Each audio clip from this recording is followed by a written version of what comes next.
Introduction. So you're interested in politics? Once in my mid-20s, while I was visiting my parents near Washington, D.C., at Christmas, their new next-door neighbors visited for a bout of compulsory holiday socializing. They were a young professional couple who had just moved into the house once owned by the kind Soviet expatriates who had lived there when I was a child, an elderly couple who often invited me in for candy they kept on their coffee table in a crystal bowl.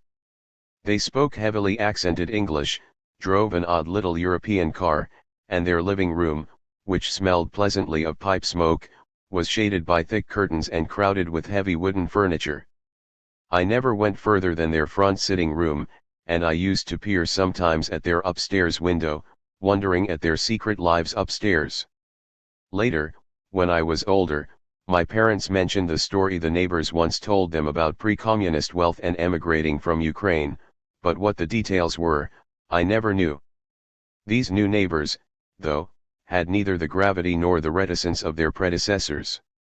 We were all seated around the coffee table eating cheese and crackers and drinking eggnog when one of them, some sort of downtown lawyer, turned to my older brother, who was about the same age as him, and asked, as if humoring a precocious student, "So, are you interested in politics?" I remember wanting to murder the guy. Politics here was Washington Post columnists, the PBS NewsHour, red states and blue states, Republicans, Democrats, Bob Dole, Bill Clinton, foreign policy, Thomas Friedman's mustache, in a word, Washington, the institution, things my brother knew well enough not to be very interested by.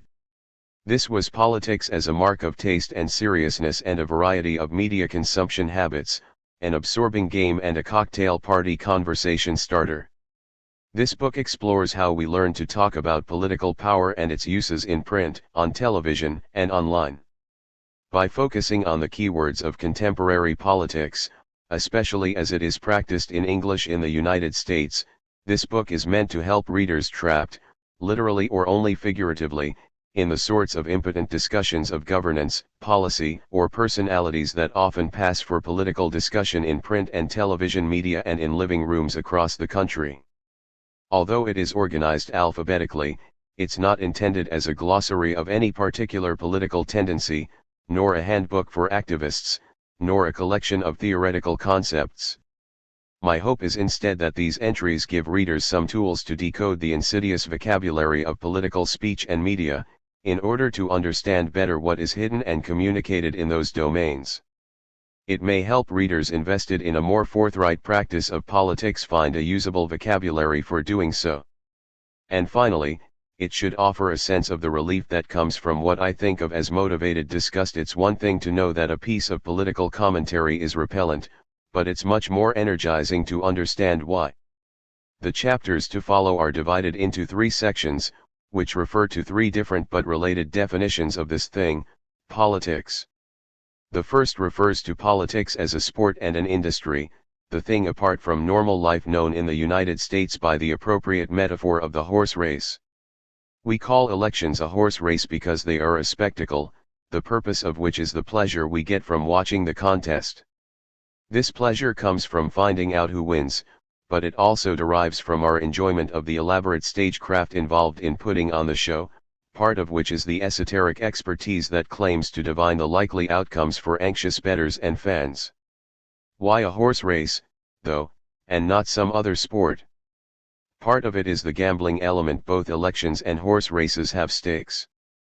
But the crucial aspect of the horse race metaphor is the nature of the athletes.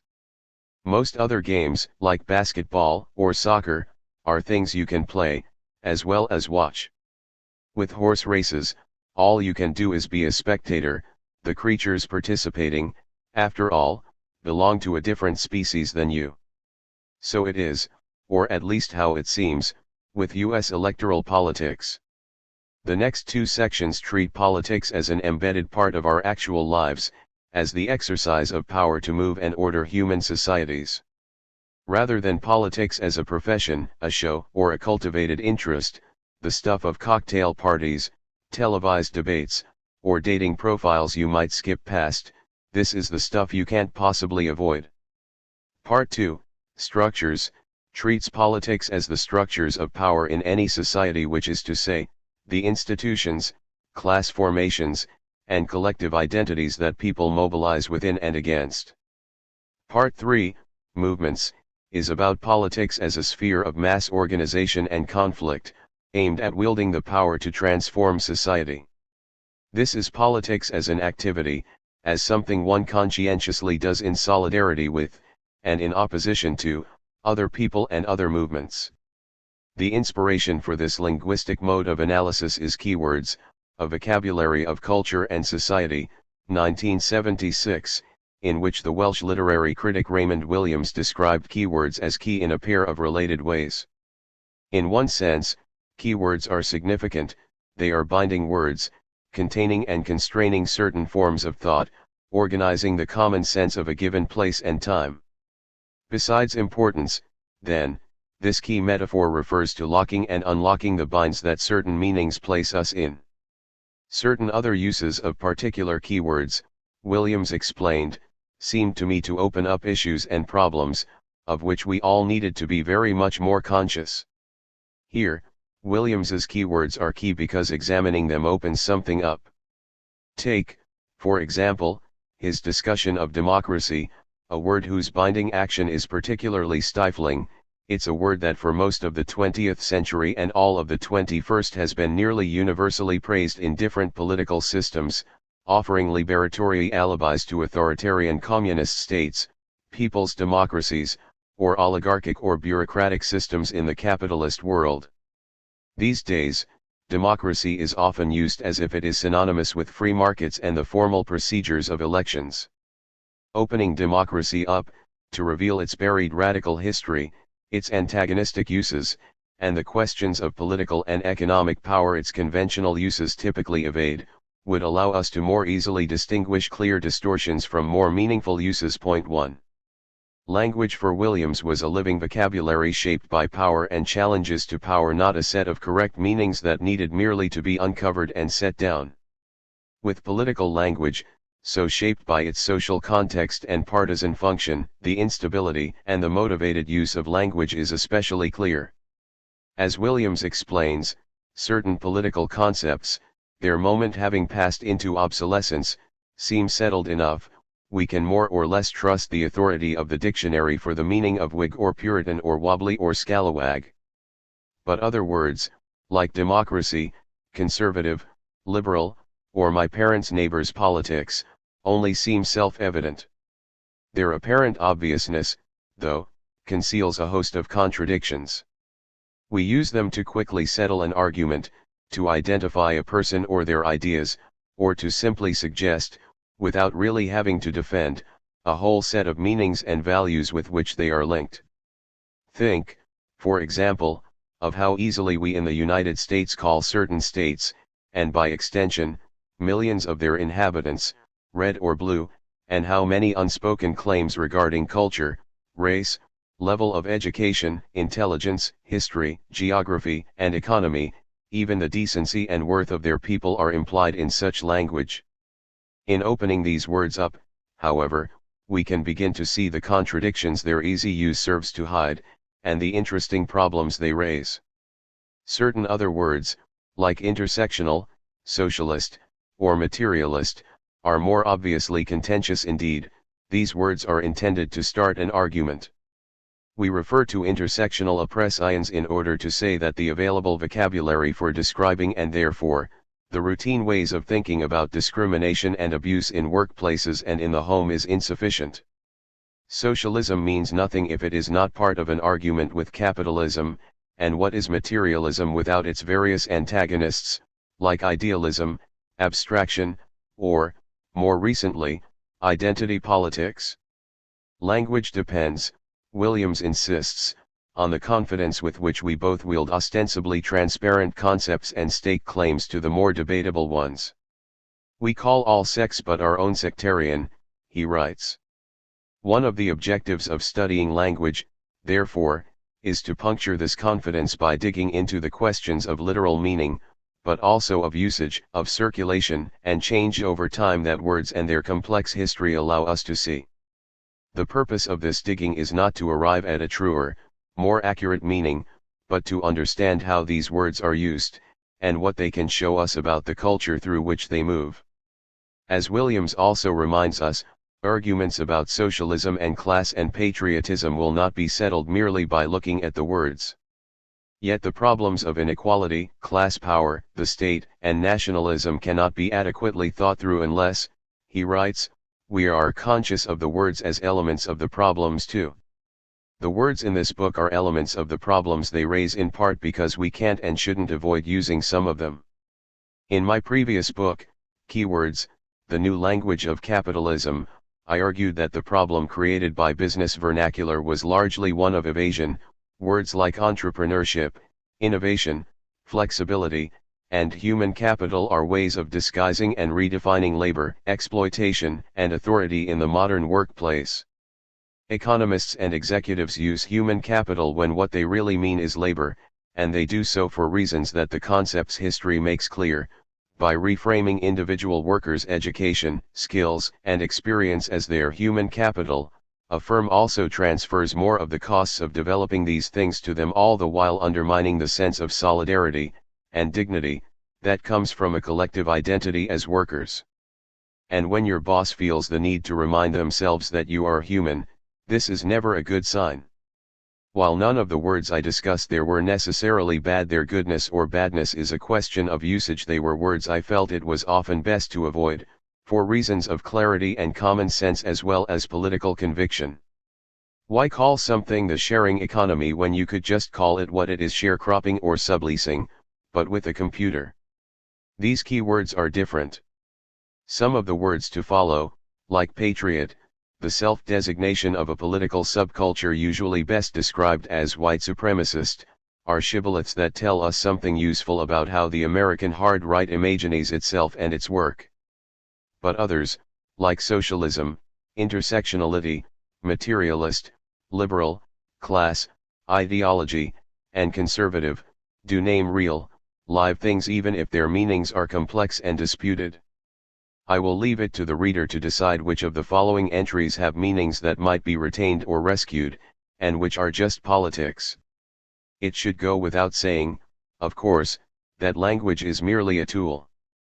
A better understanding of patriots will not by itself defeat their movements, nor will a clearer definition of socialism make socialism only movements, and people can do that. Asterisk asterisk asterisk. I am grateful to many people for contributing to this book.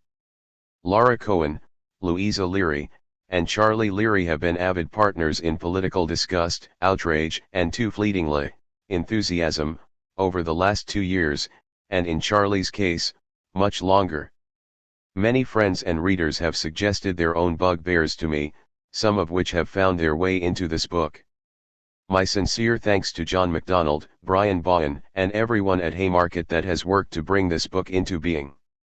Many of the entries to follow appeared in a shorter form in Jacobin and, in most cases, The New Republic. I am very grateful to Chris Lehman, The New Republic's former editor, for giving me the chance to write there. Laura Reston was the first reader and the generous, smart editor of many of the essays to follow. It's a delight to be so thoughtfully edited. I have learned a lot from her about how to write a complex argument concisely, directly, and with care for an attentive reader in mind, even if here, freed from the space constraints of a print magazine, I have wasted most of her advice about keeping it short. Part 1. The Horse Race. The racetrack and the equine athletes, the crowds in the stabs and the rules of the game, the odds makers and their jargon. Center, N, centrist, adjective, N. Is centrism dead, as more than a few commentators have asked? Or is it still a vital force? Is it, as one pundit argued in 2018, even sexier than you think? 1. At the time, the midpoint of Donald Trump's presidency, many of the cherished talismans of Democratic establishment politics appeared to be in crisis. The celebration of bipartisanship that was de rigueur throughout the 1990s and early 2000s seemed both impossible and ineffectual against a figure like Trump. The radical Trumpist factions of the GOP scorned the idea openly. The experience of the Obama presidency, with its repeated failures to enlist Republican support for tepid Democratic proposals, had for many liberals discredited the valorization of compromise that Barack Obama had inherited from Bill Clinton. Meanwhile, the revival of the electoral left wing of the Democratic Party provoked some once forbidden questions about that sacrosanct, treasured, arguably sexy beast, the center. Such as, does it exist? The metaphor of the center dates back to the French Revolution, along with the right and the left. In the 1789 French National Assembly, the nobility sat to the right of the chair, and the Third Estate, the working class and bourgeoisie, sat to the left. Over time, these positions became respectively associated with conservative and more democratic views. The benches in the middle, meanwhile, became associated with political moderation. In 19th-century European parliaments, some political parties embraced the name, such as Germany's Old Catholic Centrist, or Centre, party, broken up by the Nazis in the 1930s. The word's oldest example in the Oxford English Dictionary, OED, captures a meaning that continues to haunt self-described centrists today. An 1872 report from London's Daily News correspondent in France assailed that weak-kneed congregation who sit in the middle of the house, and call themselves centrists. This association of centrist with squishy indecisiveness, fence-sitting, or opportunism has made it a reliable left-wing term of abuse. Vladimir Lenin used the word synonymously with Menshevik. Leon Trotsky regarded centrists as unprincipled operators given to politicking, always hiding their position. Centrism, he wrote, dislikes being called centrism. For most of its roughly 250-year history, therefore, where it has existed, the center has not been sexy. It was more like the porno room at an old video store, a popular place to be, but an embarrassing place to be found. Point 2. Nonetheless, it had its more forthright defenders. At the dawn of the Cold War, liberal historian Arthur Schlesinger Jr. celebrated political moderation as a vigorous third force in his 1949 book The Vital Center. Rather than left or right, he wrote, the truly decisive political conflict in the post-war world was that between the free society and the forces of totalitarianism that promise solutions to an alienated, anxious, unequal age. Referencing Yeats's poem The Second Coming, Schlesinger argued that the United States' goal should be to make sure that the center does hold against fascist reaction and communism, to preserve democratic liberties against the temptations of revolutionary solutions. But the 60s convulsed the country's politics, disrupting whatever consensus had congealed around this liberal post-war center, and in the aftermath of the 1972 presidential election, which saw the resounding defeat of the liberal candidate George McGovern, Democratic elites moved to retake control of the party. Point 3. The center, first used by the left to deride the right in a moment of strength, then became popular as a way of marginalizing the left in a moment of defeat. McGovern's loss remains a kind of year zero event for centrists today, a perennial warning against left-wing mobilization at a national level. After Richard Nixon's big win that year, an organization called the Coalition for a Democratic Majority, CDM, was founded by a group of labor union presidents, Democratic-aligned intellectuals, and moderate politicians hostile to the New Left, which it had blamed for the party's big defeat.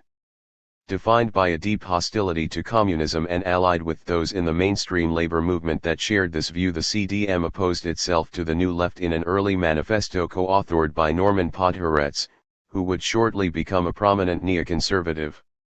The younger generation of leftists, they argued, had sneered at the greatness of America, derided the labor movement, and undermined law and order.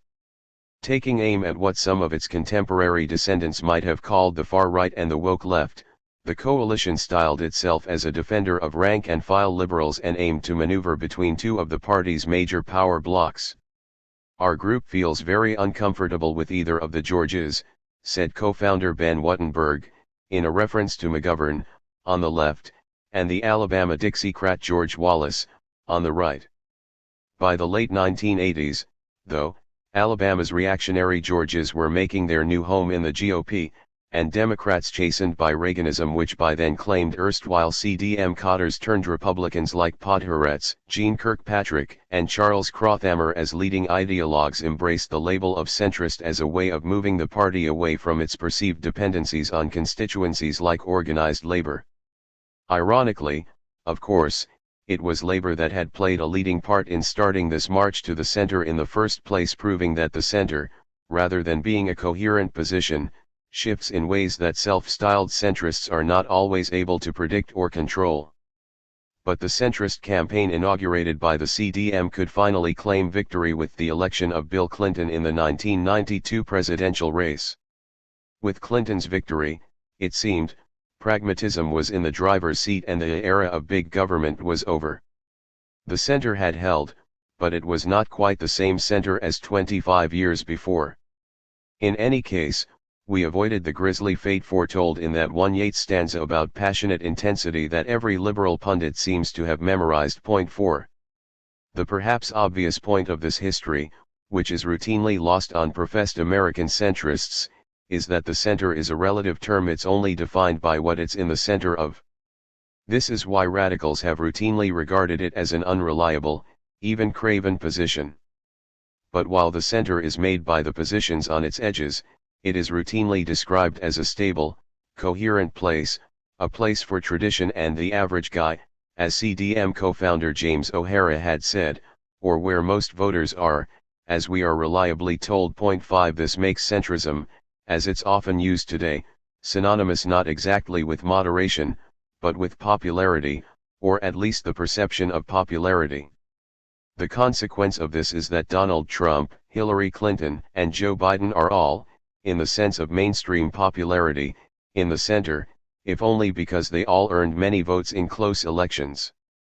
While left and right can plausibly be evaluated according to certain external criteria, opinions on socialism, capitalism, and social class, for example, or positions on issues like abortion rights, public education funding, and so forth, centrism is a political ideology built on a tautology. The center is wherever the center is. This basic problem makes it hard for centrists to define themselves in anything but negative terms, that is, in terms of who they're not. Many centrists, such as today's third-way think tankers, deal with this problem by framing bipartisanship in rhetorically affirmative terms as new and digital, rather than right or left. We're not trying to move the Democratic Party to the center, reasoned the editors of the Democratic Leadership Council's House organ, The New Democrat, in 1991. We want to move it forward. Our ideas must be bold, but they must also fit the age we are in, said Third Way President John Cowan at his group's 2018 conference. Big isn't enough. If it's bold and old, it's simply old. It was a declaration of fresh thinking tailor-made for 1991.6. Other centrists address the problem of definition by turning to a language of feelings and values. Moderation is as much emotional as it is political, dullness is a mark of virtue. At that 2018 conference, Jim Himes, a Democratic representative from Connecticut, warned members of his party against surrendering to emotion and anger. Where their opponents are wild-eyed, centrists use common sense. Where their enemies want pie in the sky, centrists like pragmatic solutions. Reason and logic and common sense are at the heart of centrism, says Nick Troiano, executive director of the centrist PAC Unite America. One scholar, Bo Weingard, writes in his centrist manifesto that one should not seek a conservative answer to poverty or a liberal answer to immigration. One should seek the best answer, as if deciding what's best is somehow not a political question. Unite America has published a 5-point program called the Declaration of Independence, calls upon followers to use common sense, think for ourselves, and make logical decisions. Charles Whelan, author of his own centrist manifesto, Why Are Centrists So Unironically Committed to That Most Immoderate Genre of Political Writing, the manifesto, asks a question as a sort of test: are you empathetic to other people's views, are you willing to compromise? 7. Compromise here means a lot, it's a tactic, a strategy, and a baseline emotional state. Again, The whole business follows a circular logic. Compromise is one of the values centrists seek, and it's also the way they seek it. Are you a pragmatist who almost never raises your voice, except in defense of norms? Will you compromise on most things except compromise? Then Unite America's Declaration of Independence might be the 5-point program you've been patiently, quietly, calmly waiting for. As James McGregor Burns and Georgia Sorensen pointed out in Dead Center, a contemporary critical assessment of Clinton's presidency, the ideal of centrism demands not coherence, but flexibility. What works isn't what is just or what is good, nor even always what is efficient, but what is thought likely to win. A little privatization here, some means testing there, community policing over here. These short-term, malleable measures of effectiveness are unmoored from a long-term vision of what is necessary, or what should be. Point 8. Centrism has always come to prominence in moments of crisis, which sometimes consume it, as in the case of Germany's Centre Party, or, eventually, create the conditions for later success, as was arguably the case with the Clinton ascendancy. It may be too soon to tell whether we are witnessing centrism's death throes or its resurgent, sexy loin-girding. The challenge of Trump was both a boon and a challenge to centrists. In response to Trump's bombast and rhetorical weirdness, centrists offered a return to normalcy and national prestige. On the other hand, the centrists' grasping defense of norms offers a kind of politics in which the only things left to argue about are the tone and volume with which we argue. Outside of the horse race, it is less clear what the politics of the radical center have to offer. American centrism is a strange political ideology that does not ask, much less answer, the old and urgent political question, what is to be done? Instead, it announces in a carefully modulated tone of voice, whatever should be done should be done. Democracy, N. Raymond Williams writes that the most striking historical fact about democracy, government by the people, according to the OED, is the dramatic fluctuation in its fortunes and meaning. Most of these fluctuations have to do with who the people are, and how capable, or unruly, they are thought to be. Until the 19th century, democracy was an unfavorable term, synonymous with mob rule and disorder. Since then, however, most political parties around the world claim to believe in it. Its nearly universally favorable meaning today makes democracy an easily manipulable concept, and just as often misleading as clarifying about a political system or a policy. The people's democracies of post-war Eastern Europe, for example, considered the people as an economic class in whose name the government ruled, supported by closed elections and repressive states.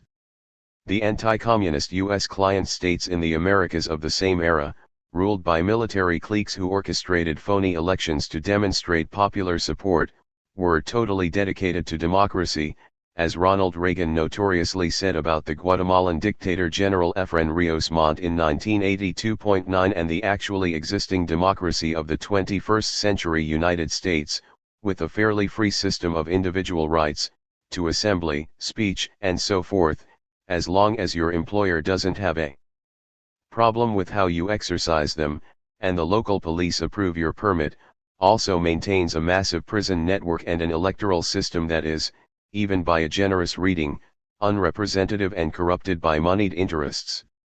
Democracy has careened from a challenge to all that is politically decent and orderly in human societies, to the very definition of progress and order, to various styles of pantomimes of the same. It can be bewildering, therefore, to sort out what it means and, given the cynicism with which the word has been used, whether it can be honestly said to mean anything. Through the 19th century, democracy had a radical meaning, suggestive of what we might now call direct democracy, rule by the majority of the people over the organization and administration of political life, without the mediation of state bureaucracies. James Madison characterized democracy as an invitation to turbulence and contention in the Federalist Papers, advocating the election, by the people, of wise guardians to administer their welfare and ensure peace and respect for property. The necessity of these representatives was, for the third U.S. President, a reflection of the irreducible inequality of human societies and the inevitability of their tendency to rivalry and disorder. He argued that Democrats have erroneously supposed that by reducing mankind to a perfect equality in their political rights, they would, at the same time, be perfectly equalized and assimilated in their possessions, their opinions, and their passions. In England a half-century later, the Chartist movement tested Madison's theory. The London Democratic Association, a radical working-class organization, tempted the scorn of Britain's conservative elites and its respectable reformers with its name. Democratic signaled its commitment to both political and economic equality, by armed insurrection if necessary.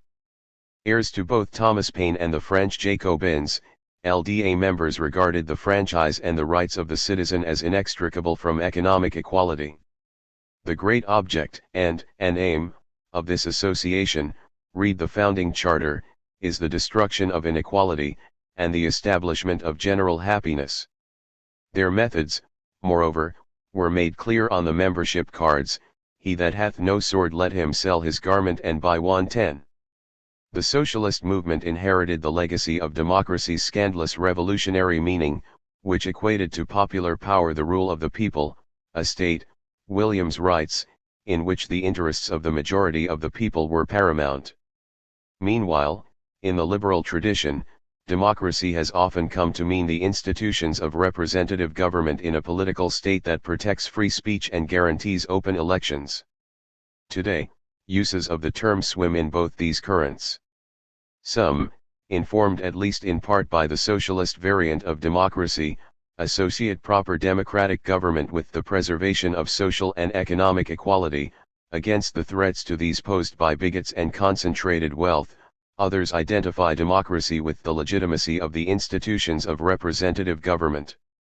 But it can also refer to the mere formality of electioneering or to a combination of all or some of the above. Because everyone claims to believe in democracy, it can often seem like a word to avoid if you are trying to argue in good faith and in clear terms. It obscures and deceives as much as it reveals. As Williams suggests, it might be easier to have an honest discussion of democracy if it still had more of its older, scandalous meaning, believing in that, at least, committed you to something. 11. Take, for example, our democracy, as Americans are so fond of calling their political order. That's what's at stake right now, our democracy, Obama said in his speech to the Democratic Convention before the 2020 presidential campaign, in which Joe Biden defeated Donald Trump. Some version of this warning about an imminent vital danger to our democracy, a warning that somehow manages to be both apocalyptic and Pollyannish, reverberated among political analysts for the duration of Trump's presidency and its aftermath. One might have objected here that if our democracy was as enduring as it is routinely said to be, a single person wouldn't be strong enough to destroy it. The historically minded might also point out that U.S. presidential elections, turning as they do on an 18th century relic of slavery, the Electoral College, are a singularly bad showpiece for representative governance.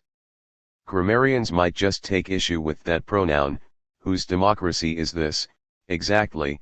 12. American political critics have been alternately praising and lamenting the state of our democracy for generations. The Arena, an 1890s magazine of the left, invoked the phrase sarcastically, saying that our democracy was happy to let its citizens become serfs. A true government by the people, this author suggests, cannot coexist without political as well as economic equality. In 1914, The Atlantic wrote that our democracy must not be weakened by delusions of poverty and ignorance from abroad if it is to solve the problems with which it is confronted. There, are referred to native-born whites. Most enduring, though, are uses of our democracy as the sugar that helps the bitter medicine of American political life go down. In the midst of the Depression, the Saturday Evening Post rhapsodized in 1933 about American destiny, American ideals, the American way of life, our democracy, our institutions. This is another example of the problem raised by the word. Democracy is a shapeless patriotic motif in the familiar story of the American way of life, something like hot dogs, baseball, big cars, full freezers. It is abundance, but not equality, a set of symbols, rather than practices, a national myth, rather than a political theory, a dream, rather than a reality. Our democracy. Point 13. You can usually find our democracy in some peril, forever being defended from some enemy, at home or abroad.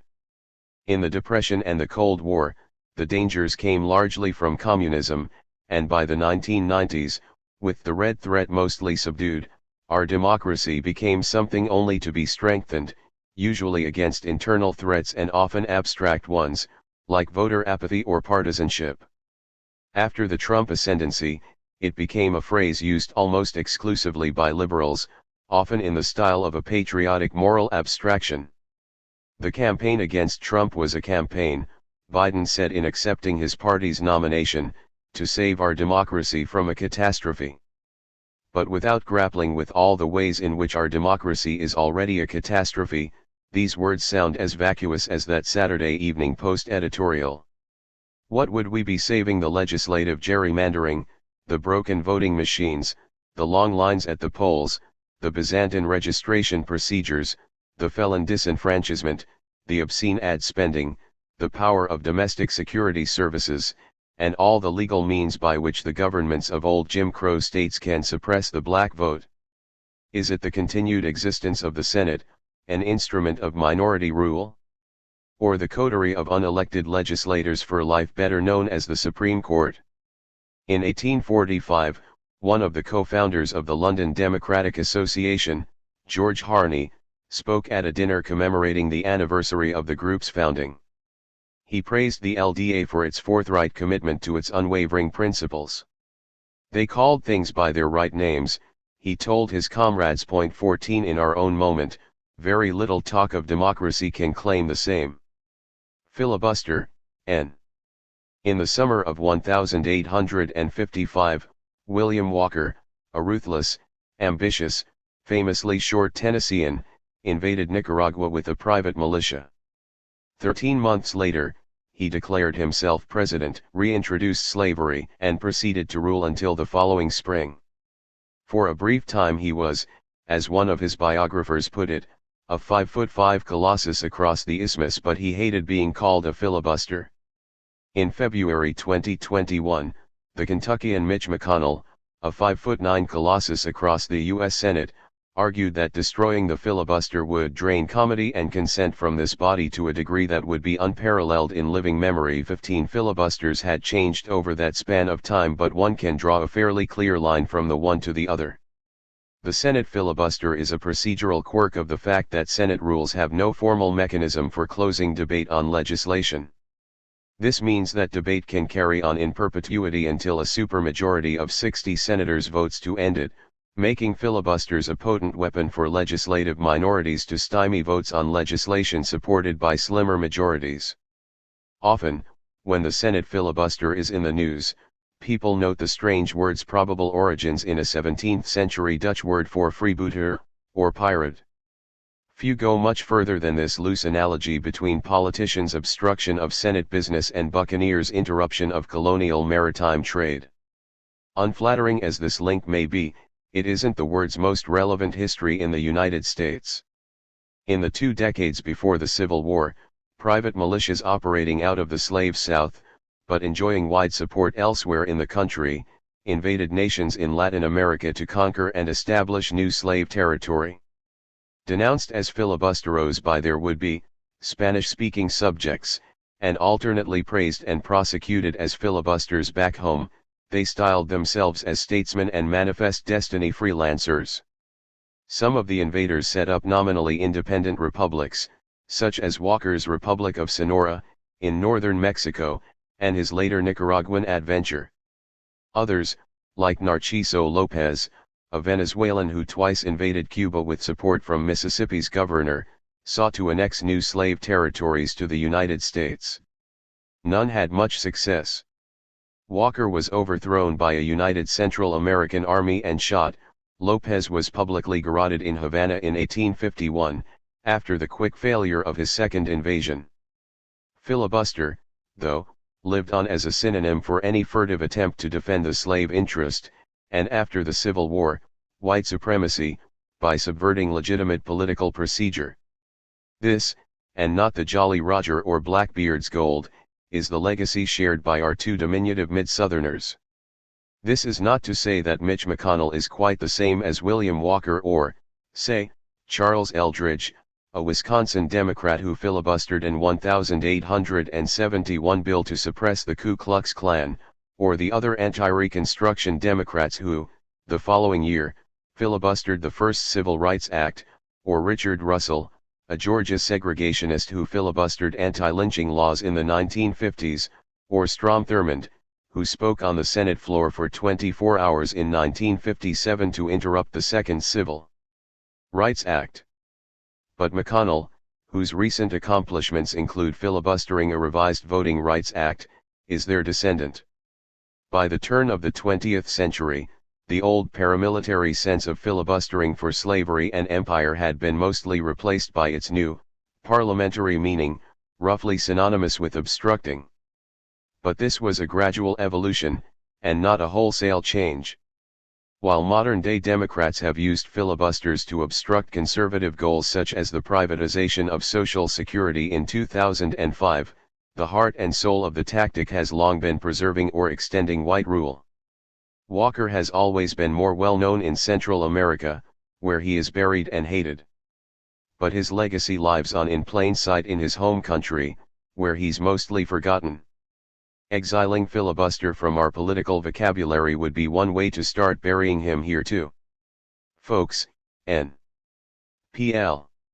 If language were politics, writes Michael Denning, we would all be populists. 16. Consider the ubiquity in American political vocabulary of folks, a word that exemplifies the anti-elitist tone of voice of a political system captured by elites. Folks are the common people, the salt of the earth, the ones who gave us banjos and barbecue, and yet, to listen to many of our politicians, everyone is folks, including the ones who gave us credit default swaps and reverse mortgages. Who exactly are folks, and where do they come from? Of course, one must concede that there are sometimes sound grammatical reasons to say folks. It's one of the only gender-neutral ways to describe a diverse multitude in English, and not everyone can get away with addressing a crowd as y'all or yins.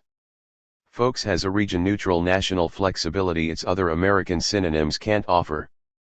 But any recent history of folks in political discourse must also reckon with the legacy of Obama, whose affection for the word far exceeded any practical necessity.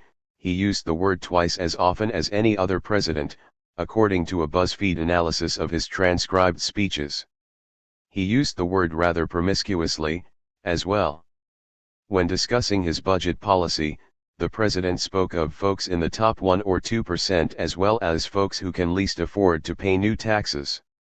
On the economy, he told a crowd in 2014 that although growth had rebounded under his administration, profits have gone to the folks at the very top, and we know there are still a lot of folks out there who are looking for work. Main Street, Wall Street, the folks at the top, and the folks on unemployment, they were all just folks, in the end.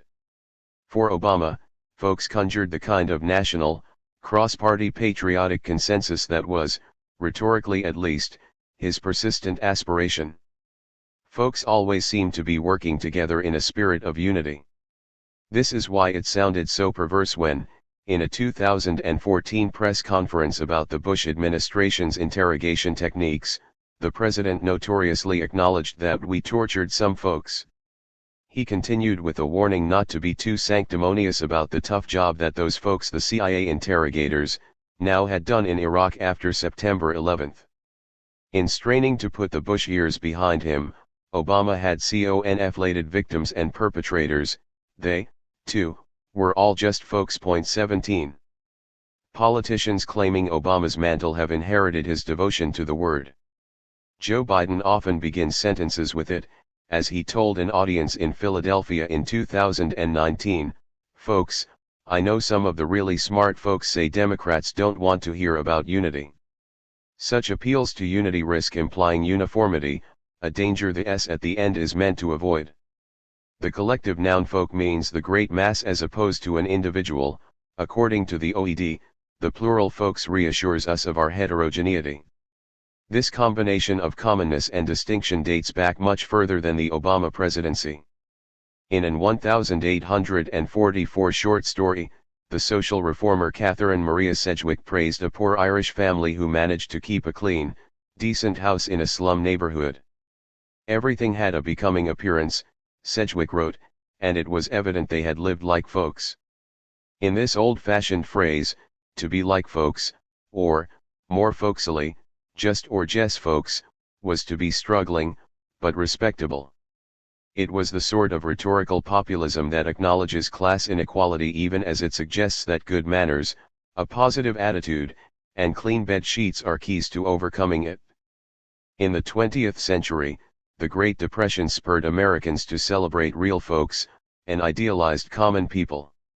As the cultural historian Sonnet Reitman has written, what was meant by that adjective, real, varied widely. Real folks could be black rural Southerners, Dust Bowl migrants, or industrial workers, depending on who was talking. Or they were white small-town farmers and shopkeepers, like the white real Americans valorized by a nativist tradition that descends from Father Coughlin to Sarah Palin, Donald Trump, and beyond. As a term suggestive of a host of class, regional, and racial associations, folks is flexible. 18. Folks has come to connote authenticity, but what is remarkable about its endurance, and Trump exemplifies this perfectly, is how easily the sense of authenticity mingles with obvious pretense. In 1978, when New York City still had a national reputation for danger and hostility, the city donated a Central Park apple tree to Fort Wayne, Indiana, as part of a charm offensive to lure tourists to town. As the New York Times reported under a sarcastic headline, "City will try to show US. It's just folks," the city official who thought up the plan acknowledged that it was a corny charade. But as hokey as it sounds, it works in America, he insisted. America is 90% corn, it really is 19. The New York PR man was right, in a way, as any presidential candidate in Iowa could probably tell you. Every time they drop their G's in church, ride into Des Moines on a Harley, or sip a beer at a campaign stop, you know that there's nothing quite so make-believe as real folks. Kitchen Table, N. In May 2019, shortly after Andy Beshear won the Democratic Party's nomination for Kentucky governor, his opponent, the Republican incumbent Matt Bevin, was leading the race by a comfortable margin. Beshear, however, didn't rail against President Donald Trump, as one might have expected for an aspiring Democratic politician that year. He talked of unemployment, health care, and pay raises for Kentucky's public school teachers. And when he won a close November election, pundits said it was because he had focused on kitchen table issues, a term that seems, broadly, to encompass any issue voters consider important. Like so much horse race lingo, its use is less substantive than rhetorical. That is, its meaning lies more in how it circulates than in its, well, actual meaning. The kitchen table has been a presidential battleground since 1988. Focusing on kitchen table issues has been evergreen advice every campaign cycle, particularly among Democratic strategists nervous that their party is outgunned on so-called culture war conflicts and national defense. The phrase is the current metaphorical substitute for what were once called bread and butter issues, things like wages, public services, and the rising price of milk. Focusing on relatively concrete issues of economic necessity shows that you are in touch with regular people. But a satisfied kitchen table takes more than just a full cupboard and fridge. It's also a symbol of domestic harmony and propriety. To talk about the kitchen table also signals, however subtly, that you are a firm believer in the nuclear family, which gathers around it for meals. The kitchen table has a rather clear origin story, which dates to the months before the 1988 Iowa caucuses. Sarah Harder, the president of the American Association of University Women and a Democratic Party activist, used it to refer to affordable housing, subsidized child care, comprehensive health care, elder care, and gender pay equity, all issues she wanted the party's candidate to pursue forthrightly. In calling all these things kitchen table issues, Her point was that they were economic and quality of life questions that disproportionately burdened women, but were universally significant, that is, they should not be pigeonholed as so-called women's issues. Housing, care, and equal pay for equal work were all at the center of American life, she said. To every candidate, we say the kitchen tables of America are ready and waiting for 1988. The kitchen table, as Harder used it, was a place where bills were paid and relatives cared for, a domain of women that politicians and others took for granted. Harder was also engaging in a bit of rebranding. The Democrats were increasingly wary of such hot-button women's issues as abortion rights and the Equal Rights Amendment. Instead, their major ambition in the '88 election was to convey non-ideological competence, as one political reporter put it at the time. Kitchen table issues, at least, has a better ring to it than that. Point 20. Harder's placement of the kitchen table at the center of American life was meant to elevate the issues it metonymically signified: health, sexism in the workplace, care work, and housing. But a metonym, which suggests complex ideas by a material object with which they are associated, can also have the effect of shrinking the things it suggests down to disposable size. Think of how boots on the ground is used to soften the blow of sending soldiers into battle by reducing potential human causalities to their boots. Housing, for example, is a potentially explosive issue, but the career of the kitchen table metonym suggests that it has more often been used to signal the persistence of domestic tranquility, rather than the transformation of domestic economy. When Massachusetts Governor Michael Dukakis won the Democratic nomination that summer, his campaign signaled that it would use the party convention to focus on kitchen table issues, a term so new that a Washington Post reporter covering the convention put it in scare quotes. For Dukakis's campaign, this meant pragmatic, non-ideological government activism, as the convention CEO put it. No macro issues. Judy Mann, a Post columnist interpreting the new lingo, put it this way: the kitchen table is not where you discuss aid to the Contras. It was, literally and figuratively, small. And by talking it up, Democratic candidates could avoid being tarnished as peaceniks and overzealous liberals on health and education, but could raise these issues without wading into thorny ideological debates. Point 21. Conservatives, meanwhile, recognizing how many political fights start around kitchen tables, were more adept at using them as a theater for thorny ideological debates. 5 years later, after Dukakis's defeat, the Conservative Health Insurance Association of America, a group representing private insurers, produced a famous series of commercials to fight the Clinton administration's efforts at health reform. The 1993 Harry and Louise spots featured a suburban white couple discussing health insurance around their kitchen table. The table remains Louise's domain, an echo of the kitchen table's old link to women's work, the unpaid work that Harder had meant to spotlight. While the aloof Harry reads aloud from the newspaper at breakfast, it is his anguished wife who reads the doorstop health bill and delivers the most cutting lines criticizing it. Whatever the Democrats had tried to prove at the 1988 convention, the kitchen table was ideological, and Republicans excelled in exploiting that fact. Harry and Louise attacked publicly funded health care as an intrusion of the government into their figurative kitchen, the sanctuary of family autonomy. The kitchen table had become a fortress, keeping the government, and our fellow citizens, out. Partisan, adjective, partisanship, and polarization, tribalism. The declension narrative that has characterized much of official American political discourse since at least the waning years of the second Bush presidency focuses on partisanship as its motivating force. Obama famously rose to prominence lamenting it at the Democratic convention in 2004, "There's no red America and blue America," he told us, "there is only the United States of America."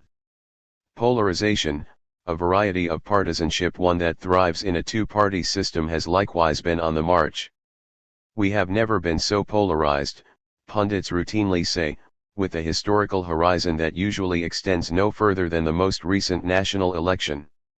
More historically minded observers, though, point to the 1960s, the Cold Wars, Reconstruction, or the Civil War, pointing out that bitter political antagonism is nothing particularly new, nor necessarily regrettable after all. The Grand Army of the Republic was thoroughly uncommitted to bipartisan solutions to secession. Critics who bemoan the rise of partisanship usually seem to be nostalgic for a time of amiable, purportedly non-ideological political comedy.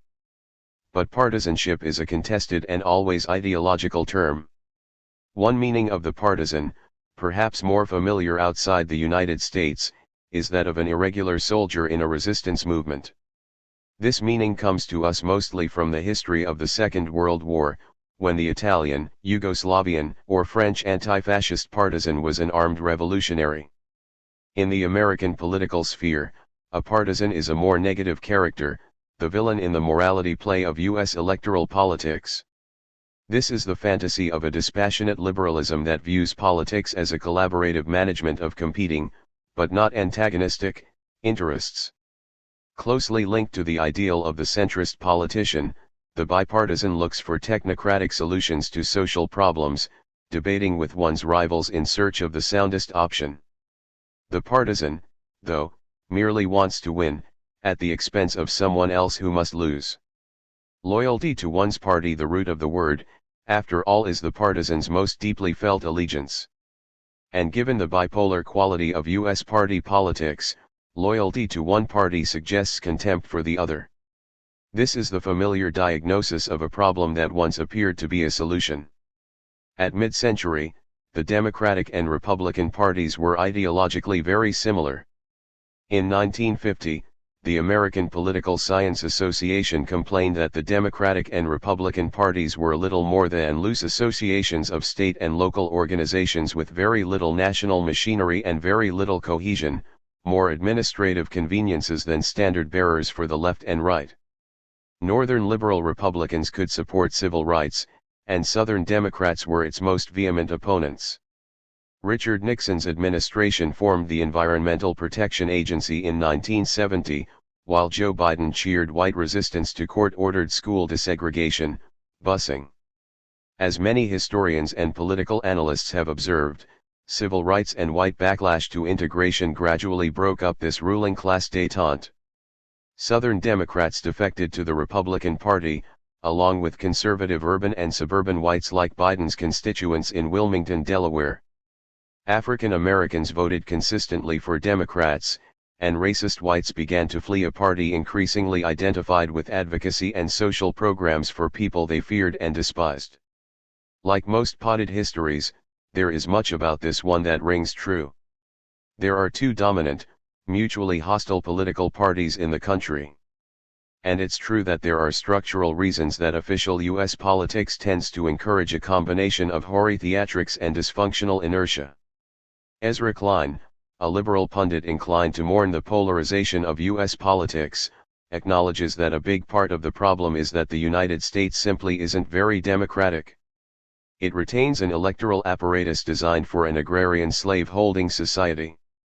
Presidential elections are decided by an arcane system, the Electoral College, and legislative elections by race and party-based gerrymandering that grant outsize advantages to rural and suburban white voters. We employ an oligarchic upper house that gives disproportionate power to rural constituencies. It's a state of affairs that has lately benefited a demographically smaller party with a geographic advantage, the Republican Party. Thus, Klein argues, American politics is divided over the regional, religious, and racial identities nourished by the state of affairs. Point 22. The limitations of this analysis become clearer, however, when we consider a word that functions sometimes as a synonym for partisanship, and sometimes as an explanation for it, tribalism. An early use of the tribal metaphor for U.S. political conflict comes from Pete Wilson, who as governor of California in the mid-1990s mounted a campaign against affirmative action in public colleges. In a 1995 speech, he decried the virus of tribalism gripping higher education, by which he meant multiculturalist curricular initiatives and admissions policies that encouraged racially diverse student bodies.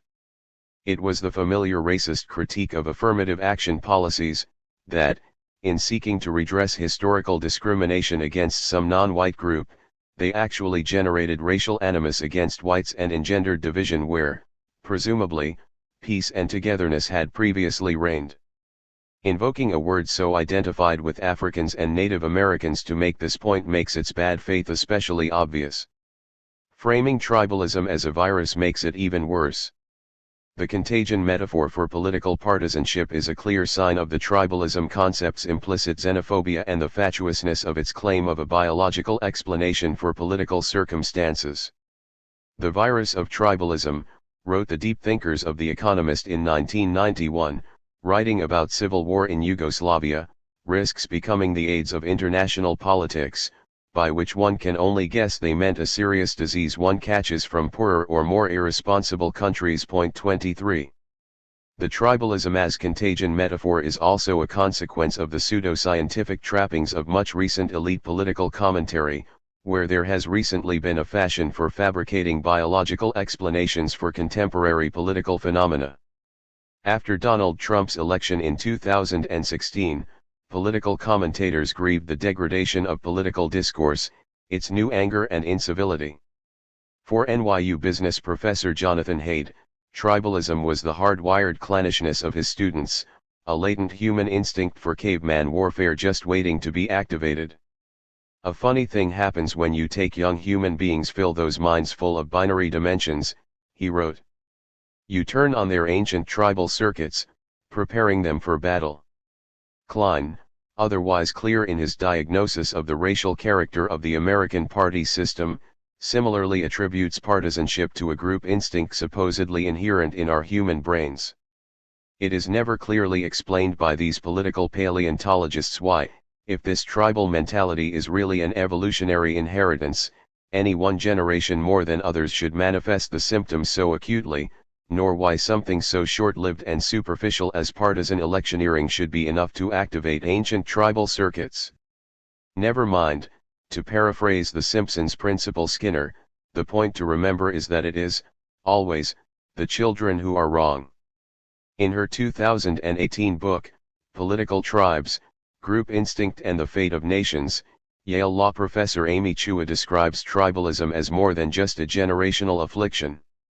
America is beginning to display destructive political dynamics much more typical of developing and non-Western countries, she writes. The nadir of this decline is the transformation of democracy into an engine of zero-sum political tribalism. America is a country in decline. We're becoming as partisan as an underdeveloped country, Chua argues. 24. Given the historical roots of contemporary American partisanship, especially Reconstruction, the Civil Rights Movement, and the racist backlash to each, the pseudoscientific agnosticism of tribalism, its recourse to deep evolutionary time, is striking for its obliviousness. And then there are the unmissable, but unacknowledged, racial and ethnic connotations of the word tribal. There are three major literal references in American English for the social belonging of the tribe: Native Americans, Jews, and Africans. In the first case, Supreme Court Chief Justice John Marshall gave the word its legal definition in 1831.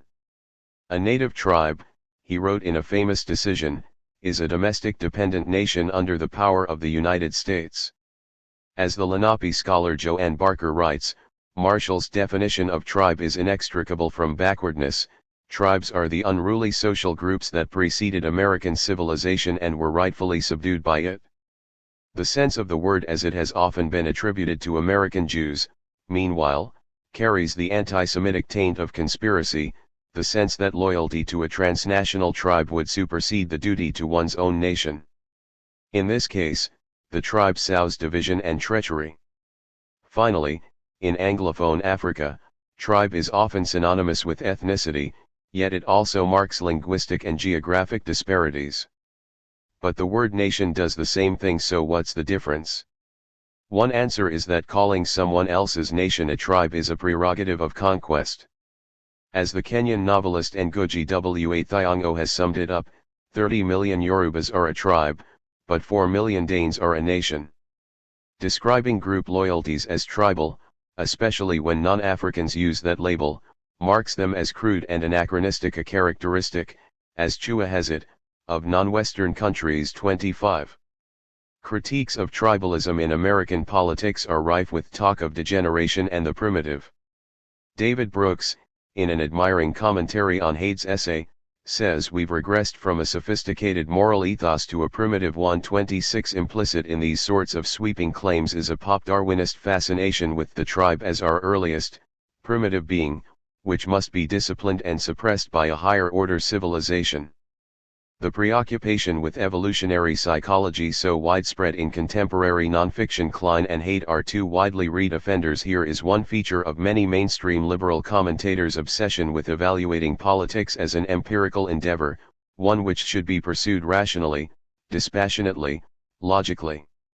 With Darwin, data, and the wonks as our guide, the fog of ideology melts away and, mastering our human tendency to strife and partiality, we can make a more rational, orderly liberal polity. Darwinian political arguments have a rather checkered history, though, and for a good reason, they use the authority of science and empiricism to explain whatever one takes to be fixed and universal about the human animal. Besides the inevitable invitation to nationalist, racist, and anti-historical generalization invited by this mode of analysis, the presumption of fixity, or at least, the very slow pace of evolutionary development, makes them extremely poor explanations for how and why things change. The complaint that Haid, Chua, and to a lesser degree Klein are making is less about the substance of Americans' political disagreements, and more about the fact that they disagree so strongly. When groups feel threatened, they retreat into tribalism, writes Chua, confident as always that there are no legitimate reasons for intense political resentments, they're just feelings. 27 But what if you actually are threatened? What if partisanship is not the result of some evolutionary misalignment or irrational clannishness, but a way of measuring one's political loyalties and desires within a political party system? Partisanship and polarization can be useful descriptions of the American political system, although their explanatory power is limited. And while partisanship means, of course, loyalties to political parties and their representatives, it is often used synonymously with tribalism and polarization to describe broader, cultural, and even civilizational crises not addressed by government policy making or public opinion surveys. And because the theater of opposition is such an essential part of American politicking, the substance of partisan difference can be easily confused with the performance of it. Above all the noise, though, another performance is taking place, that of the moderate, even-handed, rational, data-driven, decidedly untribal, and nonpartisan pundit. These traits are racialized, as they always have been, as the history of tribalism as a retrograde form of non-European social life makes clear. Taken together, partisanship, polarization, and tribalism are ways of talking about political differences without inquiring too deeply into either their content or their causes.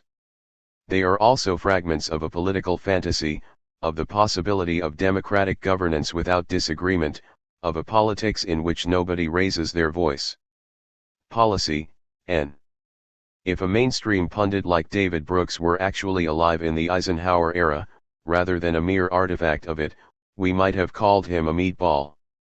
Today, we must settle for wonk, the current term for someone with deep knowledge on the minutiae of some particular, usually arcane field. The wonk, though, is insuperably attached to policy, a deceptively complex word that hides a significant amount of political meaning. In political media, it is most often taken to mean what the OED calls a principle or course of action adopted or proposed as desirable. Policy can be a count noun, as a policy on, say, public health or labor safety. And since the practice of governing involves crafting plans to address one problem or another, certainly we can't do without policies. But it also used as a mass noun, and here is where it gathers much of its ideological meaning, its link with expertise, intelligence, reasonableness, and a managerial understanding of politics, that is, wonkery. An aspiring legislative aide is interested in policy, the abstract knowledge of governance. A presidential candidate counterposes cathartic demagogy with measured policy smarts. To celebrate policy is to celebrate expertise. It's a kind of expertise, moreover, that values the practical and the meticulous, as you can tell from the metaphors journalists love to use in describing it, the best policy plans are always the most granular, whose nuts and bolts can be reliably found down in the weeds. This link with detail-oriented problem-solving helps explain the allure of policy to self-described centrists. If politics is partisan and self-interested, policy is objective and impartial, the scientific management of good government. Its popularity reflects a dominant thread in liberal conceptions of politics, as what C.B. Macpherson called the maintenance of orderly relations of exchange between individuals. 28. To put it another way, if politics is policy, then it is, by and large, little more than the management of the already functioning political structures that govern individual citizens. The celebration of policy thus presumes a set of assumptions about the rightness of the institutions that must, inevitably, manage whatever policies a government implements. It follows that a deep investment in policy should emanate from a well-connected political establishment. You're less likely to valorize the efficient administration of a government you want to tear down or which you do not trust. A revealing slogan for tracking the concept's history and its ideological meaning is an aphorism long beloved of politicians: policy, not politics. They invoke it to castigate their opponents for self-dealing or grandstanding, and to characterize themselves as honest, expert public servants. President Eisenhower called for policy, not politics, in addressing low grain prices for farmers. A foreign correspondent writing in 1959 on the power struggles in the post-Stalin Soviet Communist Party urged Americans to stop obsessing over the power struggles of the nomenklatura and pay more attention to the everyday workings of the Soviet system. Politics, in this case, means propaganda and a few personalities in Moscow. Policy refers to the functioning of the state institutions in towns and villages around the country. The latter is what matters, the former is mostly artifice. Some version of this split obtains in our political media lately, and it's still a common colloquial meaning of politics in everyday life, as conniving for status and influence. It's all politics. So if politics is all grandstanding and puffery, then policy is the way stuff works. Welfare reform hearings will focus on policy, not politics, an NPR host said in 1993. And as mayor of Atlanta, Shirley Franklin once told a reporter, "I don't believe in playing politics with government policy. Instead," she said, "decisions should be made with research data and best practices." 29. Keep politics out of government. The ideal of number-crunching expertise did not always enjoy its current favor, though. In 1988, when Gary Hart re-entered the Democratic presidential primary after a damaging sex scandal, he told the New York Times that perhaps the experience had been good for him. People now saw that he was a human being, not a cardboard cutout or some policy wonk, Hart said. The veneration of policy as the smart, honest alternative to politics tracked as complaints about partisanship intensified in the Clinton years, when the Democratic president now routinely praised as a wonk came under regular attack from Newt Gingrich and congressional Republicans. By the turn of the new century, it had become de rigueur to accuse one's political opponents of engaging shamelessly in politics, and to assert one's own innocent devotion to policy. A new vogue for policy rose with Trump's fortunes, since sophisticated policy knowledge and its close cognates, substance and ideas are what Trump was said to lack.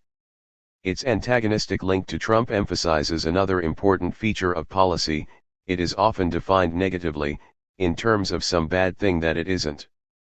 Policy is not politics, nor is it personalities. Bernie Sanders, for example, had no lack of detailed plans, but his appeal to supporters was often framed in emotional terms.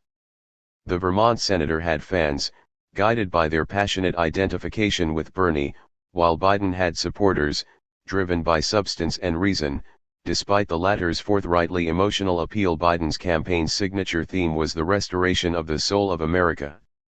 Elizabeth Warren's campaign, meanwhile, was pitched as a defense of the policy-based expertise that the president ignored.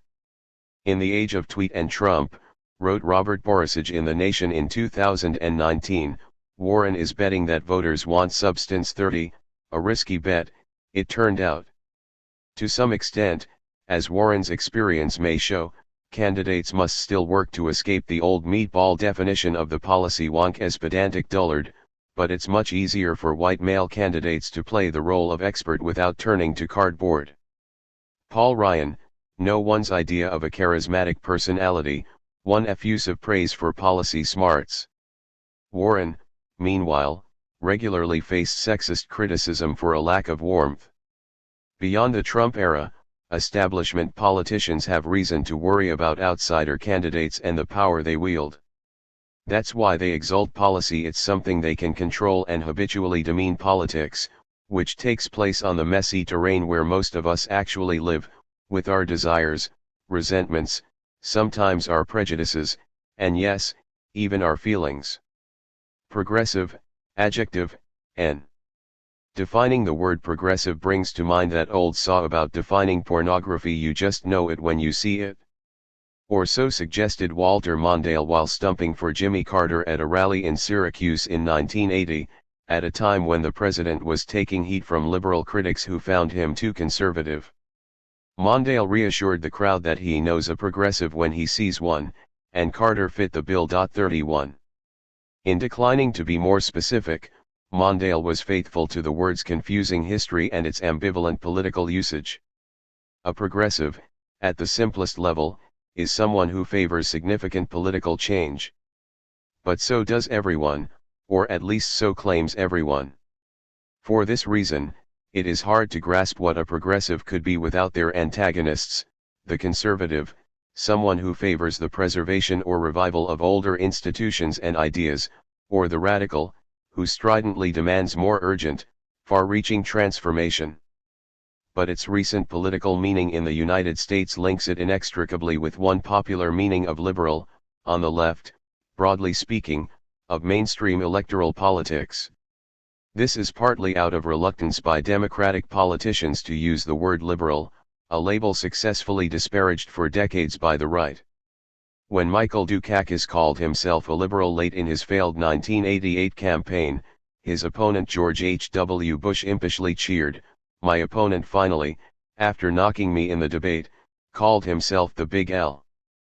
Progressive became an innocuous synonym for the Big L, a development about which the Oxford English Dictionary is uncharacteristically blunt, describing it as a self-designation by people on the left to avoid the term liberal. But progressive has also functioned as an appeal to more strident left-wing voters, who hear it as a more committed, more fighting class of liberal. The Congressional Progressive Caucus, co-founded by Sanders, is an example of this second usage, as the newer label of the progressive prosecutor.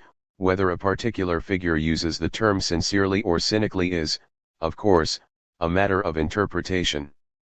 The ambiguity surrounding progressive is far from new. The most consistent thing about the political history of the word is its inconsistency. One reason for this is the word's connection to progress, a word that can signify any sequential development over time, neither good nor bad, necessarily, but has, especially since the 19th century, referred to a process of improvement.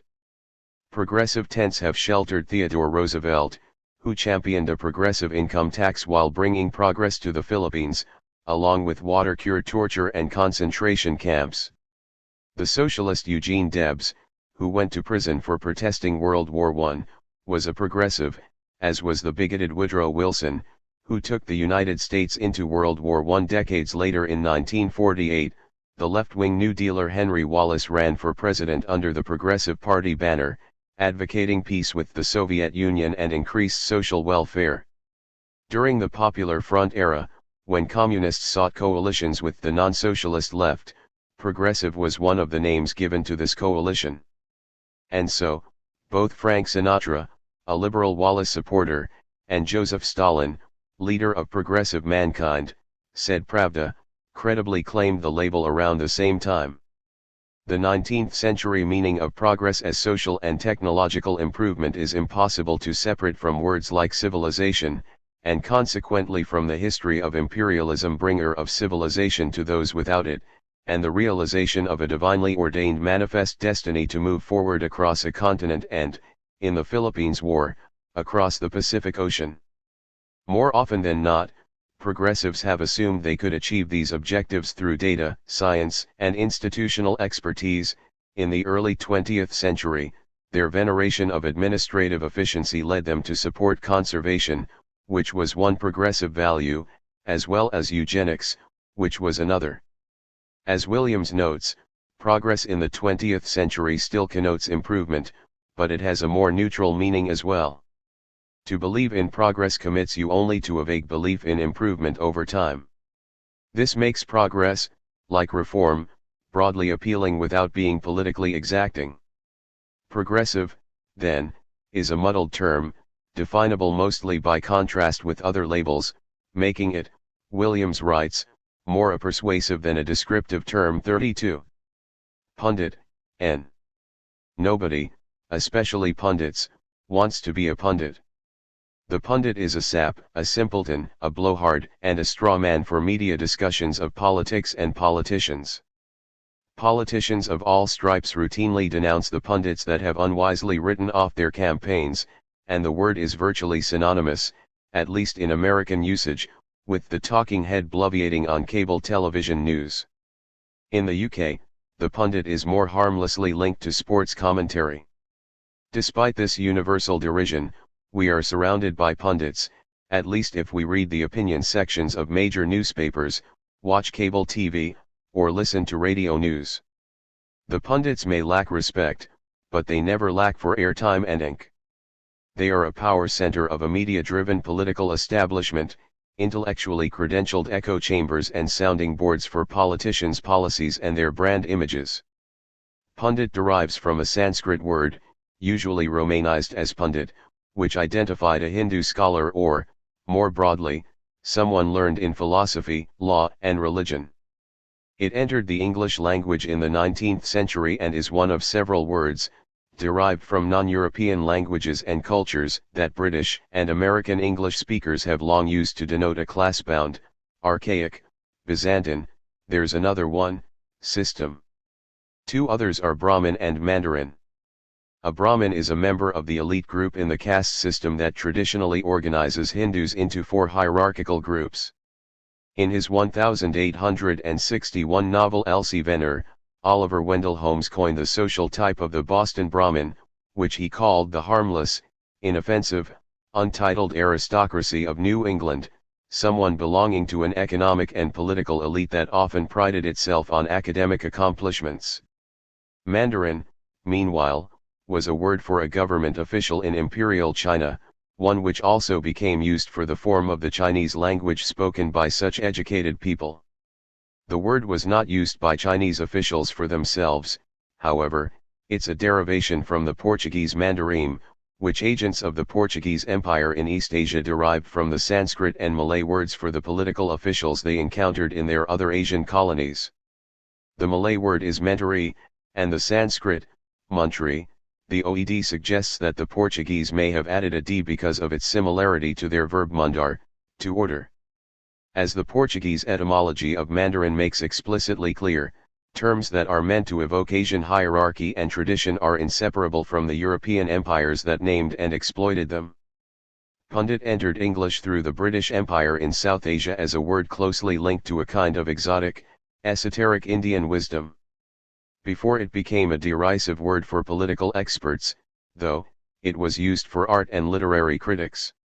Consider this 1924 example, from the English novelist and critic Charles Montague: "The only way you can fail, as a spectator of nature or art, is to say things, and try to believe them, just because some aesthetic pundit or critical Mandarin has said them before." Effete, learned, and mostly idle, pundits, Mandarins, and Brahmins in these colloquial senses are self-important, faintly ridiculous snobs. 33. What unites all of these terms, besides their Asian derivation, is their more or less benign association with authority. Pundits are not high priests or popes, Brahmins are not quite oligarchs, and Mandarins are not, to use another borrowed term, from the Russian this time apparatchiks, pitiless bureaucrats signing your deportation order. They are close to authority, but they don't usually wield it. They are exasperating, but not quite oppressive. Why, then, do we name our hierarchies in this ironic, evasive, Orientalist way? One answer is that the social types thus mock suit a prevailing stereotype of Asianness in U.S. culture, which is an association with ancient, esoteric wisdom. For as long as there has been self-help snake oil in the United States, there have been phony versions of Hindu wisdom advising stressed-out readers how to access their dharma or improve their karma to live a more successful and fulfilling life. Another reason, though, is the way that these terms allow us to ironize our own authoritarian traditions by likening them to ostensibly worse exotic analogues. Our apparatchiks are not as bad as theirs. The irony of calling our elite counselors pundits comes from the idea that, in this country, the people rule, not a class of nobly born Brahmins and their whispering Rasputins. Thus, we name our entrenched social hierarchies after make-believe versions of the foreign ones we pretend to have transcended, and from which we purport to be far removed. After all, what could be more un-American than a political order entranced by pompous experts in soothsaying, power worship, conventional wisdom, and flattery? Who could imagine such a thing? Part 2. Structures. Who built the racetrack, who trained the horses, who has a ticket to the races, who makes the odds, the rain and the wind? Class, N. Class in the United States has always been something of a conundrum. It has been an accepted truism that class doesn't really exist here, at least not as it does elsewhere. This is one of the pillars of American exceptionalism, the idea that in the vast United States, uniquely free of the inherited privileges of the old world's aristocracies, no individual could be bound by wealth or caste. Here, you rise and fall on merit and effort. And yet we are also one of the world's most unequal countries, where you are less likely to rise above the economic condition of your birth than someone in Japan, France, Canada, Portugal, or the United Kingdom. Defining what class means, and what it does, therefore requires us to untangle some persistent American fantasies from our stubborn realities. Class is usually understood as a division of society based on economic level and social status. It is this ambiguous latter term that really trips us up. One of the basic paradoxes of the way we talk about class here in the United States is that we treat it so much as a matter of culture, rather than power and wealth. Consider presidential campaigns, in which candidates drape themselves in common person drag by visiting with regular folks, riding Harleys, and scarfing down fried food as they compete for the right to live for 4 years in a fortified White Palace. When the Republican Senator Ted Cruz assailed President Biden's efforts to make climate change policy, he said that the president was more interested in the views of the citizens of Paris than in the jobs of the citizens of Pittsburgh. One class, in Cruz's absurd caricature, is loosely connected to work, but it isn't a matter of wealth and poverty. The global elite are, per Cruz's tired clichés, French, snooty and turtle-necked. The working class, though, likes beer, meat, and manual labor, of the sort historically done mostly by men. Cruz was not thinking about the feminized labor of nurses, cleaning staff, preschool teachers, and administrative assistants in Pittsburgh when he defended the toilers of the Iron City against Parisian environmentalists. Instead, he was invoking male steel workers of the sort that are mostly a memory in western Pennsylvania. This sort of cultural association we make between the working class and regional authenticity, and often in a vestigial, sepia-toned form, means that working classness is also coded as Southern. When it's not Midwestern or Northeastern, it's rural. When it's not urban, it's always white, and it sits in small-town diners and talks to reporters about Trump. It is middle-aged, resentful, and easily persuadable by clever politicians. Point 2. And then there is the great blob of the middle class. One common measure defines a middle-class household as one earning anything between 2/3 of the median household income and twice that amount. Point 3. That's a broad range that includes just about half of U.S. adults, among them union steel workers and plenty of turtle-necked French literature majors. It's a hopelessly muddled category, bound up with dated talismans of American success: a white picket fence, a house and a car, a heterosexual marriage, thriftiness, and a college education. Suffice it to say, then, that we don't really know what class means. Contra the fiction of American exceptionalism, however, we are not unique in our haplessness here. The concept's two most influential philosophers, Karl Marx and Friedrich Engels, declared in the Communist Manifesto that the history of all hitherto existing society is the history of class struggles. It is a sentence famous for its clarity and certitude, summing up in just a few words a vision of history and a political practice derived from it. However, Marx and Engels were never terribly clear about how they defined class, and how it differed from related economic and political categories such as rank, property ownership, occupation, and social status. As the British Marxist sociologist Tom Bottomore observed, Marx often defined class negatively. A class can be observed mostly by coming into conflict with another class. For this dialogic aspect of class continues to inform contemporary usage of all stripes. Class is something we only perceive in conflict, whether that between the 1% and the 99%, the bosses and the workers, or Paris and Pittsburgh. In the manifesto, Marx and Engels observed society splitting up into two great hostile camps, which he called the bourgeoisie, the owners of wealth and the means of production, such as factories and mines, and the proletariat, the workers whose labor made that wealth. 5 But even then, this was an oversimplification. How did the rural peasantry, for example, or enslaved people in the colonies fit into this model? It's at least as confusing now. Defining working class in terms of wages alone might exclude many unionized coal miners and stevedores, who can earn relatively high wages. Occupation makes little sense either, since a fixation on industrial workers leaves out teachers and retail employees, who make up so much of the U.S. workforce. Social status and prestige are impossible to measure, and journalists and college teachers have prestigious jobs but can routinely earn poverty wages. Many researchers of American inequality have used educational attainment as a proxy for class.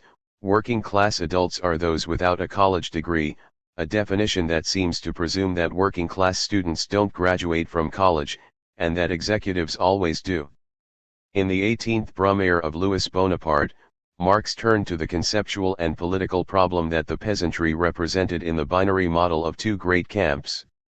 He writes, "Insofar as millions of families live under economic conditions of existence that separate their mode of life, their interests, and their culture from those of the other classes, and put them in hostile opposition to the latter, they form a class." Elsewhere, in The Poverty of Philosophy, Marx makes a famous distinction that shows a basically political, rather than empirical or economic, understanding of class. Rather than something defined clearly by wages, profession, or property, class is something made in political struggle and mutual identification.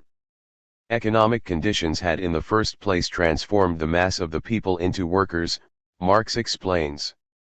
Its exploitation in the factories and workshops made the proletariat a class in itself, a social reality in the slums and factories of Europe.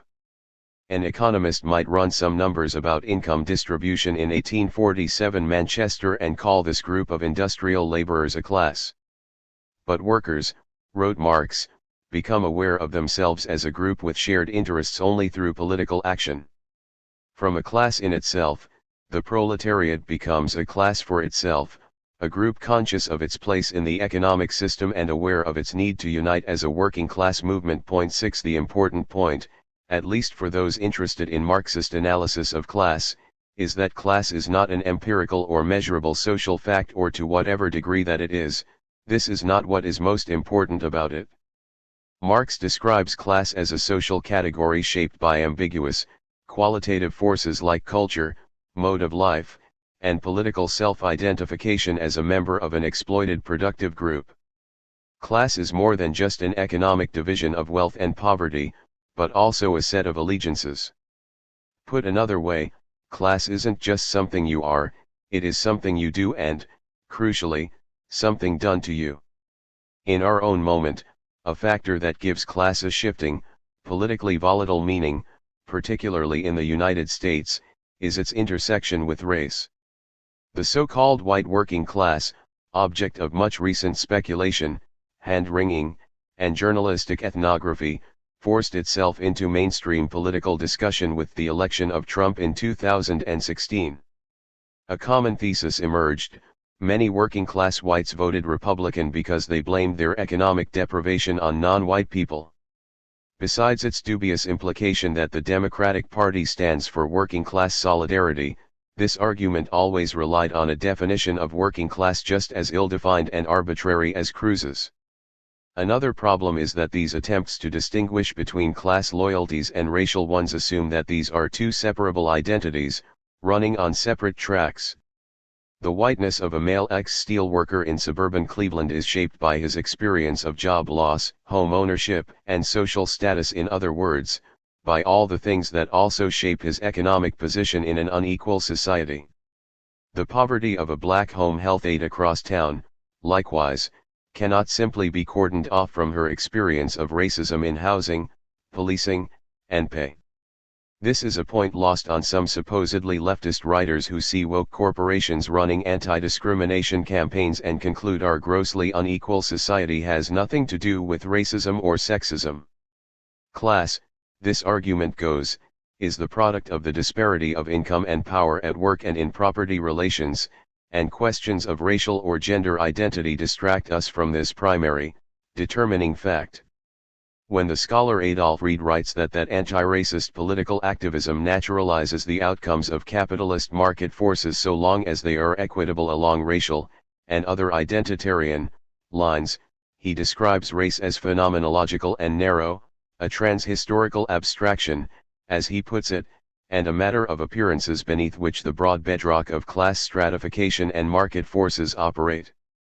The journalist chatting with white Trump voters to gauge working class opinion, and the socialist intellectual conjuring up the class-conscious worker of his dreams on paper both, in their particular ways, overlook Marx's major point about class, which is that it is a shifting relationship of domination and struggle that can only be understood in relationship to other forms of domination and struggle. Point 7.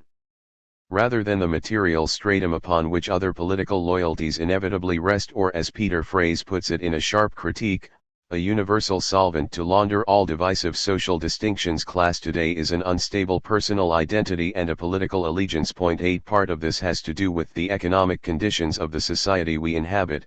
In a diverse and technologically advanced capitalist economy, class is simply complicated. But in another way, it's quite simple. Despite all the digital ink spilled in litigating a tedious question of class versus race, which is most important, the answer is, obviously, both. Or, to put it in Marxist terms, it's dialectical. Class is not an objective and universal fact, but a contingent form of allegiance based on subjective and shared responses to the exploitative opposition of a dominant class. For many of us, that dominant class will be personified and experienced differently, and with different levels of intensity and danger. For many people in the United States, the dominant class wears a blue uniform, and for others, it is something less tangible, the algorithm behind an app at whose mercy they drive and deliver. For still others, it sits behind a desk and calls you honey. For many of us, it is all of these things at once. Any political movement that aims to organize workers as a class united in solidarity must at least begin by recognizing this plain fact. Conservative, adjective, N. The evergreen questions raised by the word conservative are, what are you conserving, and what are you conserving it from? As with much else in our political vocabulary, we have the French Revolution to thank for conservatives. The root of the English term is the title of a royalist journal, Le Conservateur, that first appeared in 1818 during the Bourbon restoration of the French monarchy after the fall of Napoleon Bonaparte. The review was edited by François-René de Chateaubriand, the French novelist, exiled aristocrat, bon vivant, and politician. To the question "What are you conserving?" he answered succinctly in the journal's first issue: religion, the king, liberty, the charter, and upstanding people, all of which had been ransacked by the revolution and by a vulgar new commercial society growing in its wake. Le Conservateur set itself against these forces of degradation. And, in an anticipation of latter-day reactionaries who proclaim their fealty to logic and reason, Le Conservateur also dedicated itself to sane doctrines. 9. Chateaubriand was also a romantic dandy, generally uninterested in the contemporary connotation of conservative to mean restraint or temperance in dress, morals, and behavior. As one recent critic argues, his major intellectual legacy in conservative political thought is a repertoire of disavowal of vocabulary and worldview built on rejection of the disenchanted world of liberal modernity and its coarse disdain for the ancient virtues of faith and loyalty. 10. This creates a problem, however, which later conservatives have inherited. Beyond restoring the personal and social virtues that sustained an older order, a politics of disavowal is less clear about the sort of future it intends to build. What's more, without a consistent theory of sane doctrines and upstanding people, a commitment to these things risks defining them by merely defaulting to the recent conventions of a particular time or place, not an enviable position for a defender of tradition, loyalty, faith, and eternal virtues. 2 decades earlier, the Irish parliamentarian Edmund Burke authored Reflections on the Revolution in France, an early polemic against the French Revolution that became a foundational text of English-language conservative thought. In comparing the French Rebellion to England's 1688 Glorious Revolution, which retained the monarchy and secured a Bill of Rights, Burke recoiled at the former's radical break with the past, both rhetorically and in measures like the imprisonment of the French monarch. Comparing a society to a family, he argued for a principle of social change that followed the example of nature, that is, with slow deliberation and regeneration rather than reinvention. The idea of inheritance furnishes a sure principle of conservation, he wrote. It leaves acquisition free, but it secures what it acquires. More notoriously, Burke warned that centuries of European learning and erudition, instead of being conserved, were being trampled under the hooves of France's swinish multitude, a phrase that launched 1,000 parodies by English revolutionaries who gleefully embraced swinishness. 11. The London radical Thomas Spence issued a pamphlet, Pig's Meat, with a poem went like this. Ye swinish multitude who prate. What know ye about the matter? Mysterious are the ways of state, of which you should not chatter. Our church and state, like man and wife, together kindly cuddle. Together share the sweets of life. Together feast and fuddle. 12. The idea of inheritance furnishes another principle of conservation, which Spence here belittles as an insufferable husband and wife greedily cuddling with their rights, property, and the other sweets of life they enjoy as privileges of birth. At least by their own terms, Burke or Chateaubriand were not what we would call reactionaries, implacably opposed to reform or revolution.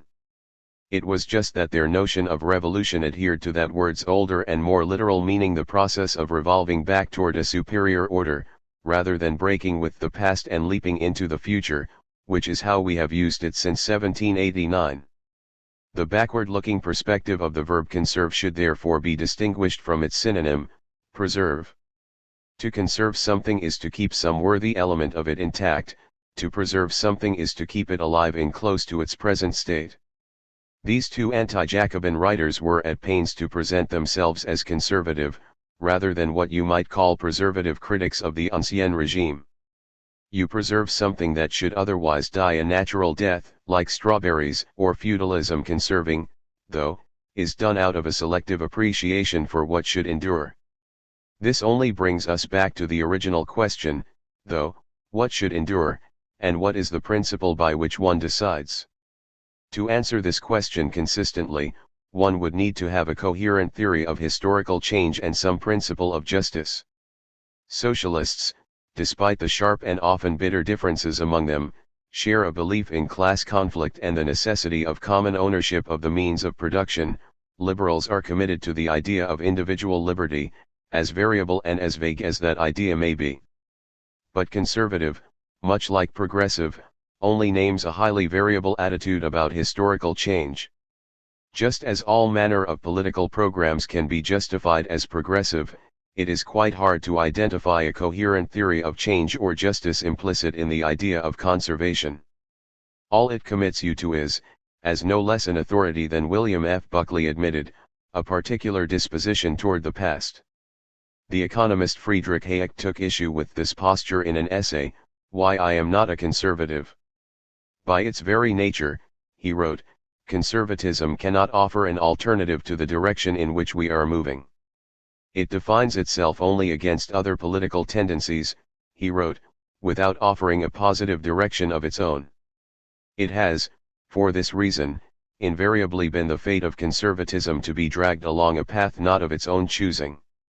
The contemporary political theorist Corey Robin has argued that conservatism's most salient affinities are to the conservation of hierarchy and a fear of the lower orders, the swinish multitude who presume to meddle in matters of state. Moreover, he writes, conservatives have historically always defined themselves against the left-wing movements they oppose. This antagonism can be a source of renewable strength, Robin argues, as long as a vibrant swinish multitude is around to serve as a counter-example. Point 13. So where liberal names a value, liberty, conservative names a perpetually shifting position, which constantly needs to be reasserted as circumstances change. British conservatives at least have a proper name for themselves, Tories, but here again there is no solid there. What is a Tory, other than a funny word for a conservative? This insecure footing explains the confessional mode of so much contemporary conservative media, particularly the mini-genre of essays called Why I Am a Conservative. What is consistently worthy of conservation appears not to be particular institutions, or specific values. No one on the British or American right is advocating the restoration of the Stuarts or the overthrow of the 15th Amendment, not yet, anyway. Instead, it is more the idea of worthy institutions, and the veneration of perennial values, that inspires the sense of motivating attachment. Think of how often, at least in American Republican Party propaganda, right-wing politicians declare their allegiance and ascribe their inspiration to conservative values, without naming any particular ones. The most eloquent rejoinders to this veneration of pastness in conservative thought comes from Thomas Paine, who pointed with frustration to Burke's unwillingness to commit himself to more than a rejection of the revolution's violent destruction of the Ancien regime. Paine was particularly enraged by Burke's lamentations for the fate of Marie Antoinette, imprisoned at the time of his reflections. Why couldn't Burke spare any tears for her subjects, prisoners in a feudal society bled dry by war and privation? Burke, he argued, was enchanted more by a discourse about virtues more than he was concerned for the fate of living, breathing human beings. He pities the plumage, wrote Paine, but forgets the dying bird. 14. Economy, N. In 1992, a political consultant named James Carville scrawled a slogan on a whiteboard in Bill Clinton's presidential campaign headquarters. "It's the economy," stupid has since become famous as a piece of blunt, homespun political wisdom. But the phrase always confused me. Carville meant it as a rebuke to any members of the Arkansas governor's staff stupid enough to forget the campaign's outward focus on rebuilding our economy. But what exactly is the economy? What makes it ours, and just who are we here?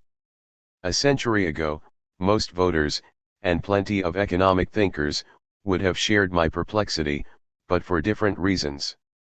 Economy once referred to something rather simple, frugality and prudence in using one's own resources, usually at the level of the individual or the household. The verb economize, and the disappearing school subject of home economics are lonely survivors of this once dominant usage. The addition of the indefinite article "the" to the word changed everything. Today the economy, and the related phrase "this economy," refers to the systems of work, exchange, and consumption in some defined place, a city, a nation, or the globe. There's the Akron economy, the Ohio economy, the US economy, and the world economy. There's a healthcare economy and an oil economy.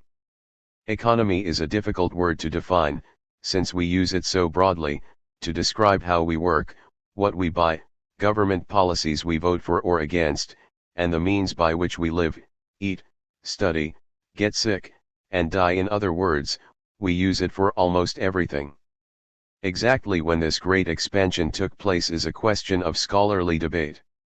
The anthropologist Timothy Mitchell argued that the economy as we now use it is a creation of the 1930s, and particularly of the Keynesian economic doctrines that imagined a system of exchange that could be managed by experts.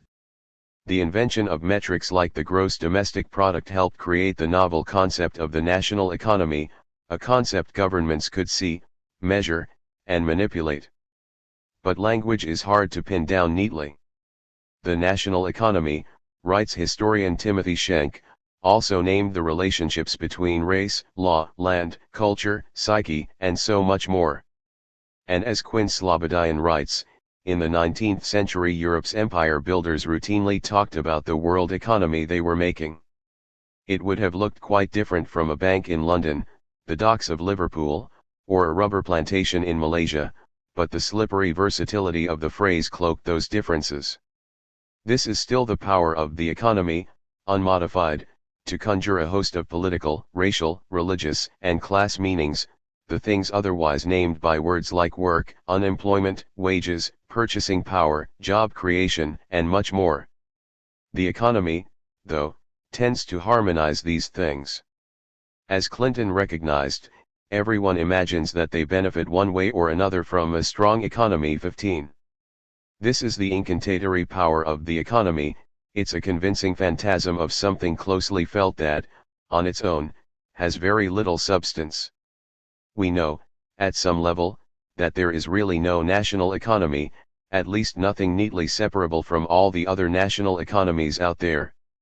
We also know that a small farmer, a DoorDash delivery driver, and a venture capitalist don't have especially similar interests, and that capitalism's global power and complexity limit what any individual, even a powerful one, can do to manipulate it.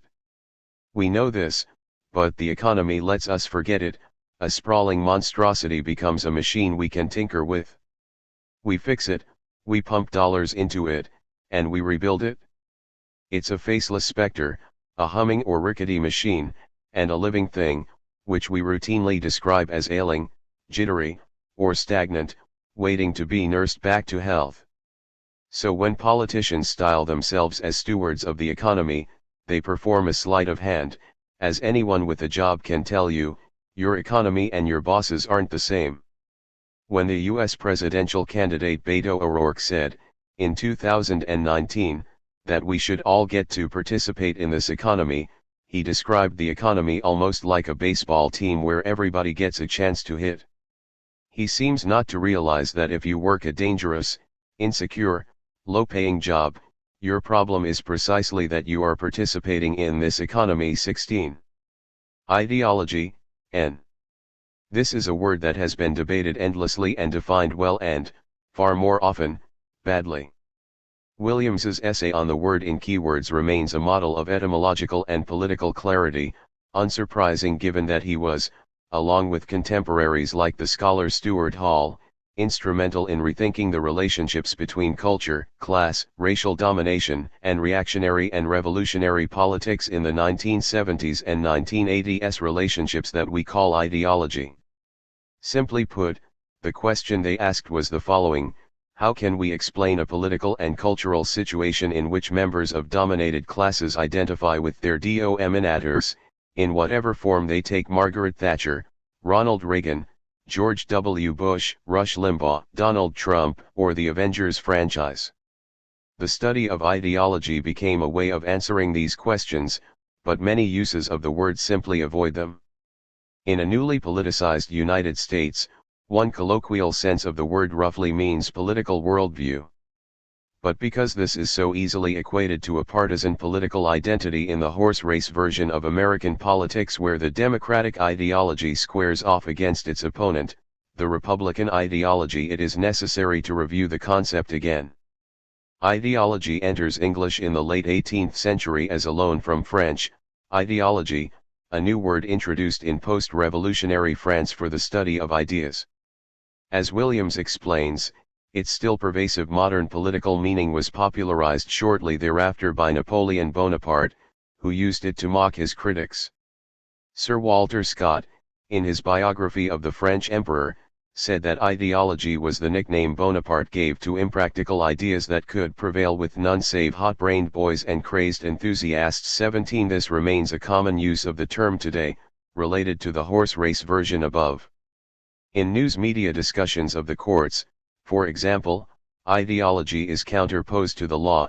A nominated judge should be guided not by ideology, but by an objective weighing of arguments, as if arguments and their interpretation are not inevitably subjective. 18. It is a pejorative synonym for politics or bias, to be used when someone prefers another politics or a different bias.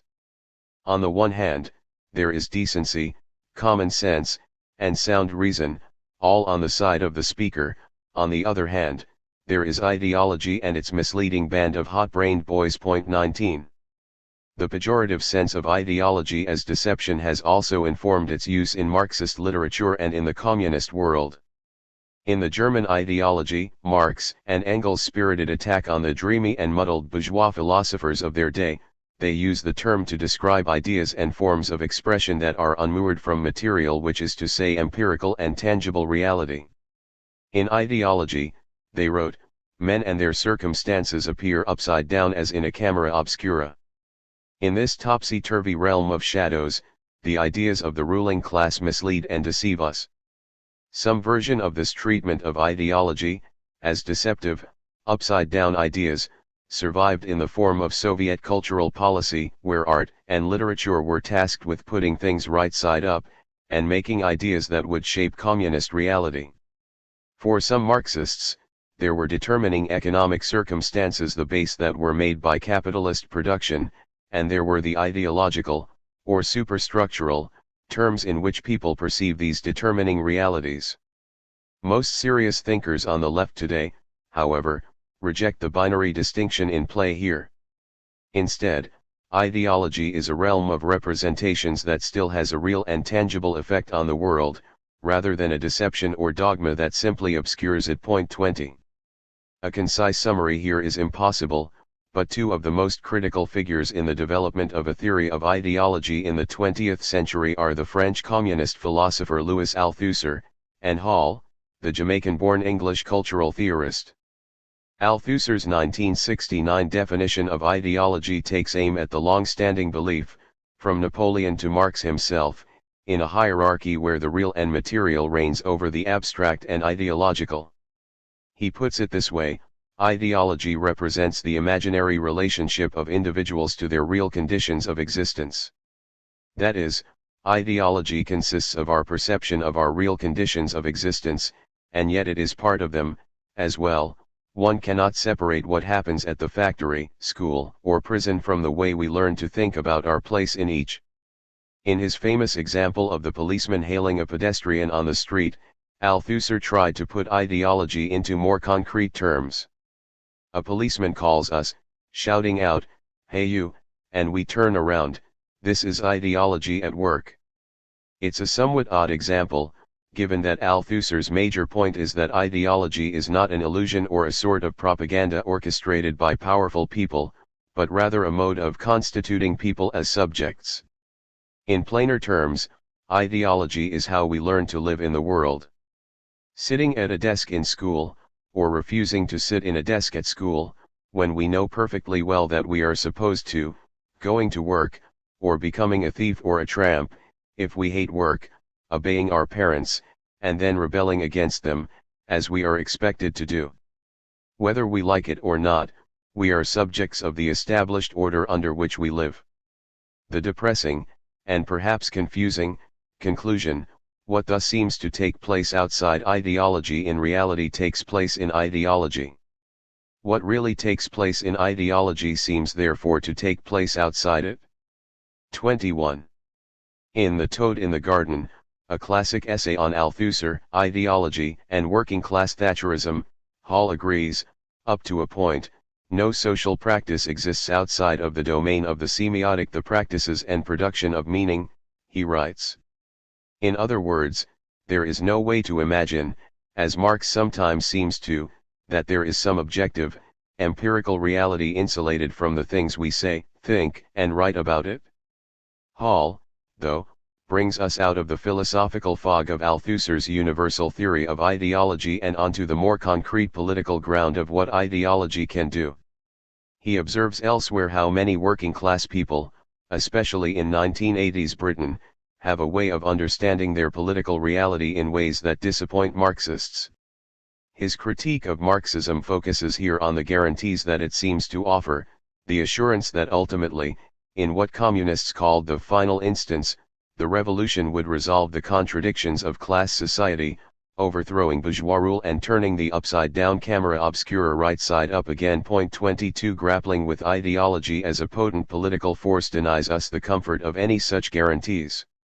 We cannot take comfort in saying that Trump's presidential victory was explicable in merely economic terms, as a working-class revolt against liberal elites or corporate raiders, but neither is it sufficient to say that it was mere ideology in the pejorative sense, which is to say the product of irrational beliefs like racism or sexism that overpowered authentic class interests. It was neither of these things, but it was also both. The importance of this more dialectical conception of ideology is that it reckons with the desires of real people, and their deviation from what may be our political expectations, and their material interests.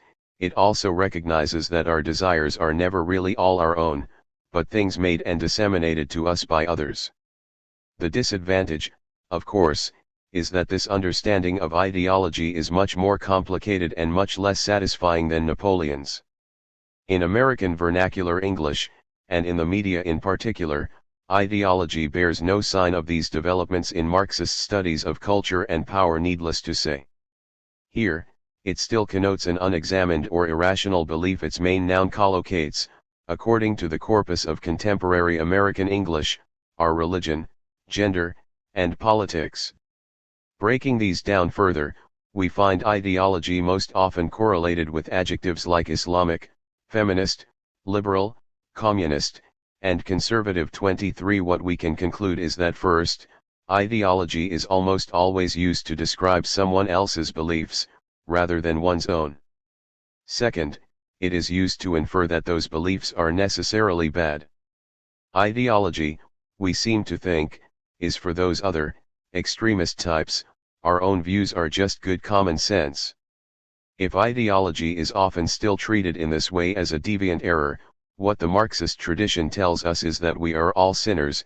It is not a matter of whether you have an ideology, but what you are doing with it. Inclusion, N. Students arriving at college these days will likely encounter an Office of Diversity, Equity, and Inclusion or some variation on this name with a mission to make the institution more hospitable to those historically excluded from participating in it. In short, non-white and queer people. At Harvard, to take one example, the mission of the Office of Diversity, Equity, and Belonging is to catalyze, convene, and build capacity for equity, diversity, inclusion, belonging, and anti-racism initiatives across the university. The University of Oklahoma's office wants to build a supportive campus environment where each individual feels welcomed, valued, and supported for success. Students in Norman, Oklahoma, might be justified in asking whether feeling welcomed is necessarily the same as being welcomed.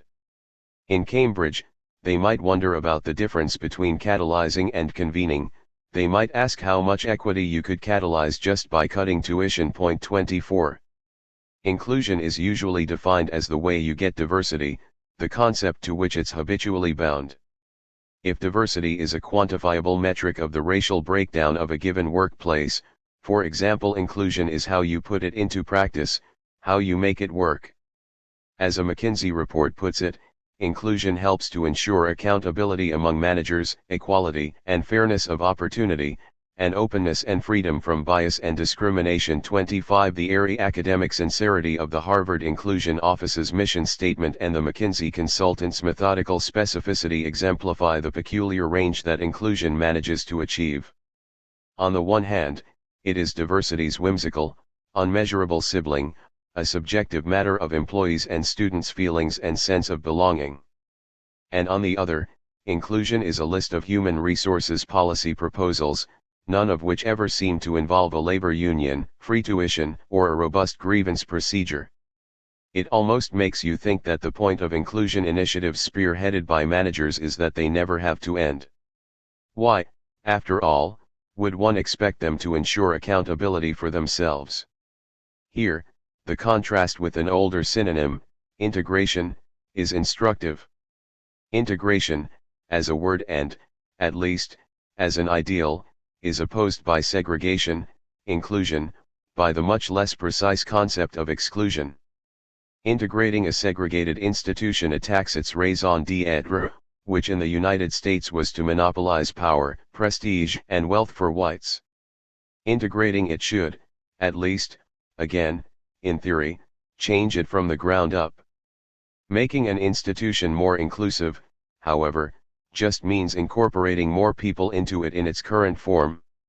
A more inclusive institution only needs to become a better and more effective version of itself. It's something you should want to be a bigger part of.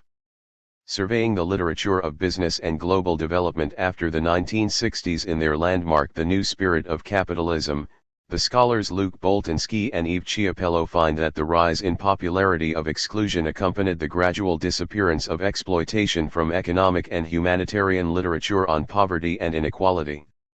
The reason for this, they argue, is that exclusion points no fingers, indicts no one.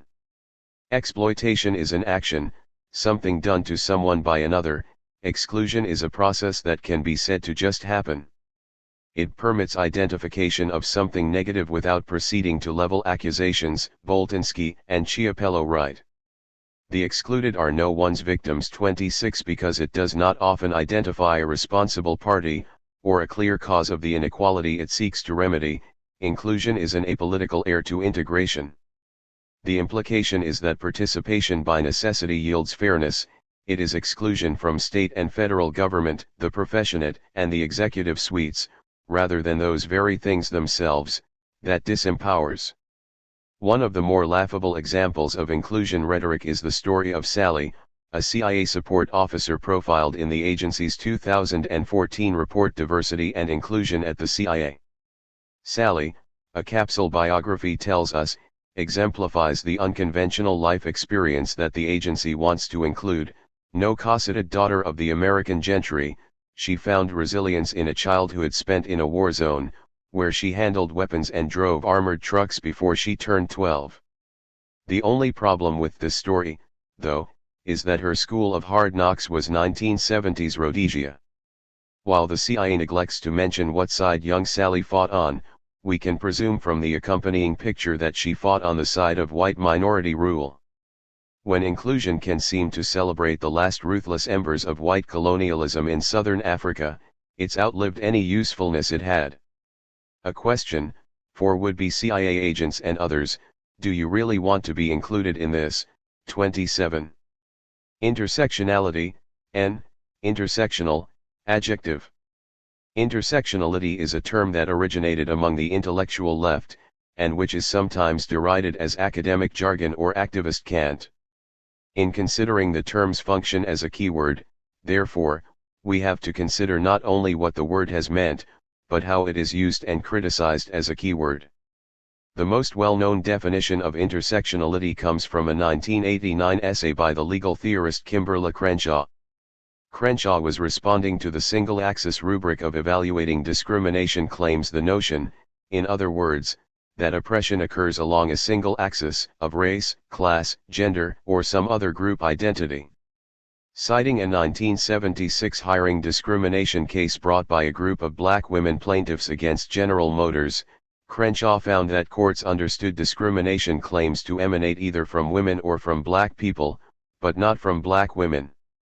The women's case was dismissed as a sex discrimination case, since women, white ones, Crenshaw notes, had been amply hired at General Motors during the period under contention.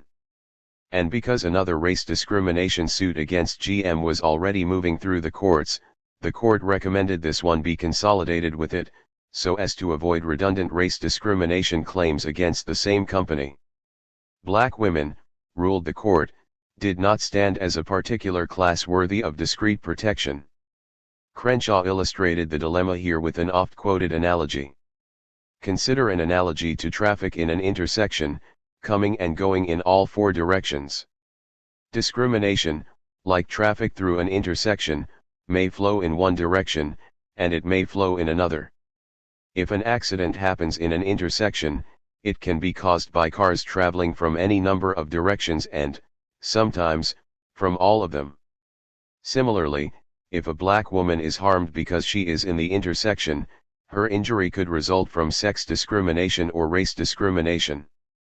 Reflecting on this argument in a subsequent essay, Crenshaw wrote that her objective was to illustrate that many of the experiences black women face are not subsumed within the traditional boundaries of race or gender discrimination as these boundaries are currently understood, and that the intersection of racism and sexism factors into black women's lives in ways that cannot be captured wholly by looking at the race or gender dimensions of those experiences separately. 28. In 1977, the black feminist activists and writers of the Combahee River Collective, named for the site of Harriet Tubman's daring Civil War raid into South Carolina, laid out a statement of principles that has become one of the most widely read manifestos of the U.S. left.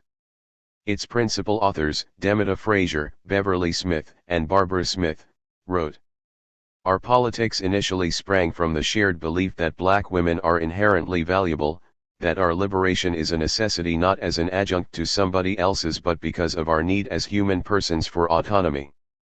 This may seem so obvious as to sound simplistic, but it is apparent that no other ostensibly progressive movement has ever considered our specific oppression as a priority or worked seriously for the ending of that oppression.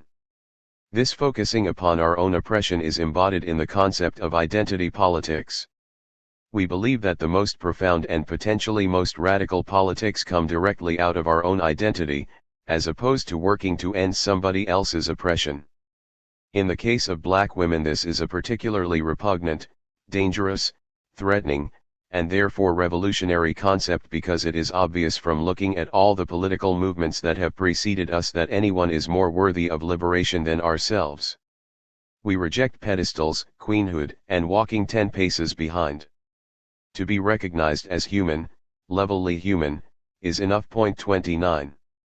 The Combahee authors argued that it is difficult to separate race from class from sex oppression, and they insisted that attempts to do so by some Marxists insistent on asserting the primacy of class in their analysis, for example, or male black nationalists committed to patriarchal modes of organization and leadership, were both counterproductive and dehumanizing. The statement does not use the word intersectionality, but it lays out a vision of a political practice grounded in a conviction that Crenshaw named and described in the following decade. It does, however, introduce the term identity politics, which has also become an embattled and much abused term. In the Combahee statement, it has a clear meaning. We believe that the most profound and potentially most radical politics come directly out of our own identity, the authors write.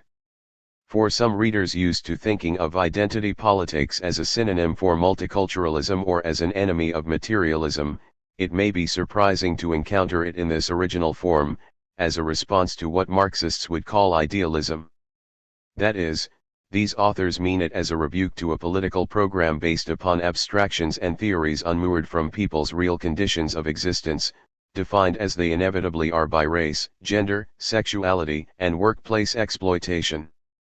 In a commentary on the legacy of the Combahee statement, Kianga Yamada Taylor defines intersectionality in admirably concise terms: the idea that multiple identities can be constantly and simultaneously present within one person's body. And yet the Combahee Manifesto, written as a challenge to exploitation and prejudice in the left and the broader society, still retains much of the force of its demand for solidarity within an anti-capitalist mass movement that, if it is to succeed, and if it is to deserve to succeed, must make space for the capaciousness of the people it will represent. Like other words in this collection, intersectional and its noun form have real lives in political theory and practice, but they also have a shadow life in political media, where they are distorted as buzzwords, cynically claimed as badges of honor, or superficially ridiculed. Intersectionality's shadow is less complex than the substance, but it is a long shadow. Intersectional entered the 2016 presidential election discourse when Hillary Clinton's campaign wrote, in a tweet, that we face a complex, intersectional set of challenges. We need solutions and real plans for all of them. This banal statement was accompanied by a baffling graphic that plotted a dozen or more phrases like accountable leadership and investments in communities of color within a dense, inscrutable web of lines. The presumption was that these vaguely worded things were connected. Exactly how was impossible to work out. Point 30. Clinton's use of the adjective set off a round of backlash, on the right and left, and explainers in between on social media and in publication. Some left-wing writers identified intersectionality too easily with the cynical version used by a centrist Clinton campaign to appease feminist critics. "We see this," wrote the Marxist scholar Jody Dean of the liberal embrace of an individualist identity politics, "when we look at the arsenal of identities: sex, race, gender, sexuality, ability, ethnicity, religion, citizenship, and recognize what is missing: class." Implicit in this argument, firstly, is the idea that class is not also a category of identity, reproduced in a variety of ways, whether at work, in a union hall, in a beer commercial, and on country music radio. Rather, Dean seems to suggest, class is a sort of super-identity, a side in the class war that cuts through them all. It's no secret that individualized appeals to race, gender, ability, and so on can easily be co-opted by establishment politicians. What is less clear, to me, is why some critics on the left seem to presume that class identity cannot be co-opted just as easily. And if class is a determining factor that cuts through other, more contingent struggles, then when does, say, the exploitation of black female home health aides cease being an issue of race or gender and become the universal class struggle? 31. Among self-styled conservative intellectuals, meanwhile, intersectional has become an omnibus term, dovetailing with woke, postmodern, and politically correct, words used for waging cultural politics on the relatively unfriendly terrain of the university and elite journalism. These words are always uttered with a snarl and with fantastical overstatement about the oppressive dominance of feminism or anti-racism on campus or in the news media. In an article called The Battle of Woke Island, the conservative journalist Michael Continetti, a fierce partisan of meritocracy who only happens to be married to Bill Kristol's daughter, wrote, "In the world of the campus, one's status and moral authority increases with the number of victim groups in which one claims membership. This is the postmodern dogma of intersectionality that promotes solipsism at the personal level and division at the social level, that forbids the cultural appropriation of one victim group's tastes, symbols, language, and commodities by another group, and requires members of the victimizer group cisgendered white males to recognize, confess, and atone for their privilege." 32. Arguments like this have little to do with intersectionality as an idea, and they rarely cite sources or significant examples. Intersectionality, according to this perspective, is at once a hegemonic belief system, an official policy, and a widespread form of activist discipline that organizes what appear to be Maoist self-criticism sessions for white male heterosexuals. Like neoliberalism, intersectionality is a term deployed, defended, attacked, and dismissed as a term nearly as much as it is discussed as a concept, one with a history and a variety of arguments behind it. Some of the reasons for this are pinpointed by Jennifer C. Nash in her book Black Feminism Reimagined, After Intersectionality, what she calls a loving critique that thoughtfully examines the place that intersectionality has acquired in academic institutions, where it has become hegemonic though not in the way that Continetti fantasizes. Intersectionality, Nash suggests, is central to the mission statements of women's studies programs and student services on campuses, sometimes as a smokescreen, when more substantial investments in the program are lacking, or an efficiency mechanism. Why hire two scholars to teach African American history and women's studies, when you can hire an intersectional scholar to do both? The focus of her critique, though, is on intersectionality as a subject of proxy debates about black feminism in general, or the place of black women in the U.S. Academy more particularly. In these discussions, Nash argues that intersectionality has become a critical approach that one is either for or against, a Manichean choice she shorthands as the intersectionality wars.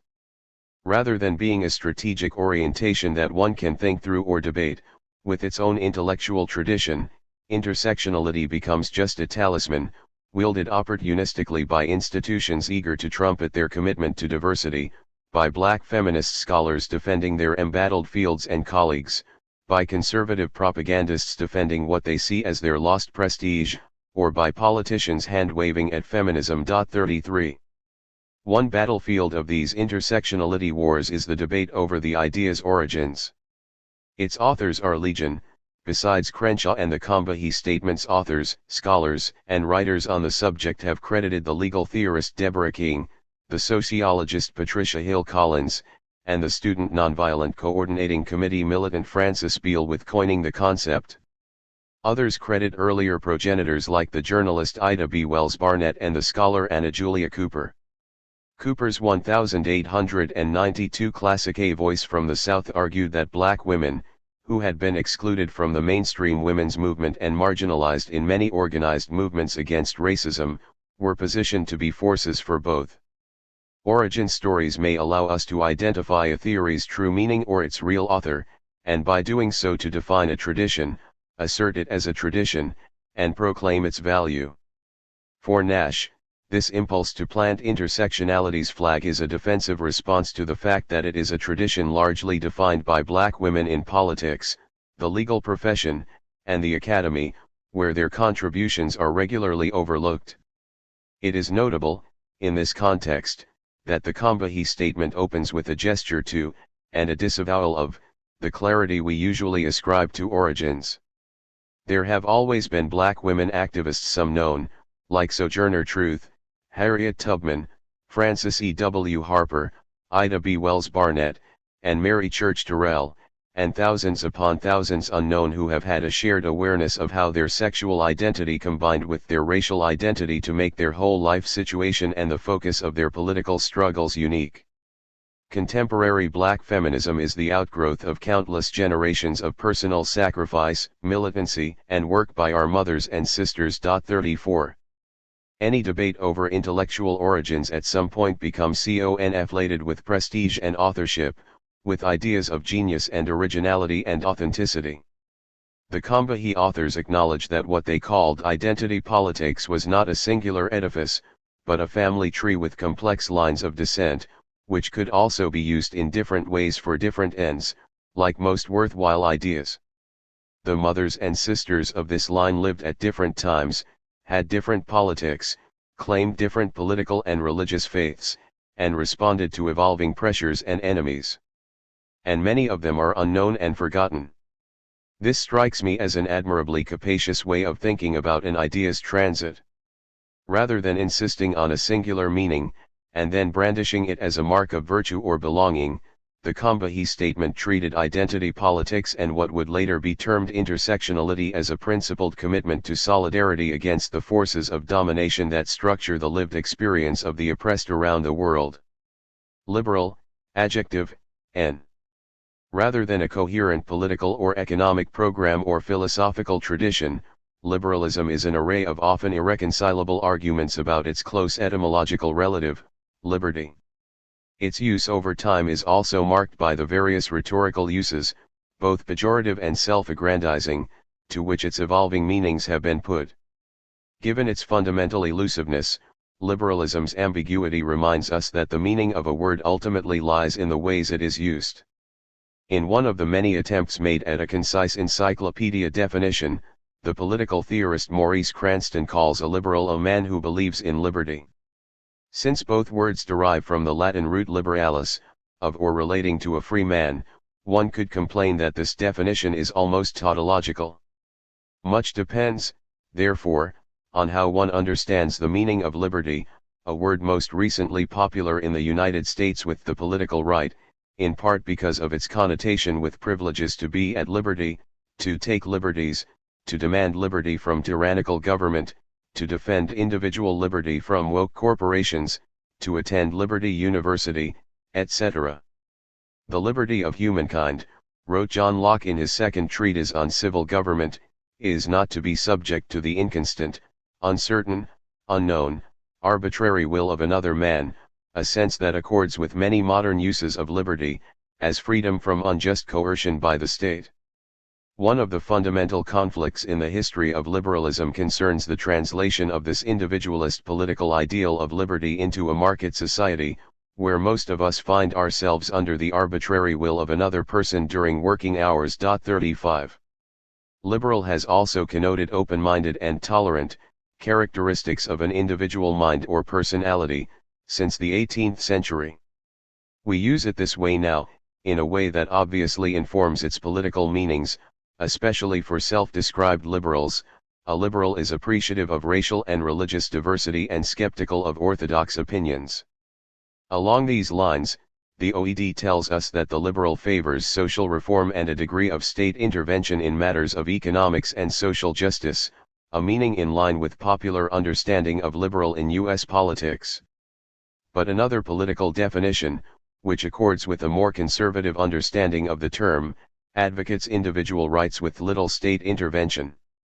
This is what, calling upon the Latin root once again, we might call the libertarian definition of the term.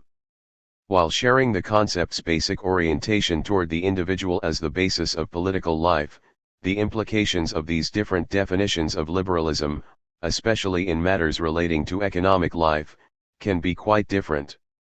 This makes the designation liberal really more a value judgment than a coherent political tradition, as with many political descriptors. Liberals' connotation of generosity, princes are munificent, friends are generous, a patron liberal, explains a 19th-century thesaurus, is embraced by bleeding heart liberals, but it is used negatively in right-wing caricatures of the profligate liberal politician.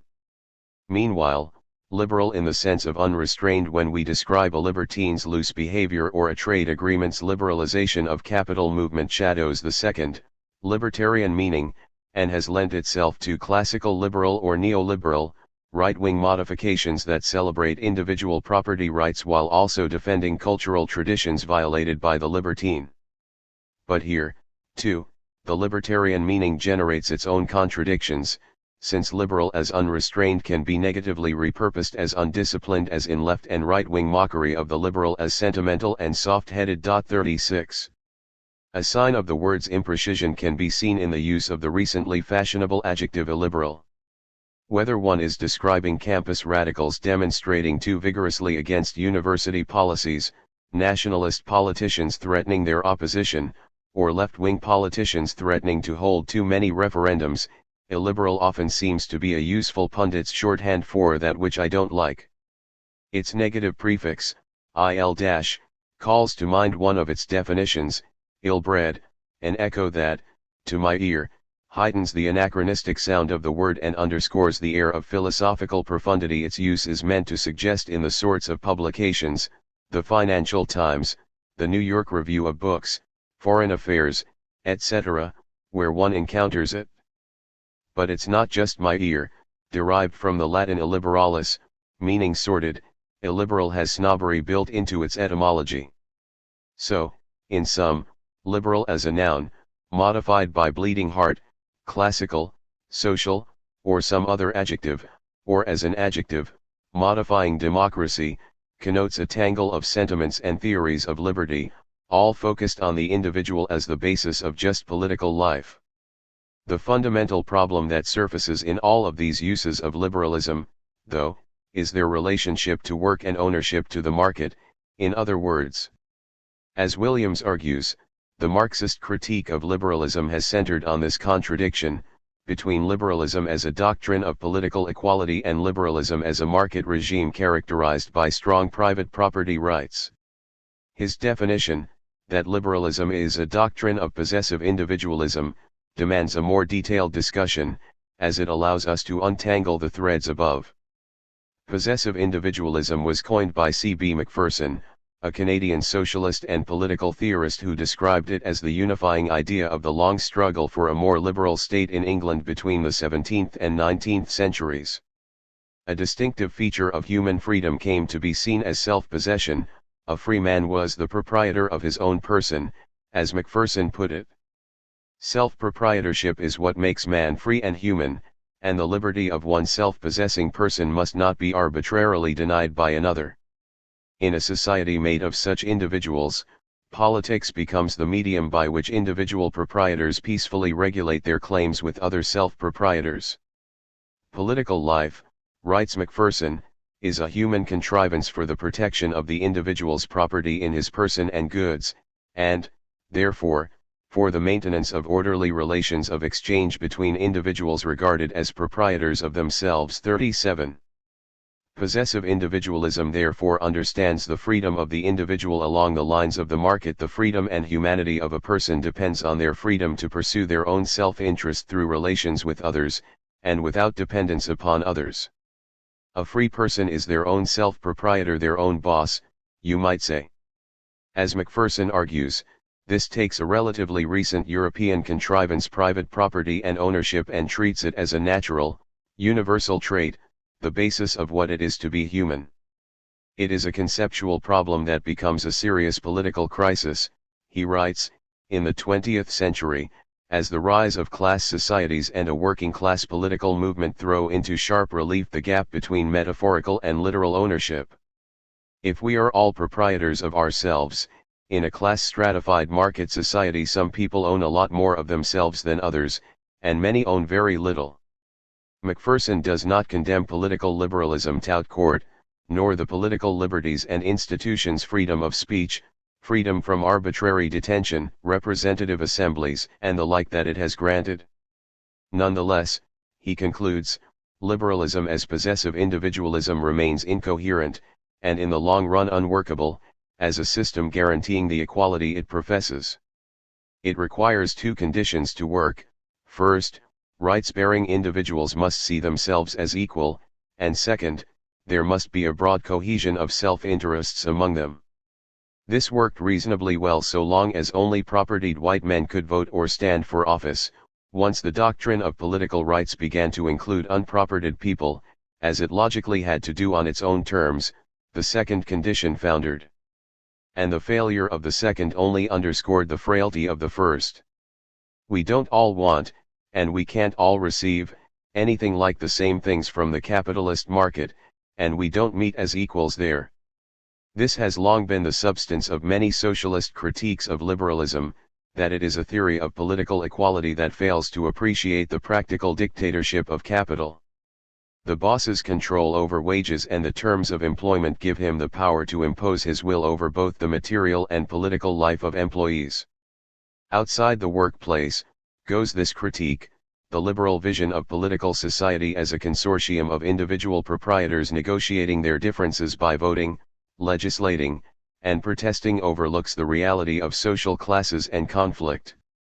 The conflicts between unequal classes are not so easily managed away in a parliamentary exchange. As U.S. politics has become more and more plainly captured by a wealthy elite, and as various levels of government have shown themselves to be powerless to restrain police and prison violence against black people, this failing has become increasingly clear as a practical matter. Marx's dictum from Capital, where he writes of the worker's freedom to sell his labor to any capitalist, remains an eloquent summary of the problem, between equal rights, Force decides 38. In defense of a nebulous ideal of liberal democracy characterized by elections, a liberal market, and individual political rights, American liberals have long countenanced, and even celebrated, the use of military force elsewhere in the globe. The results of such interventions in Chile, Vietnam, Angola, Iraq, Libya, Congo, and Afghanistan, to name only a few of the bloodiest, have often been good for private property rights, but rarely for the sorts of political arrangements we could credibly call liberal. To put it perhaps too bluntly, liberalism is a political tradition of rights and liberty, and democracy is one of power and equality. These two concepts, often so carelessly conflated, routinely come into contradiction with each other in an unequal capitalist society. One example from my own recent experience underscores this difficulty. In Venezuela in 2006, I was researching the television industry under the socialist government of Hugo Chavez. The government had recently cancelled the broadcast license of RCTV, a private cable TV station it accused, with reason, of inciting a coup against the government and, more controversially, of exclusively defending the interests of wealthy Venezuelans via its news service. Critics in Venezuela and abroad, citing the liberal values of free speech and journalistic independence, denounced the move as an authoritarian crackdown on political dissidents. But RCTV did promote a 2002 coup against Chavez. It did promote, openly and vitriolically, the Venezuelan opposition, and it often portrayed poor people in crude and bigoted terms. In strictly liberal terms, the critics were correct that the station and its journalists had been silenced when the government revoked its license. But as English-speaking viewers of cable news the world over well know, private media and their wealthy owners exercise vast political influence, far and above what an individual citizen can muster by rallying their fellow citizens with a soapbox or by petitioning their government with the ballot. In strictly liberal terms, RCTV and Fox News shouldn't be touched, but in democratic terms, they shouldn't exist in the first place. Materialist, adjective, N.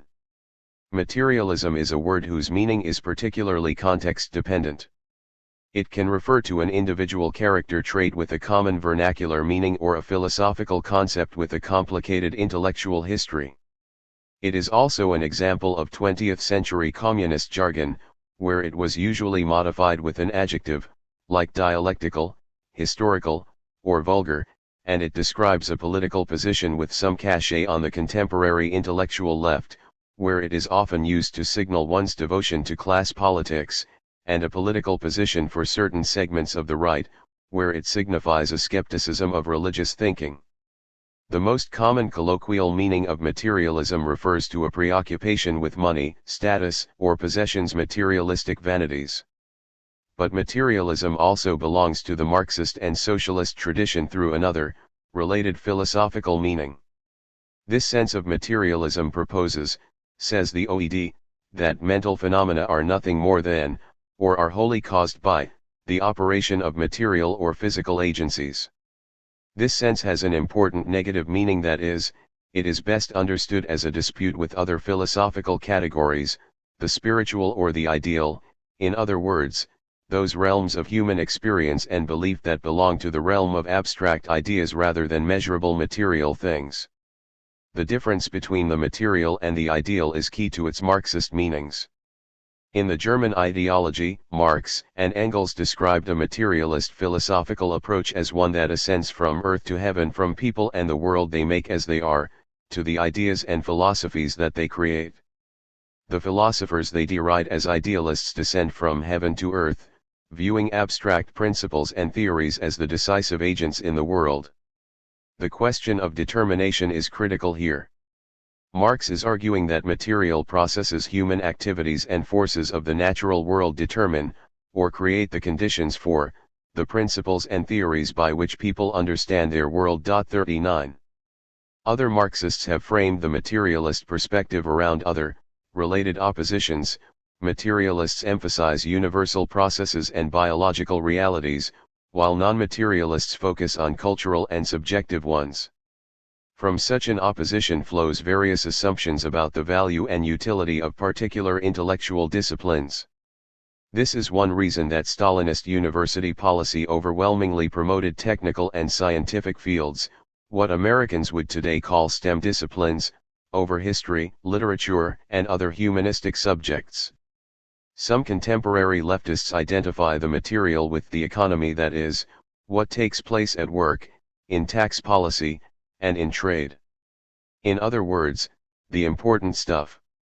This, as opposed to the middle-class concerns of a diversifying student body and professionate after 1968, as Vivek Chibber claims, or wishy-washy things like immigrants' rights or gender identity. These are the obsessions of the moral left, as Bernd Stegemann, of the German populist left movement Aufstehen, Stand Up, puts it. 40. But oppositions in Marxism are not static antagonisms, even if we accept the terms of a moral left or identity as opposed to class politics. It does not therefore follow, at least from a Marxist point of view, that they are clearly or consistently distinct or opposed. Engels, Marx's collaborator and one of the intellectual authors of what became known as dialectical materialism, put it this way in an 1890 letter to the socialist Ernst Bloch. According to the materialist conception of history, the ultimately determining element in history is the production and reproduction of real life. Other than this neither Marx nor I have ever asserted. Hence if somebody twists this into saying that the economic element is the only determining one, he transforms that proposition into a meaningless, abstract, senseless phrase.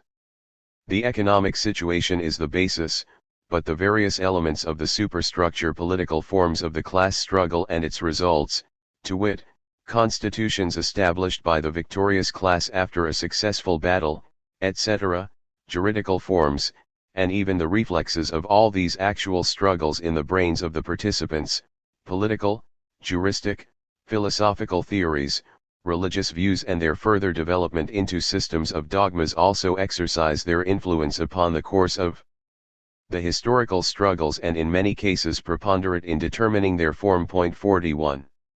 There is much to argue with even here, but Engels's elusive definition of the material as the reproduction of real life is key for socialist understandings of the material. His failure to clearly limit what real life might include frustrates any simple equation of material with economic, universal, biological, or even class formation. It includes these things, but it is also the ideological, cultural, political, and even spiritual means that make our real life and by which we fight to change it. Another prominent form of so-called materialist thinking is the atheism and scientism of writers like Richard Dawkins and Steven Pinker, who tend to style themselves as truth-tellers besieged by a culture of academic postmodernists, pastors, and English professors. In a lengthy missive against critics of science, Pinker lists a bunch of famous philosophers and then reflects.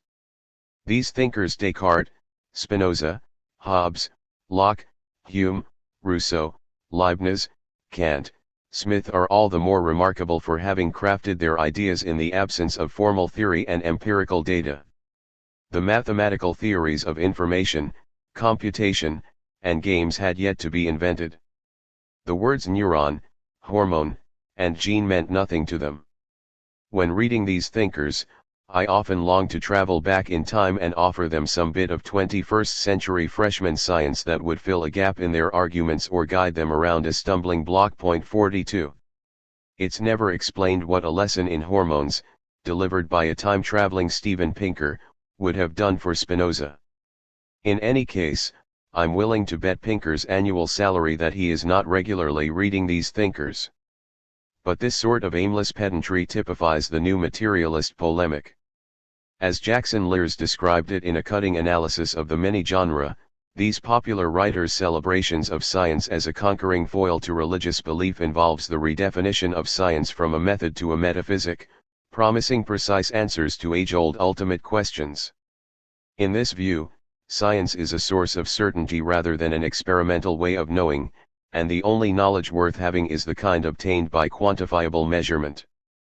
43. Because this treatment of science is directed not toward answering particular scientific questions, but toward proving science as a superior worldview, it spends much of its time spinning its wheels either in self-flating reassert ions of this thesis, as Pinker's time-traveling fantasies, or in extended assaults on strawmen so old they have long since turned to dust, such as Dawkins's arguments against the existence of purgatory and St. Anselm's proofs of the existence of God. Because religion has served as the antagonist for both Marxist and reactionary atheist materialisms, it is worth remembering, just before his famous line about religion being an opiate of the masses, Marx also wrote that religious suffering is, at one and the same time, the expression of real suffering and a protest against real suffering. Religion is the sigh of the oppressed creature, the heart of a heartless world, and the soul of soulless conditions. 44. Phenomenal, unempirical, and subjective forms of affiliation and belief, whether that is a belief in a Catholic God or a commitment to queer theory or the New York Jets, are essential parts of the reproduction of real life for our fellow human creatures.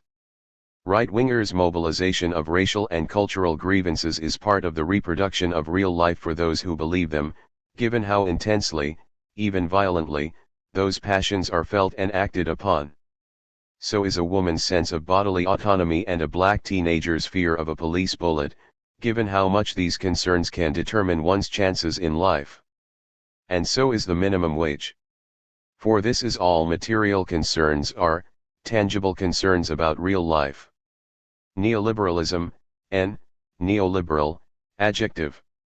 Neoliberalism is, to put it as simply as possible, the theory and the political practice of free markets and a strong state. 45 We might be able to end the discussion here, if not for the vexed question of what a free market is. Because freedom is so central to neoliberal thought and politics, and because the market is so ill-defined, we must soldier on. The term, to say nothing of the thing itself, is a subject of seemingly endless discussion.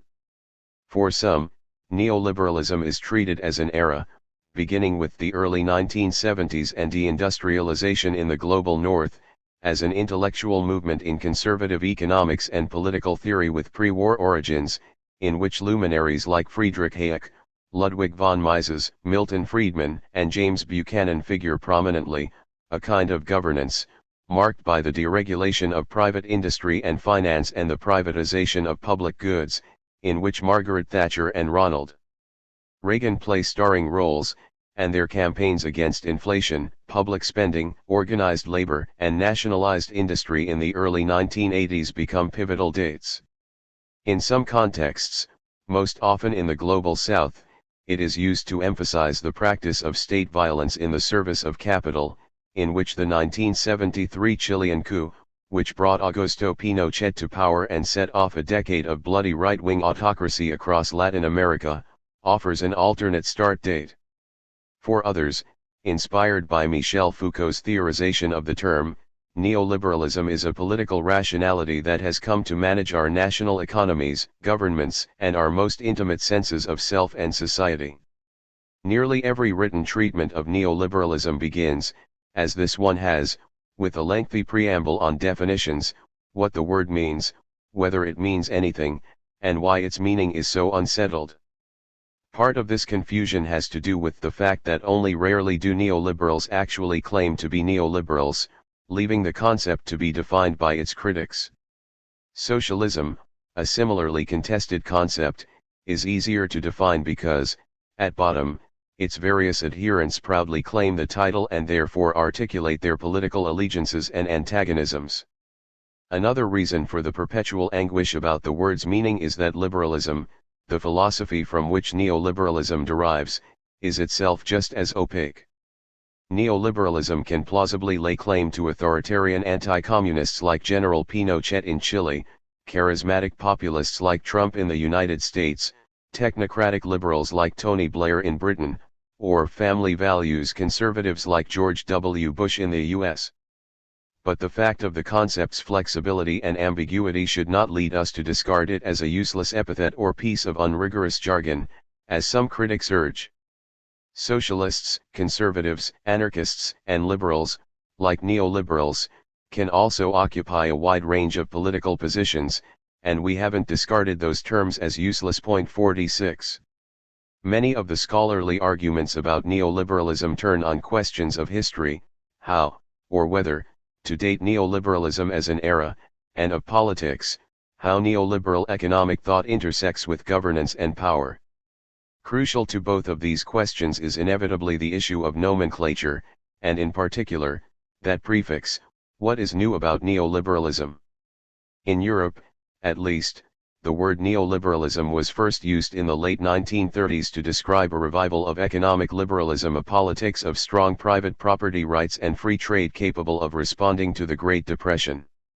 The post-war situation evolved with the founding of the Mont Pelerin Society, after the French side of the 1947 meeting of an assortment of US and European right-wing economists and businessmen opposed to what they called economic planning.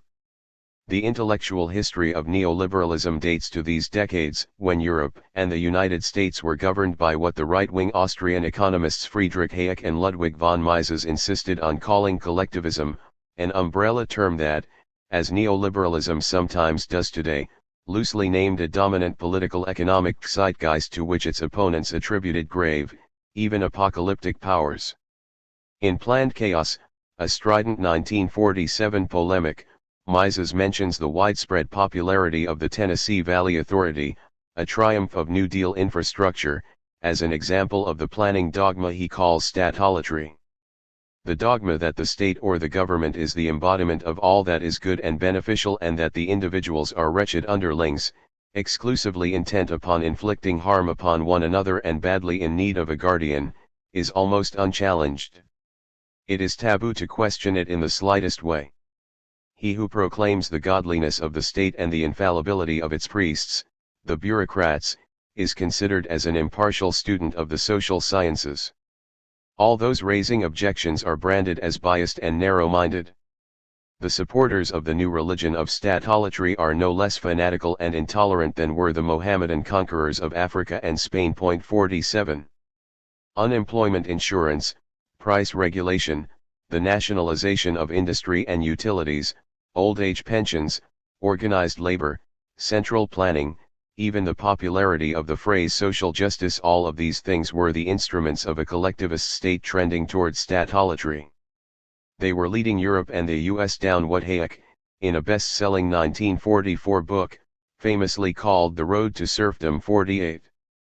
Mises sets up an opposition, at least rhetorically, between the state and the market, which he defines in the same book as a system which automatically values every man according to the services he renders to the body of sovereign consumers, i.e., to his fellow man.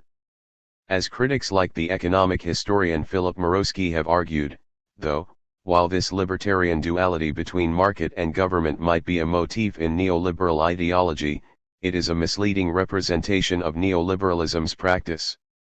Some of the signature policies of neoliberalism in power, like international free trade agreements that overrule local polities, the privatization of public schooling, and the privatization of public utilities, require a strong state to enforce them. And as Quinn Slobodian has recently shown, neoliberalism is less about setting the market free, as many of its advocates claim to want, and more about encasing the market by creating an international economic order free from democratic interference in the pursuit of social justice or redistribution. 49. The political history of neoliberalism in power is often dated to a set of related economic crises in the 1970s. In Latin America, this is principally Pinochet's 1973 coup against Chile's socialist president Salvador Allende, which followed what Pinochet's American ally Henry Kissinger called a campaign of making the economy scream 50. The market, in this memorable metaphor, is not a force of nature or goodness, it is a living creature that can be browbeaten in the pursuit of political and economic goals. Later, in the United States, high oil prices and stagflation, high inflation combined with high unemployment, precipitated an economic crisis that helped bring Reagan to power. Reagan's chair of the Federal Reserve Bank, Paul Volcker, has lent his name to another milepost in the history of neoliberalism in practice, the Volcker shock, in which the Fed abruptly raised interest rates to induce a recession and thereby cut inflation. As a result of the state management of the economy, unemployment went up, the money supply decreased, and inflation went down.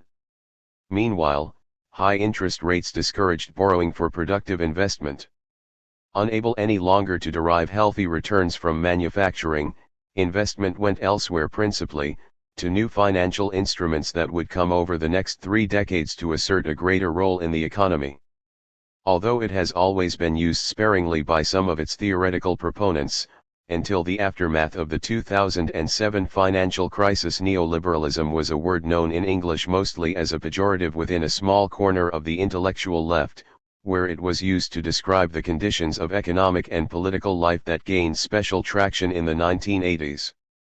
In the First World, this meant privatization, anti-union politics, outsourcing, deindustrialization, and right-wing tax revolts, and in the Third World, military and paramilitary violence in the service of large landowners and private industry.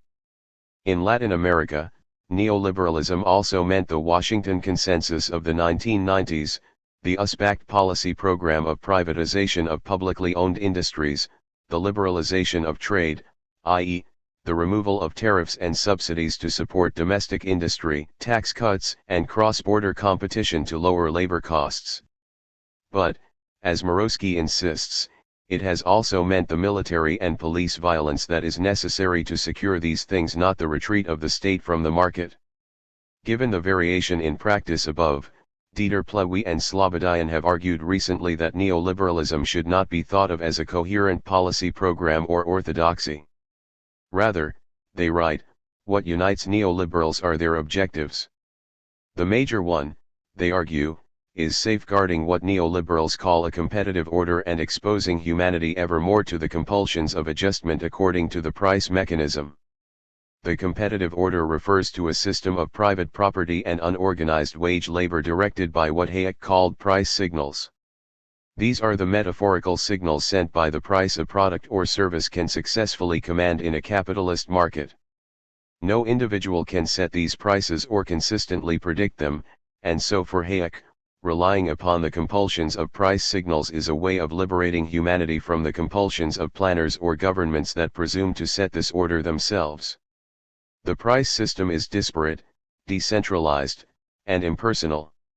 The market devolved authority from a single individual or bureaucracy to all the participants in the market, acting autonomously for themselves. As Slobodian and Plehwe write, a fundamental feature of neoliberal epistemology, that is, how neoliberals think about how people think and learn, is the fundamental fact of human ignorance. Economic planners, whether communists or New Dealers, think they know what people need, what they deserve, and what these things should cost. But in fact, neoliberals counter, nobody knows these things. And so neoliberalism is not a belief in the wisdom, naturalness, or innate goodness of the market, as free market ideologues often say. After all, the market is something made through competition.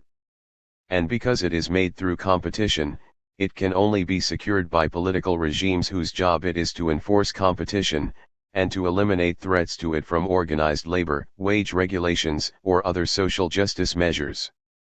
One of the most important such regimes, as Melinda Cooper has written in her analysis of the political economy of family values, is that of the patriarchal family. And here, again, it would be an error to think of neoliberalism as simply subtractive, that is, as the deregulation of the economy or the cutting of public spending.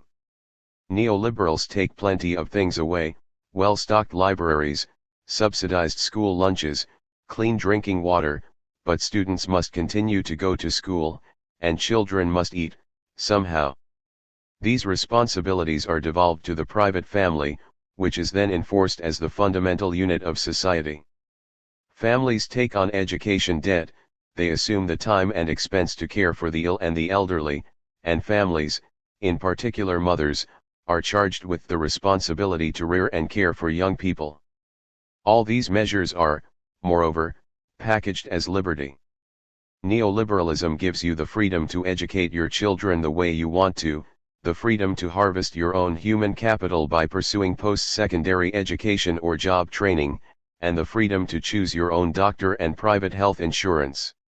These things are made possible, ideologically and practically, by the neoliberal family. And yet American family values conservatives cast presidential votes overwhelmingly for Trump, and neoliberal generals in Argentina kidnap the children of their left-wing opponents. Neoliberalism is not so much confusing as it is politically ecumenical, able to cast its lot with a host of different political regimes in the service of its major objectives. Point 51. A brief word, finally, on what we can confidently say neoliberalism is not. Many treatments of neoliberalism have been hampered by a tendency to abstraction.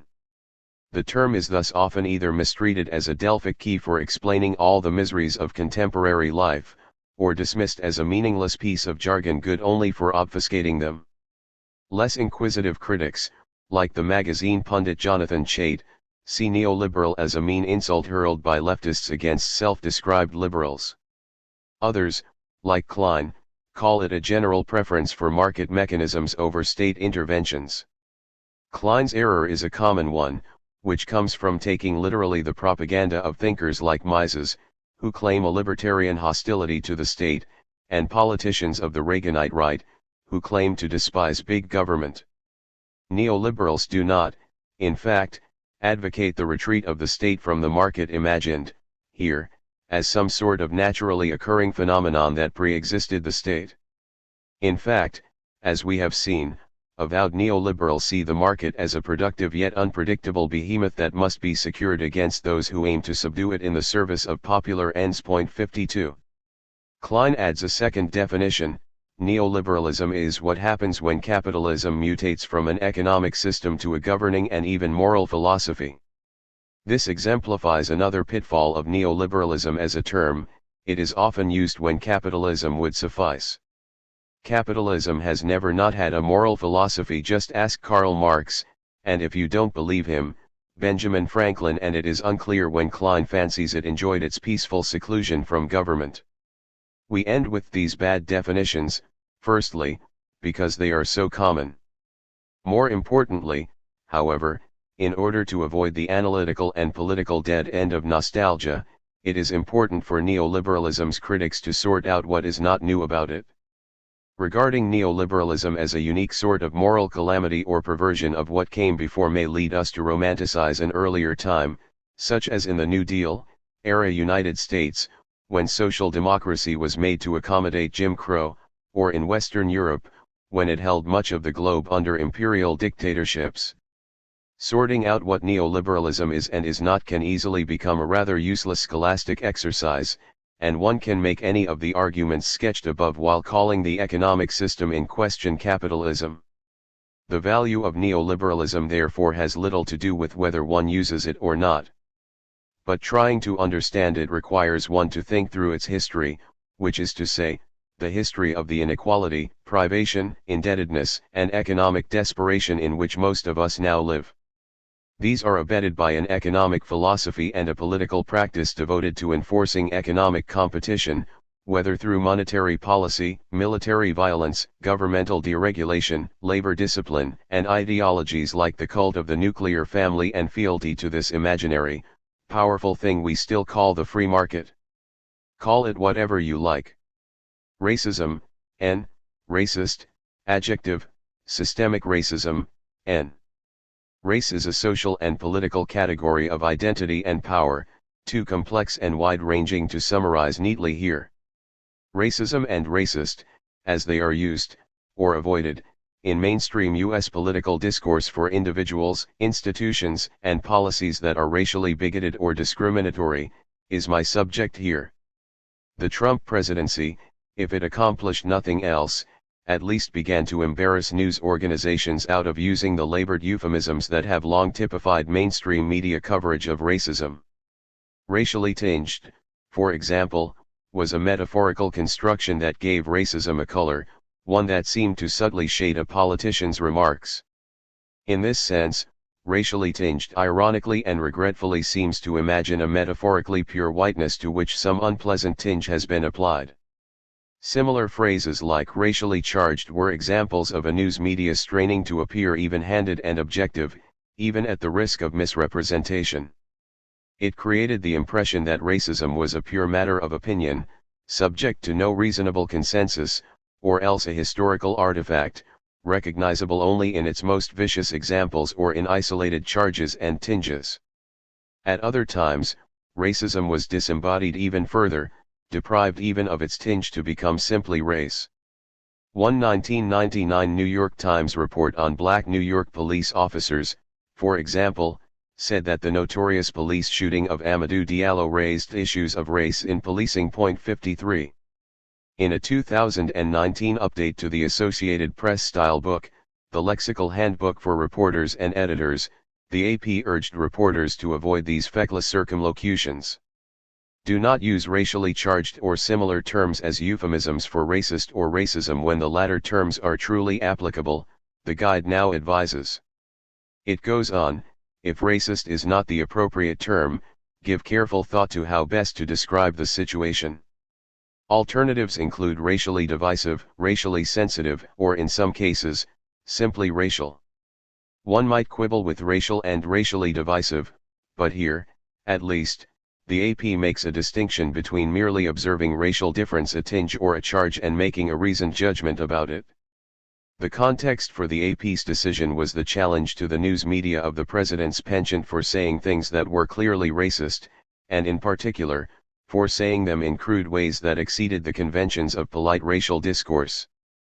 How else could one describe Trump's description of most of the African continent as not just riddled with corruption or hopeless, for reasons buried in their cultures, The Economist once said, but as shithole countries.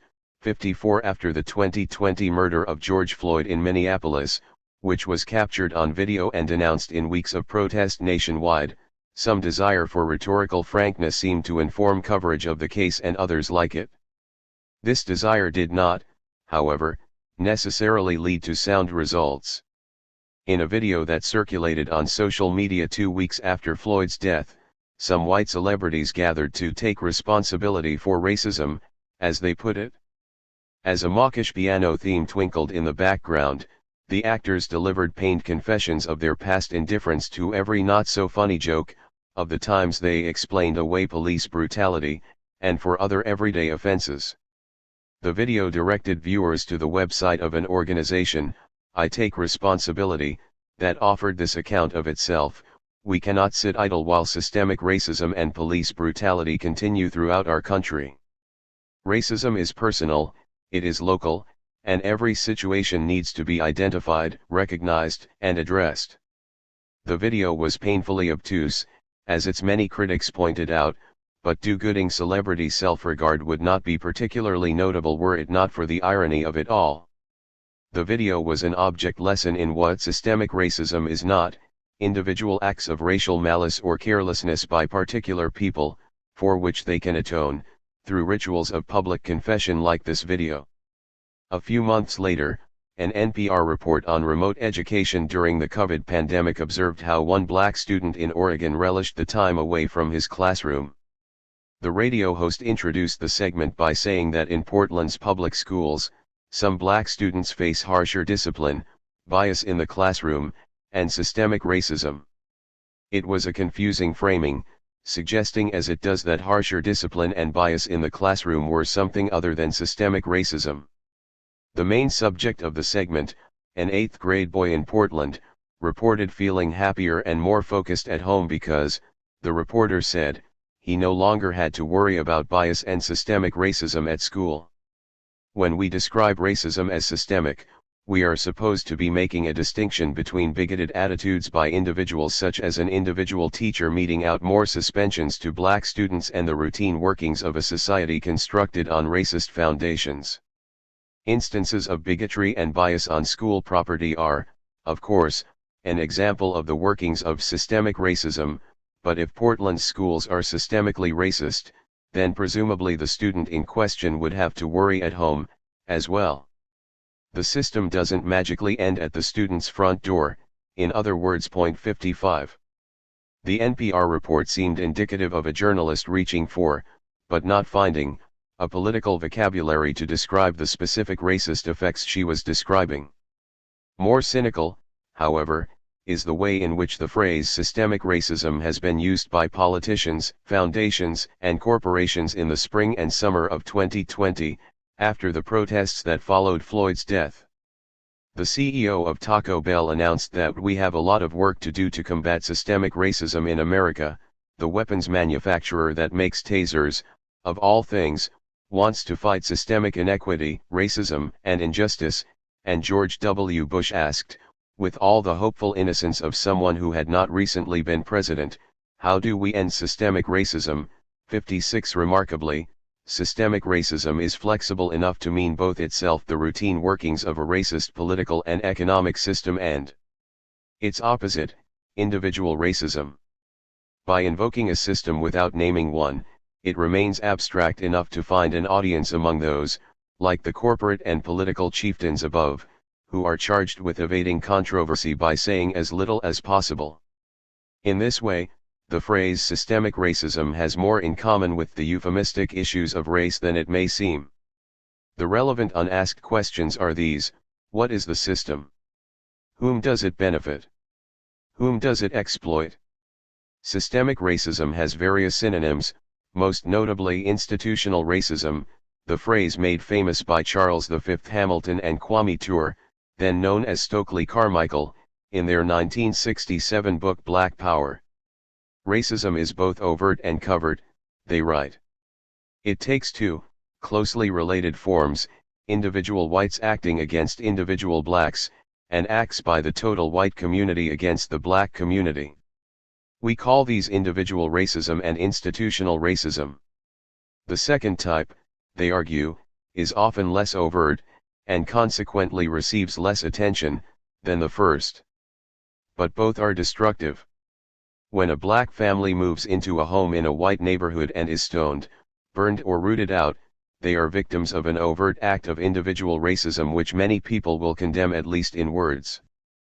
But it is institutional racism that keeps black people locked in dilapidated slum tenements, subject to the daily prey of exploitative slumlords, merchants, loan sharks, and discriminatory real estate agents. 57 Hamilton and Carmichael's institutional framework insists that racism is a tool of power, used by particular guilty institutions to benefit some at the expense of others. Systemic racism, on the other hand, works as an intellectual placeholder, a gesture of recognition whose effect is to prevent its audience from thinking harder and deeper about what the system is and what about it must change. This is most plainly true for the most opportunistic cases, as when the maker of the Crunchwrap Supreme registered or a less lethal police weapon issues a strongly worded statement against systemic racism. Even in cases where the phrase is used with more nuance and better intentions, as in the NPR report above, it still has an air of hand-waving obligation, conflating examples with their systemic causes. These uses allude to the systems we're stuck in, but can't help us think beyond them. The political terms we use are not all important, and they don't function as either magic or toxic words by themselves. But they can help us identify enemies and friends, they may shape, or limit, our political imaginations. Science, N. The good thing about science, the television host and astrophysicist Neil deGrasse Tyson tweeted in 2013, is it's true whether or not you believe in it. The adage has been retweeted thousands of times, and some version of it adorned placards at the 2017 March for Science, which rebuked a White House that denied climate change and, later, mocked public health mandates to fight the COVID pandemic. Even if science doesn't care if you believe in it or not, believing in science still became a watchword of liberal opposition to the Trump presidency, and the eventual triumph of Biden. Or, as it is often phrased, the science, not so much particular scientific research but the very idea of it, the acceptance of universal, rational objectivity as the basis for our interactions with the natural world. 58 It's an undoubtedly worthy ideal, even if Americans have once again found a way to praise themselves for stumbling backwards over a very low bar. The bigger problem, though, is that the science is difficult, if not impossible, to separate from the subjective and often irrational concepts of expertise and authority with which it has always been vested. Consider, for example, that following the science once meant contemplating drapetomania, the mental disorder that the antebellum Mississippi physician Samuel A. Cartwright diagnosed in slaves who tried to escape bondage, or locking a hysterical woman in her room for months on end, as the pioneering neurologist Silas Weir Mitchell recommended. Today, in our more enlightened times, listening to the science sometimes means listening to the doctors who systematically underestimate and undertreat pain in their black patients. In these cases, science's claim on objectivity has lent its authority to political orders that treat white supremacy and patriarchy as natural facts. Britt Russert, a scholar of 19th-century science and the politics of race, has shown how this has always made science a powerful weapon of dispossession, sanctioning slavery, segregation, and colonial conquest. This history, she writes, should remind us that science is not inherently good or real. Its claims to and on reality are constructed like all forms of knowledge. 59. The politicization of in-person schooling during the COVID-19 pandemic was a case in point. In spring 2020, with cases high and vaccines still very new, teachers' unions, along with many parents, demanded that adult school staff be vaccinated as a precondition for opening schools. They also called for additional protective measures, like social distancing and improved ventilation in school buildings. Critics like Chris Christie, the former New Jersey governor, and Mark Thiessen, a former GOP speechwriter, responded opportunistically by pitting teachers' unions against the science, citing studies that suggest schools for children below the high school level are not significant contributors to community transmission of COVID. Unsurprisingly, they ignored some inconvenient scientific observations.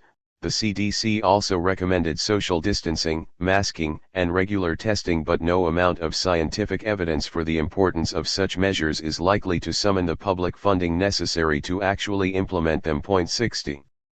The science, as we can see, says many things, and it says it in many voices. Like most appeals to authority, claims to speak in the name of science tend to confuse the cloud of cherry-picked experts for the soundness of their arguments. But Thiessen, Christie, Tyson, and others talk about science as though it were the force, a singular unimpeachable truth, ender of debates and vanquisher of ideological enemies. Those dreaming of a bipartisan consensus that will transcend politics won't find it in a lab coat. Science, it turns out, is just another bunch of arguments. Part 3. Movements. When the horses stop running, run the wrong way, leave the track entirely, or stampede their trainer. Activism, N. When CBS announced a reality show in September 2021 called The Activist, many lambasted the plainly depraved concept, an activism-themed game show, in which contestants compete in missions, media stunts, digital campaigns, and community events aimed at garnering the attention of the world's most powerful decision-makers, such as celebrity Judge Usher. Much of the outrage focused, with good reason, on the competitive element of the program. But the most depressing thing about it might have been its vision of what activism is, a career path and a personal brand, whose purpose for the activist is to become famous enough to convince powerful people to agree with them. We can't put too much blame on CBS, though, given activism's indistinct meaning as fuzzy as the line between virtue and self-promotion can often be in its practice. The word began its life as a rough cognate of one of those German words for which there is no good English equivalent. It first appeared in American newspapers around 1912, as the name a German philosopher, Rudolf Eucken, gave to his philosophy of spiritual self-improvement through strenuous effort. Activism, to put it simply, was the subordination of shallow intellectualism to action.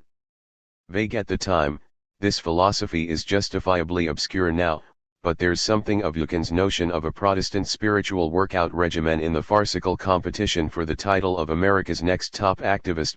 1.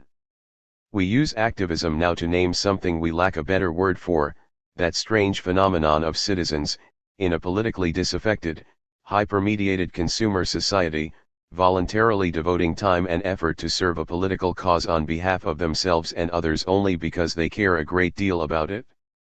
There are the union members who pay their dues, and there are the activists, who organize and mobilize.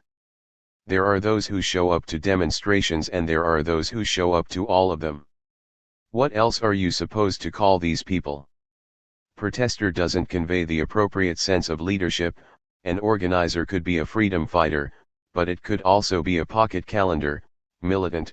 The widespread term for young black radicals in the civil rights era, is now only used in the news media to describe armed insurgents abroad. Cotter, the old communist term for party leaders among the masses, connotes the best combination of zeal, authority, and grassroots contact, but its Leninist tinge has kept it out of widespread usage. So we fall back upon activist, even though action, as such, isn't any more coherent as a political program than it was in Eucken's philosophy. In contemporary American English, our sense of the word comes from the 1960s, when it was used in reports on student unrest and civil rights protests. This is another important feature of activism as we usually use it.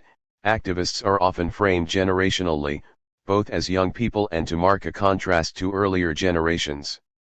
In 1963, a reporter wrote of Southern sit-ins, in contrast to the passivity of the early 1950s, students have become activists. 10 years later, we read that political activism is moribund at American colleges, where students are now cutting their hair, studying harder, shunning esoteric lifestyles, and generally not bothering the college deans anymore. Activism still harkens back to that mythical decade, in the sense of activists as the conscience of a generation or, more pejoratively, as zealous longhairs think about the judicial activists that have haunted Republican dreams since at least the 1980s. We continue to struggle to describe political participation in any but these moralistic, condescending, or opportunistic terms. This is activism as a spiritual crusade, youthful dalliance, or career opportunity. Political activity thus becomes a realm of true believers and professionals, insulated from the strife of everyday life and the struggle of everyday people. It's a vocation, and if you're lucky, a career, fit for a few. But what about the co-worker who finally tells the boss to take her lousy job and shove it, the immigrant who quietly risks deportation to sign a union card, the young person who, enraged at another police killing, throws a brick? None of them are activists, as we usually mean it, and they will likely not impress the powerful decision-makers at CBS. More power to them. Ally, N. Who are our real allies in a revolutionary struggle? Asked an anonymous author in Off Our Backs, the militant feminist magazine, in September 1970. 50 years later, a writer in Marie Claire asked a related, but quite different question: how can I become a better white ally? What is the difference between these two generations' uses of the concept of the ally? 3. In the most common sense of this word, it is implicitly, and often literally, plural. To be allies means to be one part of a relationship between organizations, parties, armies, or nations, like the Allies of World War II. The rise of the singular ally, however, marks a distinctive modern usage, which has garnered its own dictionary sub-definition since the 1970s. Allyship, meanwhile, is an even more recent development. Its first example in the OED comes from 1994, as the state or condition of being a person who supports the rights of a minority or marginalized group without being a member of it. Mickey McKillia attributes the popularity of this usage to its circulation in LGBTQ activism, or, more precisely, to the institutionalized diversity programming that came to campuses and workplaces in the wake of LGBTQ activism. McKillia singles out as a pioneer here the 1991 book Beyond Tolerance: Gays, Lesbians, and Bisexuals on Campus, a resource manual published by the American College Personnel Association, which contains a chapter called Becoming an Ally. This is not the first usage of the term, but the handbook framework for allyship has proven to be an enduring model. Many more recent publications on allyship, like the Marie Claire example above, tend to be scripted as actionable lists of steps by which an interested person can improve one's allyship. London's Imperial College is typical in instructing aspiring white allies to listen, either literally to one's own friends of color or, metaphorically, by following the social media accounts and reading books and articles authored by non-white people. Another instructional essay urges straight allies to lift up marginalized voices, not to usurp them, and to amplify or signal boost the voices of others. It's a model of political activity well suited to social media, given its reliance on individual activism understood in the metaphorical terms of communication and publicity. Point 4. The instructional model tends to imagine political activity in rhetorical terms, that is, the work of allyship is a work of messaging, how you talk and write. In addition, the ally is typically imagined as a single individual, one devoted to improving both themselves and, by extension, the community around them. Rather than forging a coalition between groups, the ally being addressed here is declaring or deepening her own individual allegiances. One might with reason reply that this is not necessarily bad advice. There is nothing wrong with emphasizing listening, empathy, and humility as worthy political values. At the same time, listening to one's friends is an exceptionally low bar for political action. It's really the minimum requirement for having friends at all. And indeed, critics of the ally concept have dismissed it as too focused on rhetorical gestures, too performative, a self-righteous theater of well-meaning white people. It's a criticism to which many in what must be called the allyship industry are sensitive.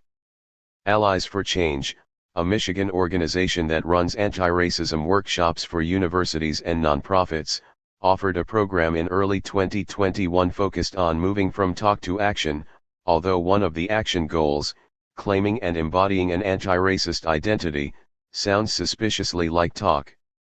Another, the White Ally Toolkit, argues that in order to ameliorate the effects of anti-black racism, white public opinion has to be moved by direct conversation between white people. As the toolkit's authors put it, white people need to talk to Cousin Hannah. There is, to be fair, an organizing model here. Squint and you might see the faint outline of Stokely Carmichael in 1966, telling activist white students in Berkeley, California, to go into white communities and start organizing them. But while a face-to-face conversation is the starting point of an organizing campaign, the allyship model often seems to regard conversations as its objective. Again, here the model is rhetorical, media-driven, political change is measured by shifts in public opinion polls, and political action operates on the level of the individual conversation. Point 5. In the Off Our Backs article from 1970, allies is a collective identity, and it appears to be a contingent one. The real allies in a revolutionary struggle are subject to change with the circumstances. A necessary ally today may not be tomorrow, either for reasons of strategy or as a consequence of some rift. In the move from allies to allyship, then, we can see a trajectory from the movement politics of the 1960s and 70s to the self-actualization and empowerment workplace rituals of the 2000s. It is also a trajectory from political struggle as organization building to an understanding of politics as media theater. Hence the emphasis, in allyship instructional modules, on sound and gesture, listening, empathy, amplification, voices.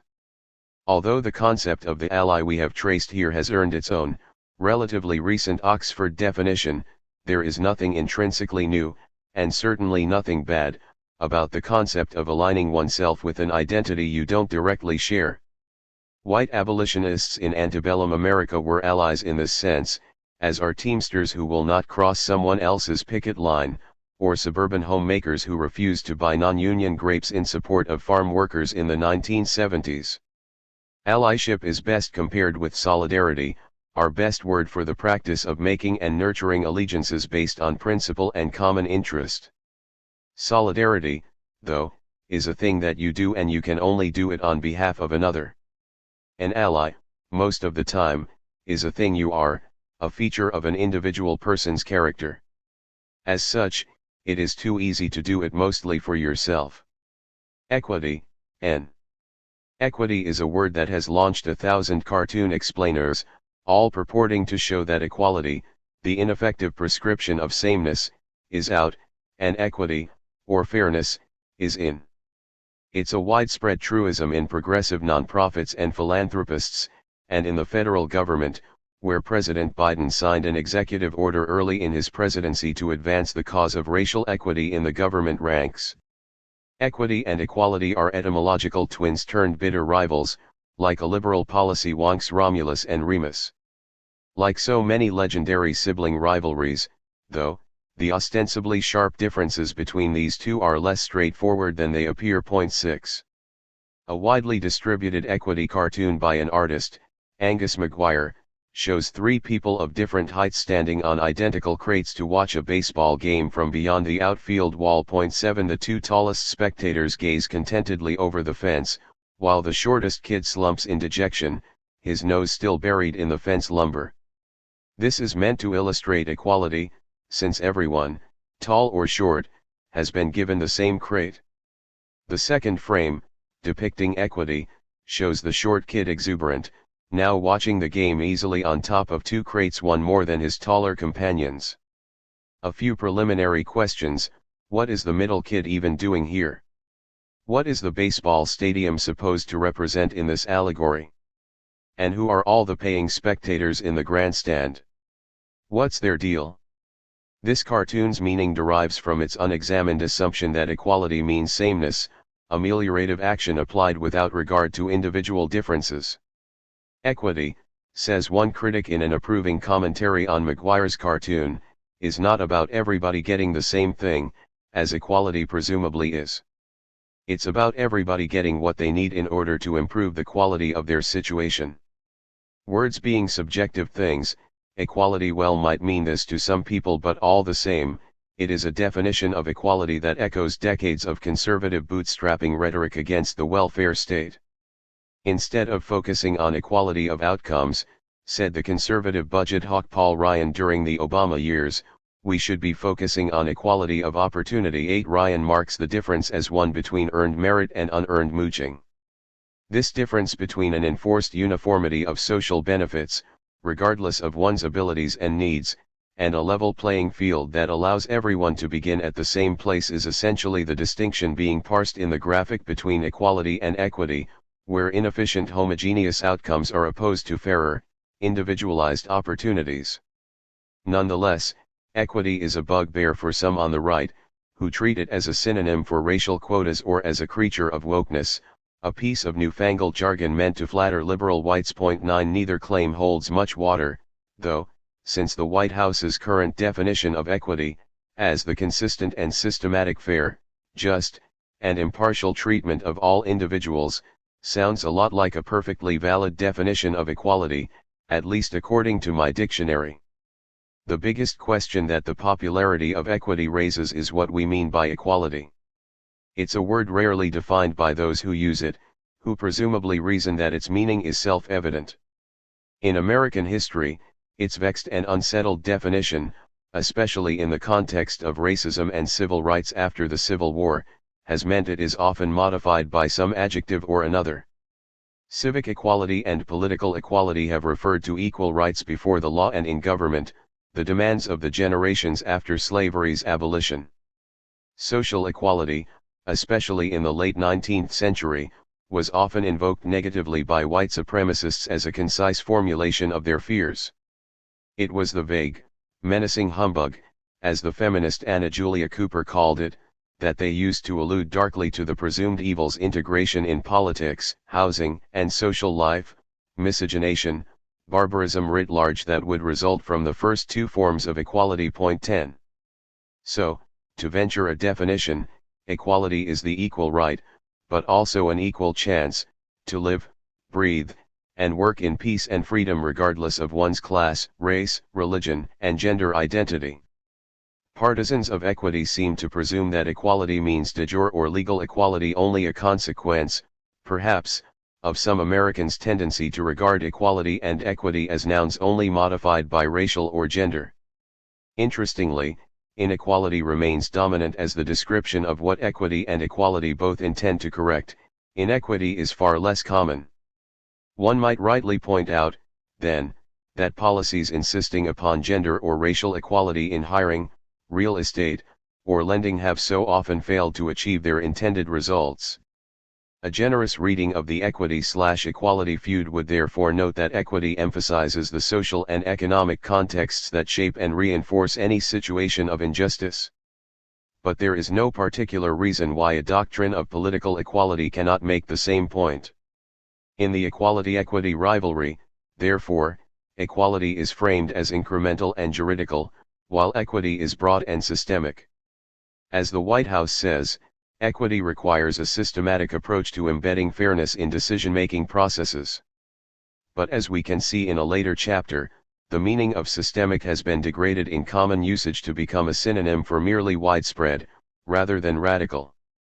To the White House, in its executive order on employment and promotion policies within the federal bureaucracy, systemic change means organizational, system-wide, or merely very important. Systemic change, in this version of things, does not necessarily require uprooting the way the branches of government work, nor does it require transforming the economic and social contexts of which the government bureaucracies are part.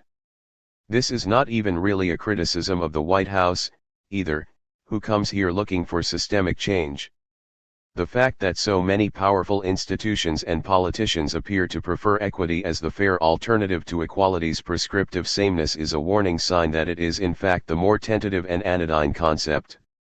Despite some cantankerous rightists grumbling about its popularity on the left, equity can be seen as an unintentional creature of conservatives' long campaign to transform political language in order to disavow universal social egalitarianism and celebrate individual opportunity. See, for other successful examples, the death tax, job creators, and the free market. But just as with many progressive buzzwords, talking about equity in the right way can sometimes seem to take the place of doing much for it. The same can be true of any word, of course including equality. This brings us back to the baseball cartoon with which we began. Its vision of equity seems to imagine something relatively painless, a matter of adding improvements to the systems and structures we have. To make a more equal or, if you prefer, equitable society, some risks will have to be run, some people's ill-gotten wealth will have to be returned, and some things will need to be broken. We're going to have to do something, in short, about those comfortable ticket holders and the grandstands they're sitting in. Green, adjective. Every American grocery store sells a mountain of stuff dubiously labeled green: sugarcane toilet paper, garbage bags made of compostable plastic, recycled Nestle water bottles. The intermediate shade falling somewhere between blue and yellow is now the symbolic color of a wide range of things: luxury cars, solar panels, and the Green New Deal. The symbolic color of nature and vitality is therefore also a color of consumption, or at least the shade of our ability to sleep easily while continuing to consume a mountain of disposable goods. Green's contradictory moral associations are built into its history, in ways we have retained. As the OED tells us, the Greeks associated the color with nausea and bile. Our sick face Mr. Yuck emoji is one way this old meaning lives on. The Romans were more enamored with the color than their Hellenistic forebears, likening it to strength and vitality. The Latin virides gives us related words like virility, virtue, and verdant. Dutch, German, and Icelandic speakers also used green to mean freshness, but also inexperience, as colloquial English still does. And as Michel Postereau shows in Green, the history of a color, people throughout Europe eventually came to associate green not only with the natural world but also with the otherworldly spirits that move in and beyond it: fairies, goblins, leprechauns, and little green men from outer space. These vagabond spirits gave green its old association with permissiveness, which is why green means go on traffic lights. Their mystical powers could also bring luck. It's why gaming tables, even now, are surfaced with green felt. It's a color of bad luck, as well. As Postereau writes, a 19th century European fashion for green was interrupted when people dropped dead from the dye used to make it, which required a poisonous ingredient, copper shavings dissolved in arsenic. 11 Green's association with cleanliness and botanical nature is therefore not as straightforward, nor as ancient, as it might seem. The English word for the color comes to us from German, and its current environmentalist meaning comes to us from post-war West Germany. In the early 1970s, young radicals in the Federal German Republic mobilizing against industrial pollution and nuclear proliferation formed the left-wing basis of what eventually became Die Grünen, the Greens. As green politics has since become more mainstream, it has faced the challenge not only of expanding its appeal to those more concerned with things like unemployment and racism, but navigating the political and commercial co-optation that comes with popularity. Greenwashing, the name for this practice of co-opting environmentalist movements, is the reason for many left critics' discomfort with green. To misquote one of the color's most successful modern evangelists, it's much too easy to be green. It's possible, for example, to describe both reusable straws and rapid decarbonization as green initiatives. And after a massive 2010 oil spill in the Gulf of Mexico, British Petroleum rebranded as Beyond Petroleum, with a sprightly green logo in the shape of a flower. As Naomi Klein argues in This Changes Everything, boosters of green capitalism offer a technological fantasy of growth without destruction, disguising the incompatibility between ecologies, which have natural limits, and market logic which demands endless expansion, onward and outward into BP's imagined great beyond. 12. Part of the challenge that the climate justice movement in the United States faces is that many people think of green in the same way we tend to think of nature as the primeval opposite of civilization or industry, rather than a constitutive part of both. Hence, we have caricatures of environmentalists as sentimental tree huggers, unconcerned with real-world concerns like unemployment, enchanted by primeval wilderness. Climate change activists' emphasis on the job-creating aspects of decarbonization and reforestation attempts to break with this false distinction between nature and industry. Another problem with green, though, is also the problem with sustainability. It's usefully vague, easily marketable, and defined only relatively. Something is green or sustainable only by comparison to something even less green or less sustainable. Green diapers, for example, are still made with plastic, in large carbon-emitting factories, moved by trucks to big box stores around the country. Perhaps they are greener than regular Huggies. Precisely how green, however, depends on how long you would like the planet to sustain life. The flimsiness of green consumer politics has become harder and harder to ignore as climate change's real-world effects have become more and more apparent and destructive. Green politics, these days, are more than just a set of legislative priorities, they are an urgent moral imperative. Like red was for socialists a century ago, green looks to be the color of humanity's future if it is to have one, which is in no way a certainty. An old meaning buried deep in the OED, used only by Scots a century ago or more, is poignantly telling of the way we really mean green today.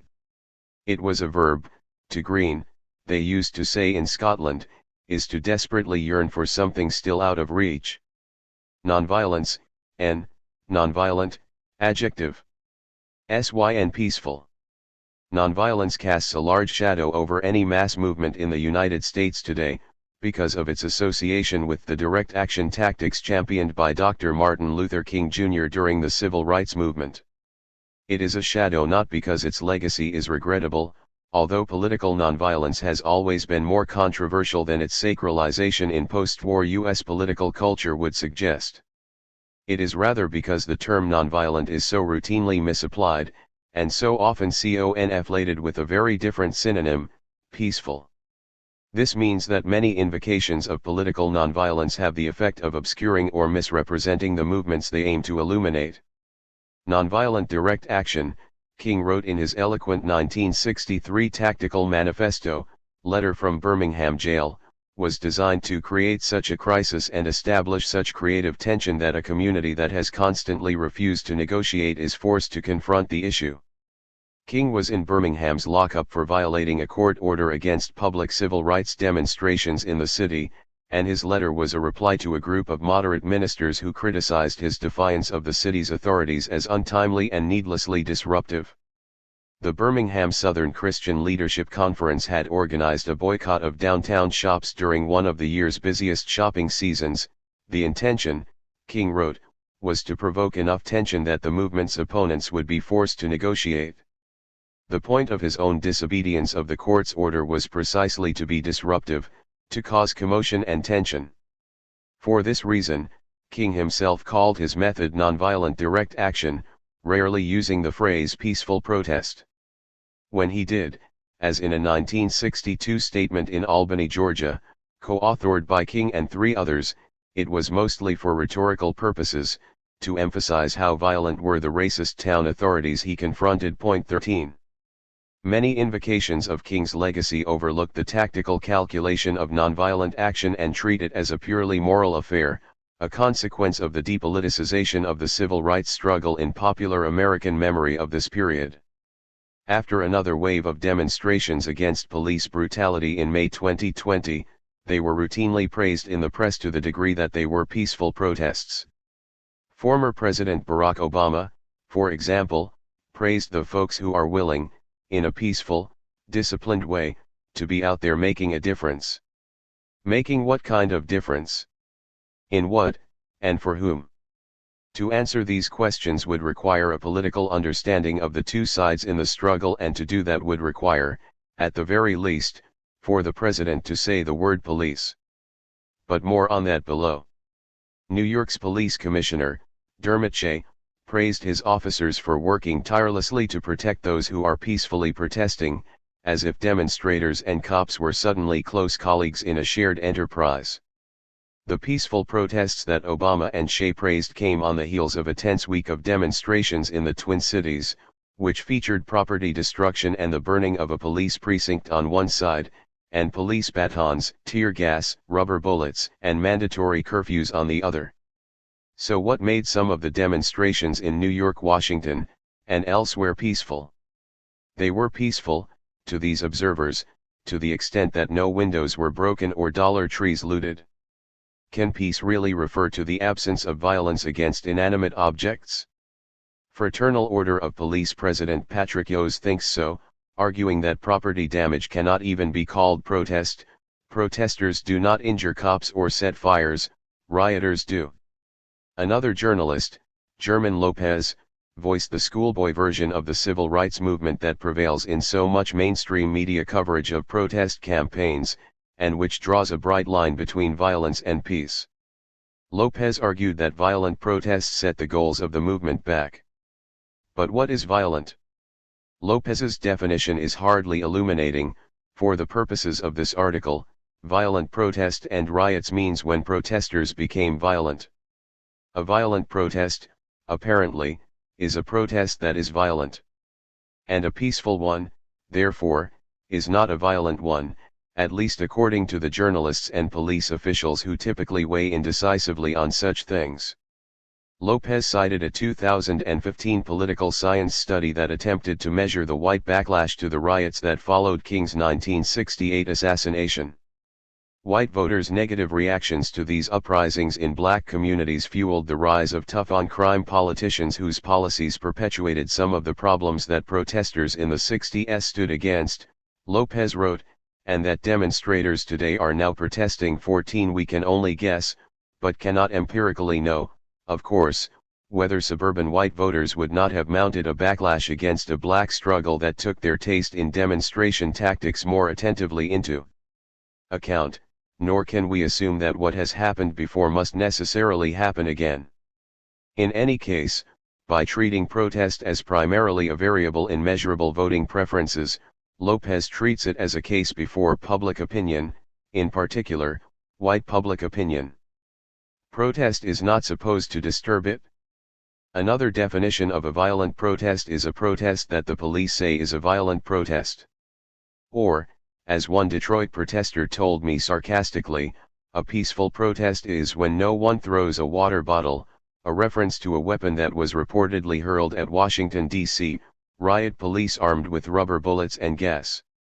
Besides the way it conceals the prerogative of the police to define violence and to dish it out, our love of the peaceful protest is rooted in the conviction of its superior effectivity, the argument Lopez made in Vox. Onlookers and voters are spooked by violence, the argument often goes, making them unsympathetic to its cause.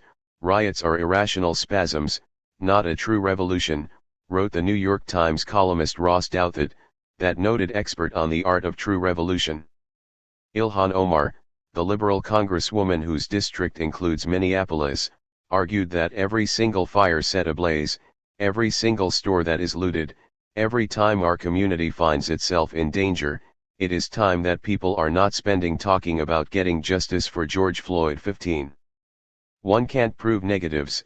Of course we don't inhabit the alternate universe where outraged Minnesotans did not loot a Target, or where cities did not burn in April 1968.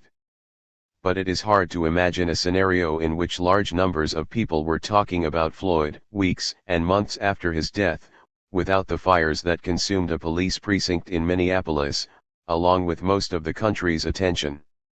Omar's statement is rooted in the common fallacy, voiced by Lopez, Obama, Douthat, and others, that an effective protest is, like a conversation or an opening statement in court, mainly a rhetorical exercise meant to convince people of something. We can see this in the way we often discuss protests, as a way for people to make their case, to register their concerns, or to express their views to authorities. But a demonstration is not an argument, or at the very least it is not only that. There is, after all, a reason we call it a demonstration. It demonstrates the protesters' power to make demands, and just as often, their antagonists' cruelty in the face of those demands. One can argue in good faith about whether nonviolent direct action does this most effectively, but in order to have that argument one must first accept that a demonstration is supposed to disturb the peace, not coddle it. So when journalists and politicians celebrate peaceful protest and chide rioters, they are making a politically dubious argument, one that summons the legacy of the civil rights movement and tries to speak in its language. But it's a half-remembered and inarticulate idiom. Like so many contemporary discussions of mass movements in the United States, these arguments are hindered by a slippery definition of violence and a historical imagination that extends no further than the 1960s. The armed segments of abolition, the U.S. labor movement, and Reconstruction all disappear into the background of the white backlash, and the ill-defined quality of a protest's peacefulness becomes a major measure of its righteousness. The demand to protest peacefully in this way becomes a trap. When a demonstration becomes violent if a window is broken, a bottle is thrown, or a police car vandalized, then it earns the ire of liberal opinion. When protests remain peaceful, as we are told they should, it is quickly ignored and becomes a ritualized spectacle, in which even the targets of protest can gleefully participate. What good, then, is a peaceful protest? We would do well to remember the ubiquitous chant, "No justice, no peace," which protesters across the country shouted as they were tear-gassed. Despite the directness of its syntax, it's a more ambiguous slogan than most. What exactly is the causal link between those two clauses? You might well read it as a kind of moral statement, that without justice, there can be no true peace.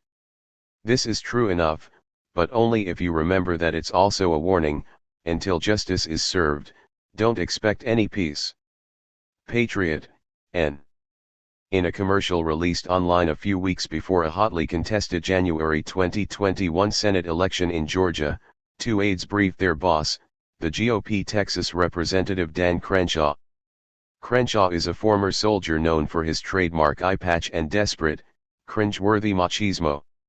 As the commercial begins, he is at the podium at a campaign rally, speaking listlessly about American exceptionalism, when he is summoned backstage on urgent business. He and his colleagues set to briskly walking and talking, in the style of the impatient heroes of an Aaron Sorkin film. "We have two patriots on the ground down there, Senator Perdue and Senator Loeffler," one of the aides tells his boss. "Great fighters with a great message." Crenshaw loosens his tie, removes his dress shirt, fixes his steely gaze, and when we next see him, he is leaping out of an airplane and performing a superhero landing on the car of some unsuspecting Antifa members in Georgia. The left-wing subversives wail in pathetic terror, and America is saved. In its narcissistic incoherence, it was a perfect demonstration of what it means to be an American patriot today. Torn between a schoolboy myth of heroic rebellion and a fawning devotion to power, it is a patriotism so insincere that it can be admiringly rendered by a parody of a comic book movie. 16. It was in that spirit that a group of pro-Trump rioters stormed the U.S. Capitol that month, looking for traitors and crying, "Hold the line, patriots." The American right often seems to be reenacting an action movie fantasy of the Revolutionary War, folding a language of patriotism into its every leaflet and banner. It's there in the yellow Gadsden flag waved by the Tea Party and in the name and iconography of dozens of militias active in practically every state, from the Arizona Patriots to Wisconsin's 3% United Patriots. And it's in much of the heraldry of the far right, from the tricorn hats sported by at least one Capitol rioter to the ubiquitous Roman numeral 3, a symbol of the 3%ers movement, whose name derives from a belief that only 3% of the American colonists fought for independence. The flag of the Arkansas Patriots, a 3%er group, features two crossed 18th-century-style muskets. And beyond the organized right, the war propaganda of the United States over the last 2 decades has been besotted with various patriots, such as the Patriot missile, first publicized in the media coverage of the First Gulf War, or the Patriot Act, passed overwhelmingly after September 11, the law's name was an acronym for providing appropriate tools required to intercept and obstruct terrorism. The faded pieces patriotic bumper stickers one might still find on the backs of sensible early to mid-2000s sedans are a testament to a moment of a hegemonic, enforced culture of patriotism that demanded loyalty as a condition of respectable citizenship. What is the patriot who emerges from this confused melding of the Avengers franchise, foreign wars, gun fetishism, and an 18th-century revolution dimly remembered by a few out-of-context emblems? In fairness to our patriots, the word itself has never made a lot of sense. A patriot loves his or her country, says the OED, but it can also refer to one who loves his king. It's also one who supports her country against the king, as the American colonists did. A patriot is a good citizen, lover of order, but also an insurgent, an unruly subject. And while many claim the title with perfect sincerity, the word patriot has long been used ironically, to name the sort of sanctimonious charlatan who wraps himself conspicuously in the flag, such that one of the dictionary's definitions of patriot is, essentially, a false patriot. Given all of these confused loyalties, perhaps the real meaning of the patriot, what really fuels his sense of attachment, is not the various positive meanings the word is occasionally given, but rather its implicit opposite, not love of country, in other words, but hatred of the traitor. Indeed, the two ideas are locked in an inescapable duality. There are no patriots without the traitors who give them meaning. How else could we explain the patriotism of the Ku Klux Klan, whose bylaws have always pledged its service to civil government, the Constitution, and pure patriotism, even when it waged war on federal and state governments, and anyone else who betrayed its notion of purity? As the historian Kathleen Belew has recently shown, a narrative of treachery has been foundational to the modern white power movement, which declared war against a U.S. government unwilling, it said, to win the Vietnam War and to defend its white citizens.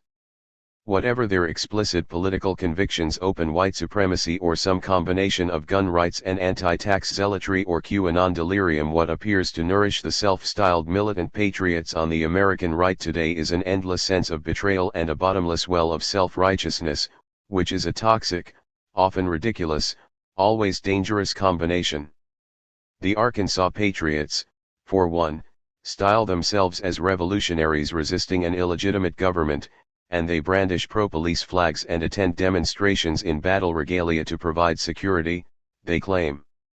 Their website features a slideshow of images of white patriots with assault rifles, patrolling what appears to be a Black Lives Matter protest in tactical gear and American flag face masks. One image features a black woman, who we see from behind, facing two masked militia members, their arms resting gently on a rifle stock. The absurd caption, "Peace through calm dialogue."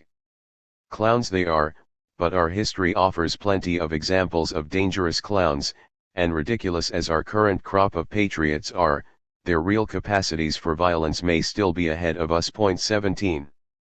People, N. Populism, N.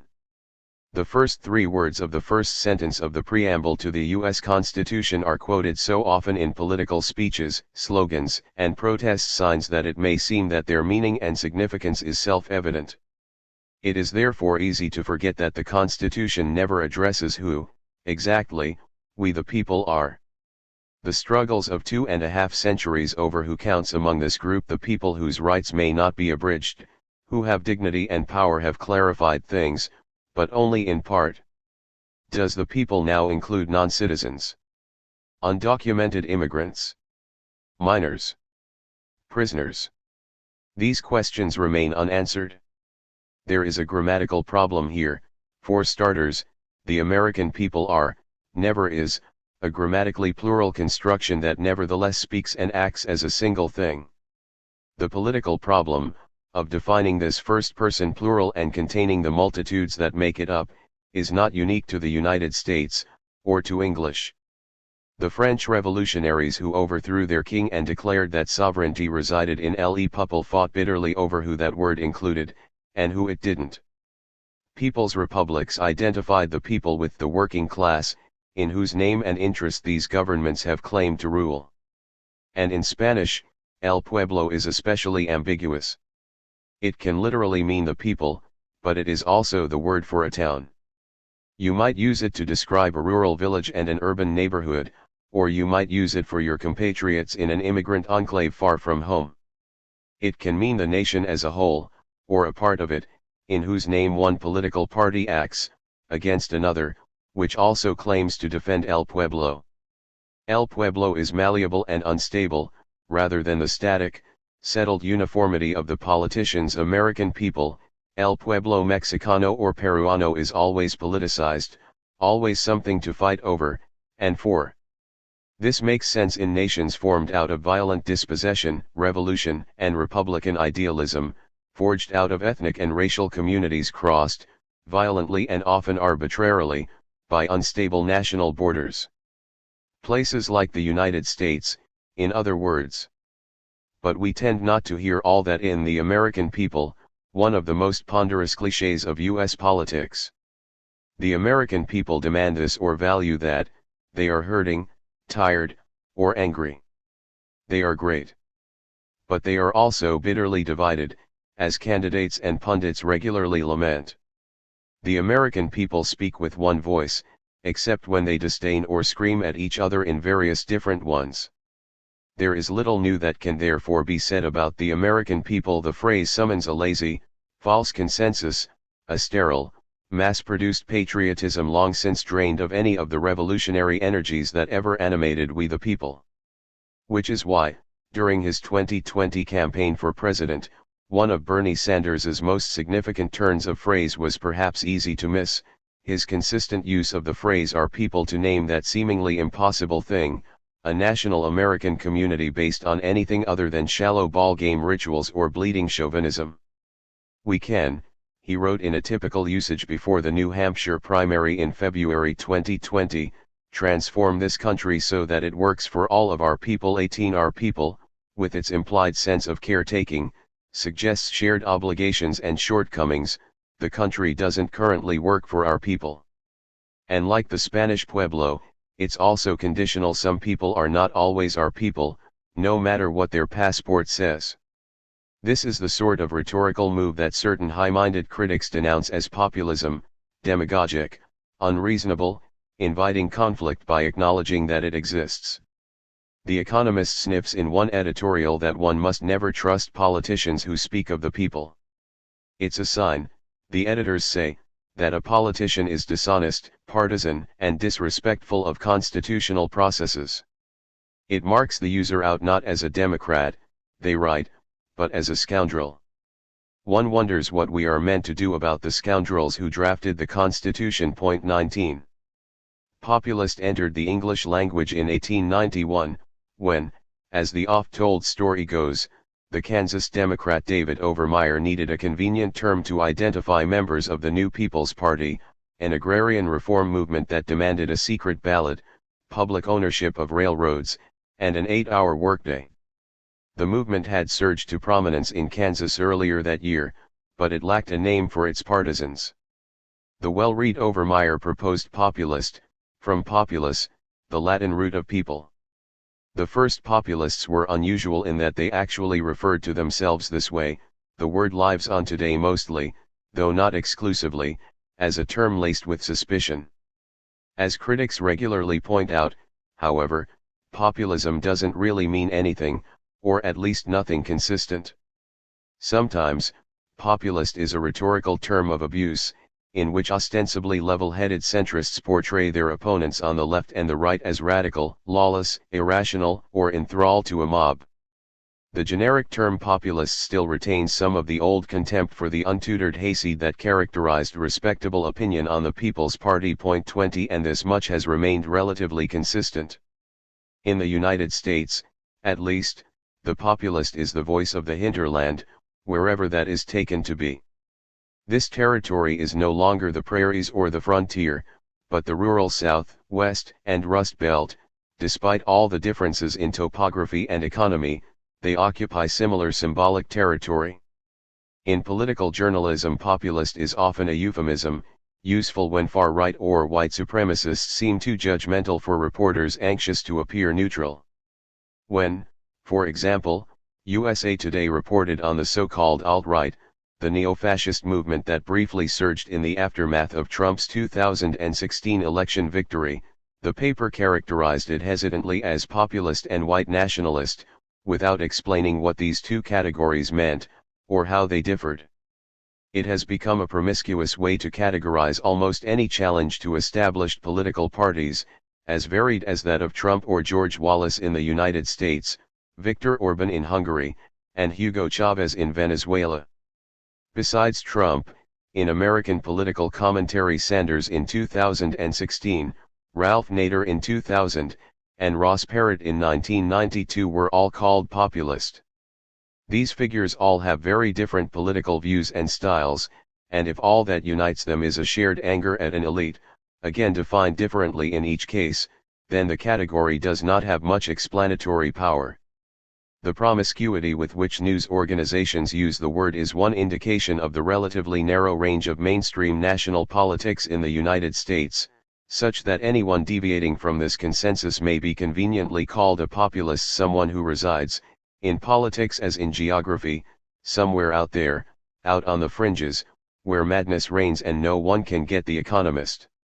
Compounding the problem, as Margaret Canavan observed, is the fact that the assessment of movements denoted as populist are made mostly by intellectuals, who are themselves implicated, even accused, by populism's themes and antagonisms.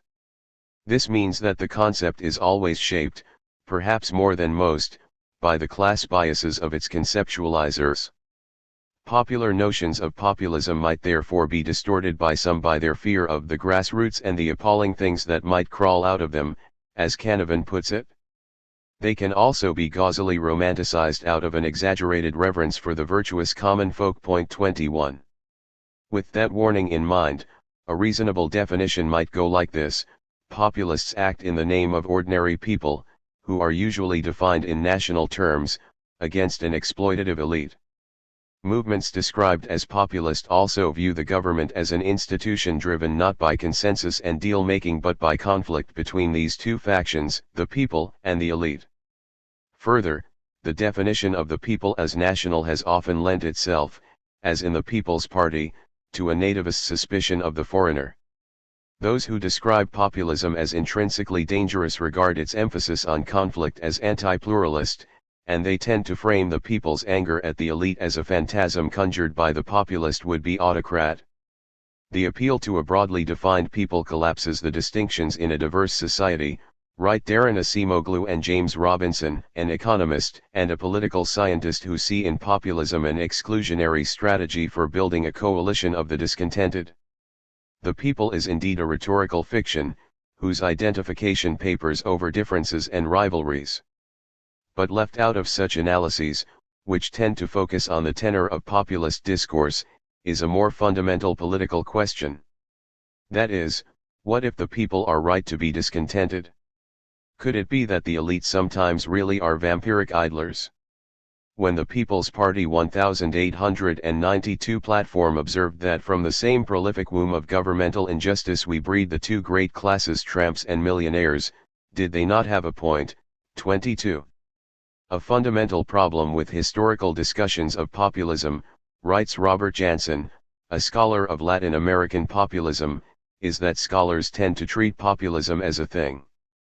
Because there is no consistent political ideology or style of government we can call populism, efforts to define it tend inevitably toward unhelpful generalization.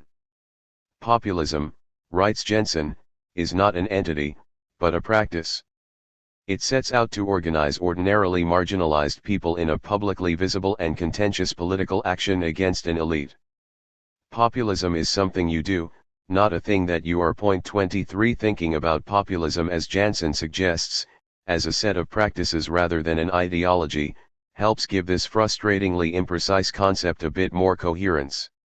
It also gets us past much of what is rotten about how the word is used, such as the condescension shown to the common people who always seem to be deceived by populists, led astray by their vulgar political passions while their social betters presumably make their political choices with calm, calculating surety. And there is the xenophobia lurking just beneath the surface, as when U.S. populism, in the recent form of the Trump campaign, is attributed to a nefarious foreign influence from Russia or Latin America. The metaphor of the populist contagion is particularly popular here. The Mexican political analyst Enrique Krauze, for example, referred to the potentially lethal virus of populism that had infected the United States from the countries to its south. It is hard to miss the irony of ostensibly anti-Trump figures invoking this threat of a porous southern border, through which poisonous ideas, if not people, flow too easily. If only there were a border wall for populism. 24. Like any form of political rhetoric, populism's appeal to a people scorned or exploited by an elite is sometimes done in earnest, and is sometimes a cynical ruse, as in Trump's appeal to my people.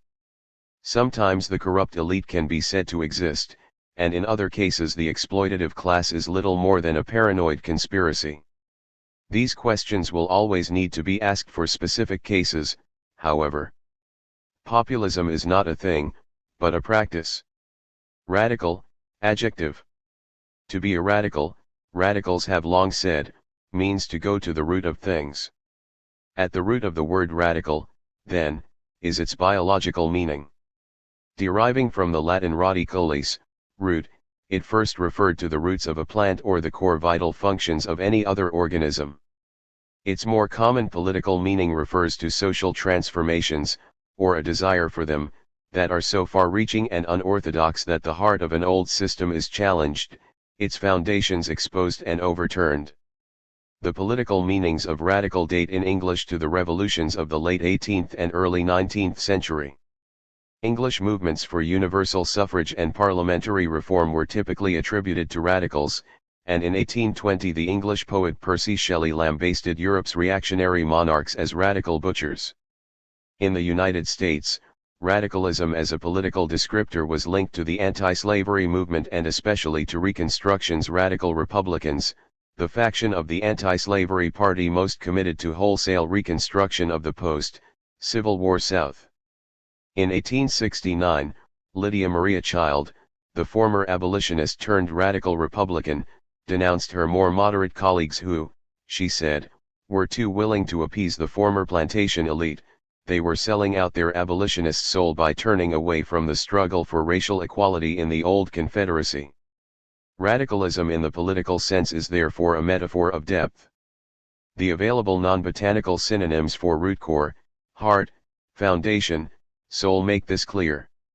Karl Marx's famous adage of materialist philosophy in A Contribution to the Critique of Hegel's Philosophy of Right complicates this somewhat. To be radical is to grasp things by the root. But for man the root is man himself, he wrote, suggesting that to grasp matters deeply you must also see them plainly.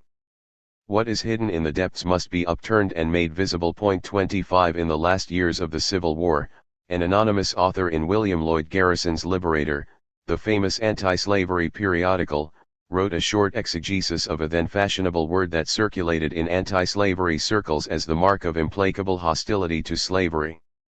Radical, this unnamed abolitionist wrote, means pertaining to the root, going to the foundation. It implies thoroughness, completeness, opposition to half-heartedness. 26 Perhaps counterintuitively, this writer said that to go to the root of the slave system you needed to be able to see wholeheartedly what is plainly there on the surface.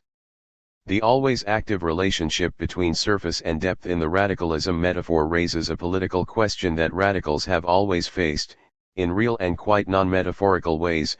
Once you go to the root of something, what do you do then? For Child, radicalism meant holding fast to first principles. It signifies sincerity and commitment.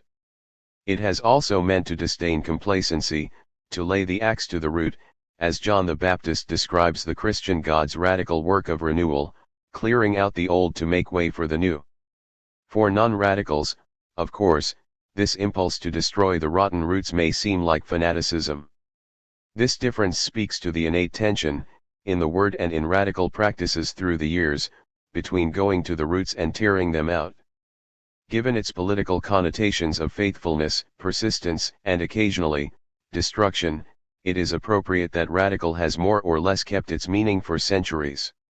Botanists and linguists still use derivations of it to discuss the roots of plants and words, and while the concerns of political radicals change with the times and circumstances, they still use the word more or less as Child, Marx, and Shelley did. Upholders of conservative order and tradition do as well, as we can hear in condemnations of radical Muslims, radical Black Lives Matter activists, and radical socialists. In addition to depth, radicalism suggests speed. This, too, has been a durable part of its meaning, as generations of radicals renew the perennial call to urgent transformation. Truth wants no half-hearted followers, wrote the unnamed abolitionist in The Liberator, no time-serving disciples. As any radical knows, the time to go to the heart of the matter is always right now. Socialism, n. The related questions of what constitutes socialism, and who the real socialists are, has been the subject of 2 centuries of often bitter debate and conflict, both for socialists and their enemies. But in a critical dictionary of mainstream American political discourse of only a few years ago, the word would hardly merit a mention, except as a subject of labor history or a dusty pejorative from the Cold War. Defined for a generation of post-war Americans as a Soviet creation, socialism was less a political tradition than a metonym for scarcity, repression, and gray apartment blocks. That changed in the aftermath of the 2007-08 financial crisis and the intersecting crises of class inequality, police violence, housing insecurity, war, and climate disaster that have characterized the years since. Now, according to political polls, a majority of Americans between 18 and 29 years old no longer support capitalism, and a third voice support for socialism. Senator Sanders still routinely described in media reports as a self-described socialist, as if confessing a scandalous fetish nearly captured the Democratic nomination for president. Socialism, while not reliably on the ballot in American politics, is definitely a part of the official discussion. Or at least some version of it, hence the need to revive the old debates about definitions.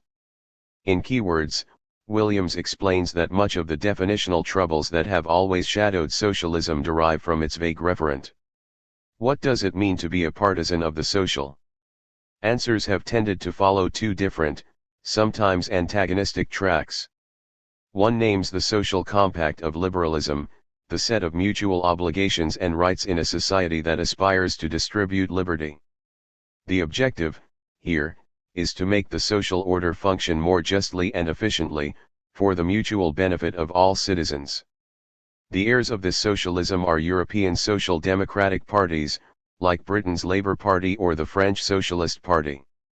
Another tradition of socialism tends to regard the liberal tradition's historic embrace of property rights as an unworkable obstacle to emancipation. This has been the position of the world's communist parties, whose heirs are groping now to build a new socialism from the authoritarian ruins of the Cold War. 27 These are not, of course, mutually exclusive positions, especially in the effective absence of the old communist parties that followed the Russian Revolution. Let's start at the beginning, or as close to it as etymologies can take us. A British dictionary in 1850 defines socialism as a state of society in which there is a community of property among all the citizens, emphasizing the elimination of class distinction and private property as a central socialist principle. In 1864, though, the American Webster's Dictionary defines socialism as a theory of society which advocates a more precise, orderly, and harmonious arrangement of the social relations of mankind than that which has hitherto prevailed, a liberal definition of mutual benefit and efficiency. Webster's definition of communism, meanwhile, is a fair approximation of how we might define socialism today, the reorganizing of society, by regulating property, industry, and the sources of livelihood, and also the domestic relations and social morals of mankind. 28 Here, already, we can see the difference between the liberal and Marxist definitions of the social, and their unsettled relationship to the institution of private property, still ambiguously contained within the same word. Socialism. After the Russian Revolution, and the renaming of the Bolshevik tendency of the Russian Social Democratic Party as the Communist Party, these tracks emphasizing social democratic political rights and the communist commitment to class struggle became, at least definitionally, more distinct. In the USSR, a union of socialist republics ruled by a communist party, socialism's distinction from communism became more a matter of time and development than of policy or degree. The definition of socialism that prevailed in the early Soviet Union, and was theorized in Lenin's The State and Revolution, was a negation of capitalism. Its positive component, communism, was the utopian horizon to be achieved through a long revolutionary process that would begin with the overthrow of capitalism. The American contribution to the concept's definition emerged from a socialist movement of the late 19th and early 20th centuries that became buried in popular historical memory by the Cold War, whose partisans labeled socialism foreign and monstrous. Big Bill Haywood, the international workers of the world leader and mining unionist who died in the Soviet Union, defined socialism as industrial democracy.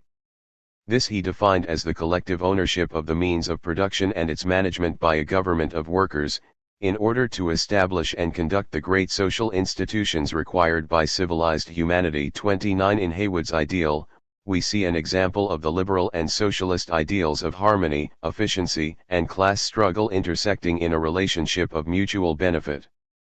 The United States' other best-known socialist from the early 20th century, Eugene Debs, described the socialist future as the true fulfillment of a familiar American liberal ideal, whose achievement had become impossible under the political rule of capital. Under socialism, he said, industry will be organized on a cooperative basis. We shall conquer the public power. We shall then transfer the title deeds of the railroads, the telegraph lines, the mines, mills, and great industries to the people in their collective capacity. We shall take possession of all these social utilities in the name of the people. We shall then have industrial democracy. We shall be a free nation whose government is of and by and for the people. 30. But for much of the past century in the United States, rather than a brighter and even inevitable future, socialism became either an odious foreign import or a curious relic of the past. For the Republican Senator Bob Dole in 1996, public housing and the Federal Department of Housing and Urban Development were the last bastions of socialism in the world. A few years later, John Edwards, a Democratic senator, called George W. Bush's tax cuts for the wealthy the most radical and dangerous economic theory to hit our shores since socialism, a stranger accusation even than Dole's, as it evacuates socialism of any coherent economic meaning and marks it merely as foreign and menacing.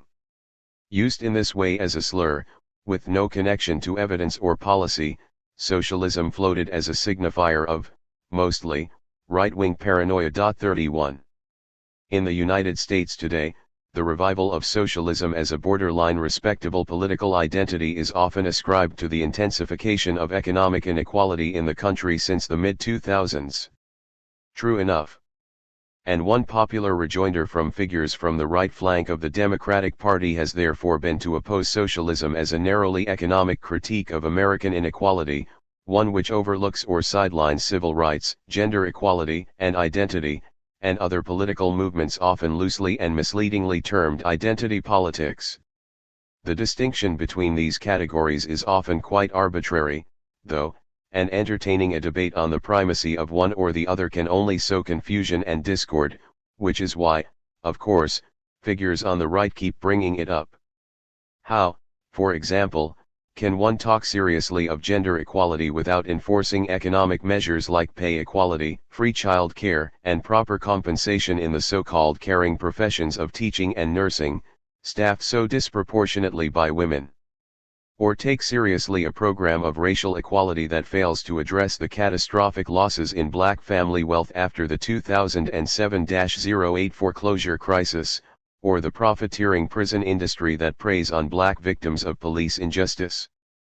And what good are abstract rights of free political speech in public when, in one's private employment, exercising those rights can deprive you of your livelihood? The forms a socialist practice will take on issues such as these are, of course, subject to real and complicated disagreements beyond the scope of an essay like this one. There have been many, sometimes irreconcilable socialisms, changing as conditions and the times have changed.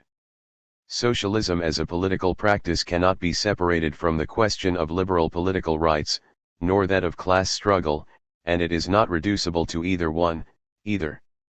But the social in socialism is, if nothing else, a recognition of the inseparability of the various structures of solidarity, oppression, and struggle that bind us together, at work, in school, in the streets, and wherever else we gather. Social justice, N. Social justice has long been a way of signaling a leftward political orientation without naming it very precisely. The Social Justice Corner of the College Club Fair assembles all the activist groups, human rights clubs, and public interest nonprofits in one place, thanks to its breadth and general ideological neutrality. This makes it seem like a perfectly innocuous phrase, safe enough for Aflac, Mountain Dew, Disney, and Pizza Hut to use in public statements about racism and company diversity. Pizza Hut stands against oppression, the pizza chain declared on its blog, Hut Life, announcing ventures like a $3 million charitable pledge to social justice efforts. 32. Meanwhile, social justice has become a catch-all synonym for tyranny on the resurgent radical right, which sees an invading communist menace in what, to aspiring representatives of actual communist menaces, must seem like very laughable and unlikely places. For online reactionaries in particular, social justice warriors are the new millennium's version of the PC killjoys and feminazi bogey women of decades past, stalking corporate boardrooms, university administrations, newsrooms, social media feeds, and student unions. Social justice has become the name for a pernicious ideology colonizing the American education system, according to a 2020 report from the right-wing Idaho Freedom Foundation, which says social justice ideology on college campuses frames all whites as oppressors and all racial minorities as permanent victims. It is the worst tyranny of all, namely tyranny over the mind, which dismisses everything that makes America great, the Foundation's website unhelpfully elaborates. Idaho's Republican-controlled state legislature slashed $409,000 from the budget of Boise State University and banned it from using state funds to support social justice ideology student activities, clubs, events, and organizations on campus. What social justice ideology groups actually are is still unclear, but the Idaho Freedom Foundation collected a list of sinister examples, including the Campus Writing Center, the Social Work and History departments, and since 2011, dorms. That's the year the university started calling them inclusive, safe, and caring communities. 33. Social justice, though, is a much older idea. In 1861, John Stuart Mill described it as the principle that we should treat all equally well, when no higher duty forbids, who have deserved equally well of us, and that society should treat all equally well who have deserved equally well of it. This is the highest abstract standard of social and distributive justice. Mill's sketch of social justice as a society's equal treatment of those who have deserved equally well of it raises more questions, though. What is equally well? And how do we determine who deserves it? Exploring the answers to those big questions is one reason to have history departments and social workers. But what if your position is that there really is no principle by which social goods should be distributed equally? That there is, in other words, no definition of social worthy of modifying justice? This was effectively the position of Friedrich Hayek, the influential conservative economist and political thinker. In his 1976 Law, Legislation, and Liberty, The Mirage of Social Justice, the second of a three-volume series still popular on the libertarian right, Hayek called social justice the gravest threat to most other values of a free civilization. Capitalism, he argued, was not supposed to distribute its rewards equally well. We may advertise success as the fruit of talent and hard work, Hayek acknowledged, but this is a useful fiction.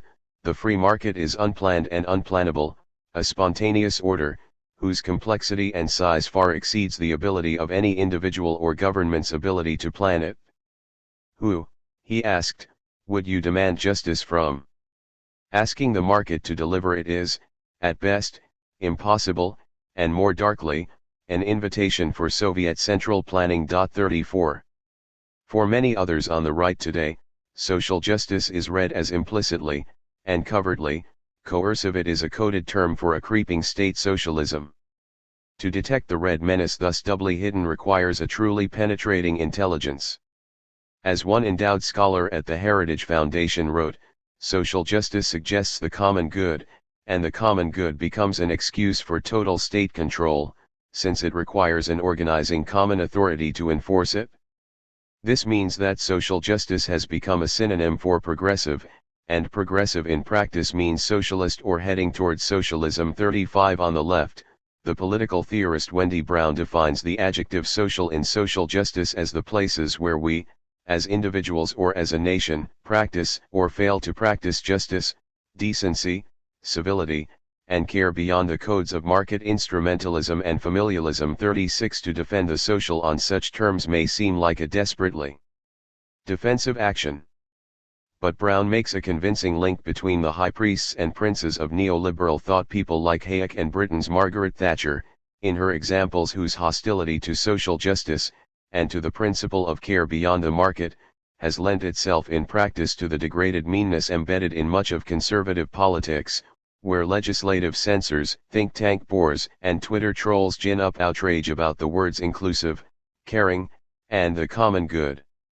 It's a movement whose proponents are so disgusted at the mere suggestion of social obligation that they can offer no meaningful principle of community to rival what's currently on offer from Pizza Hut.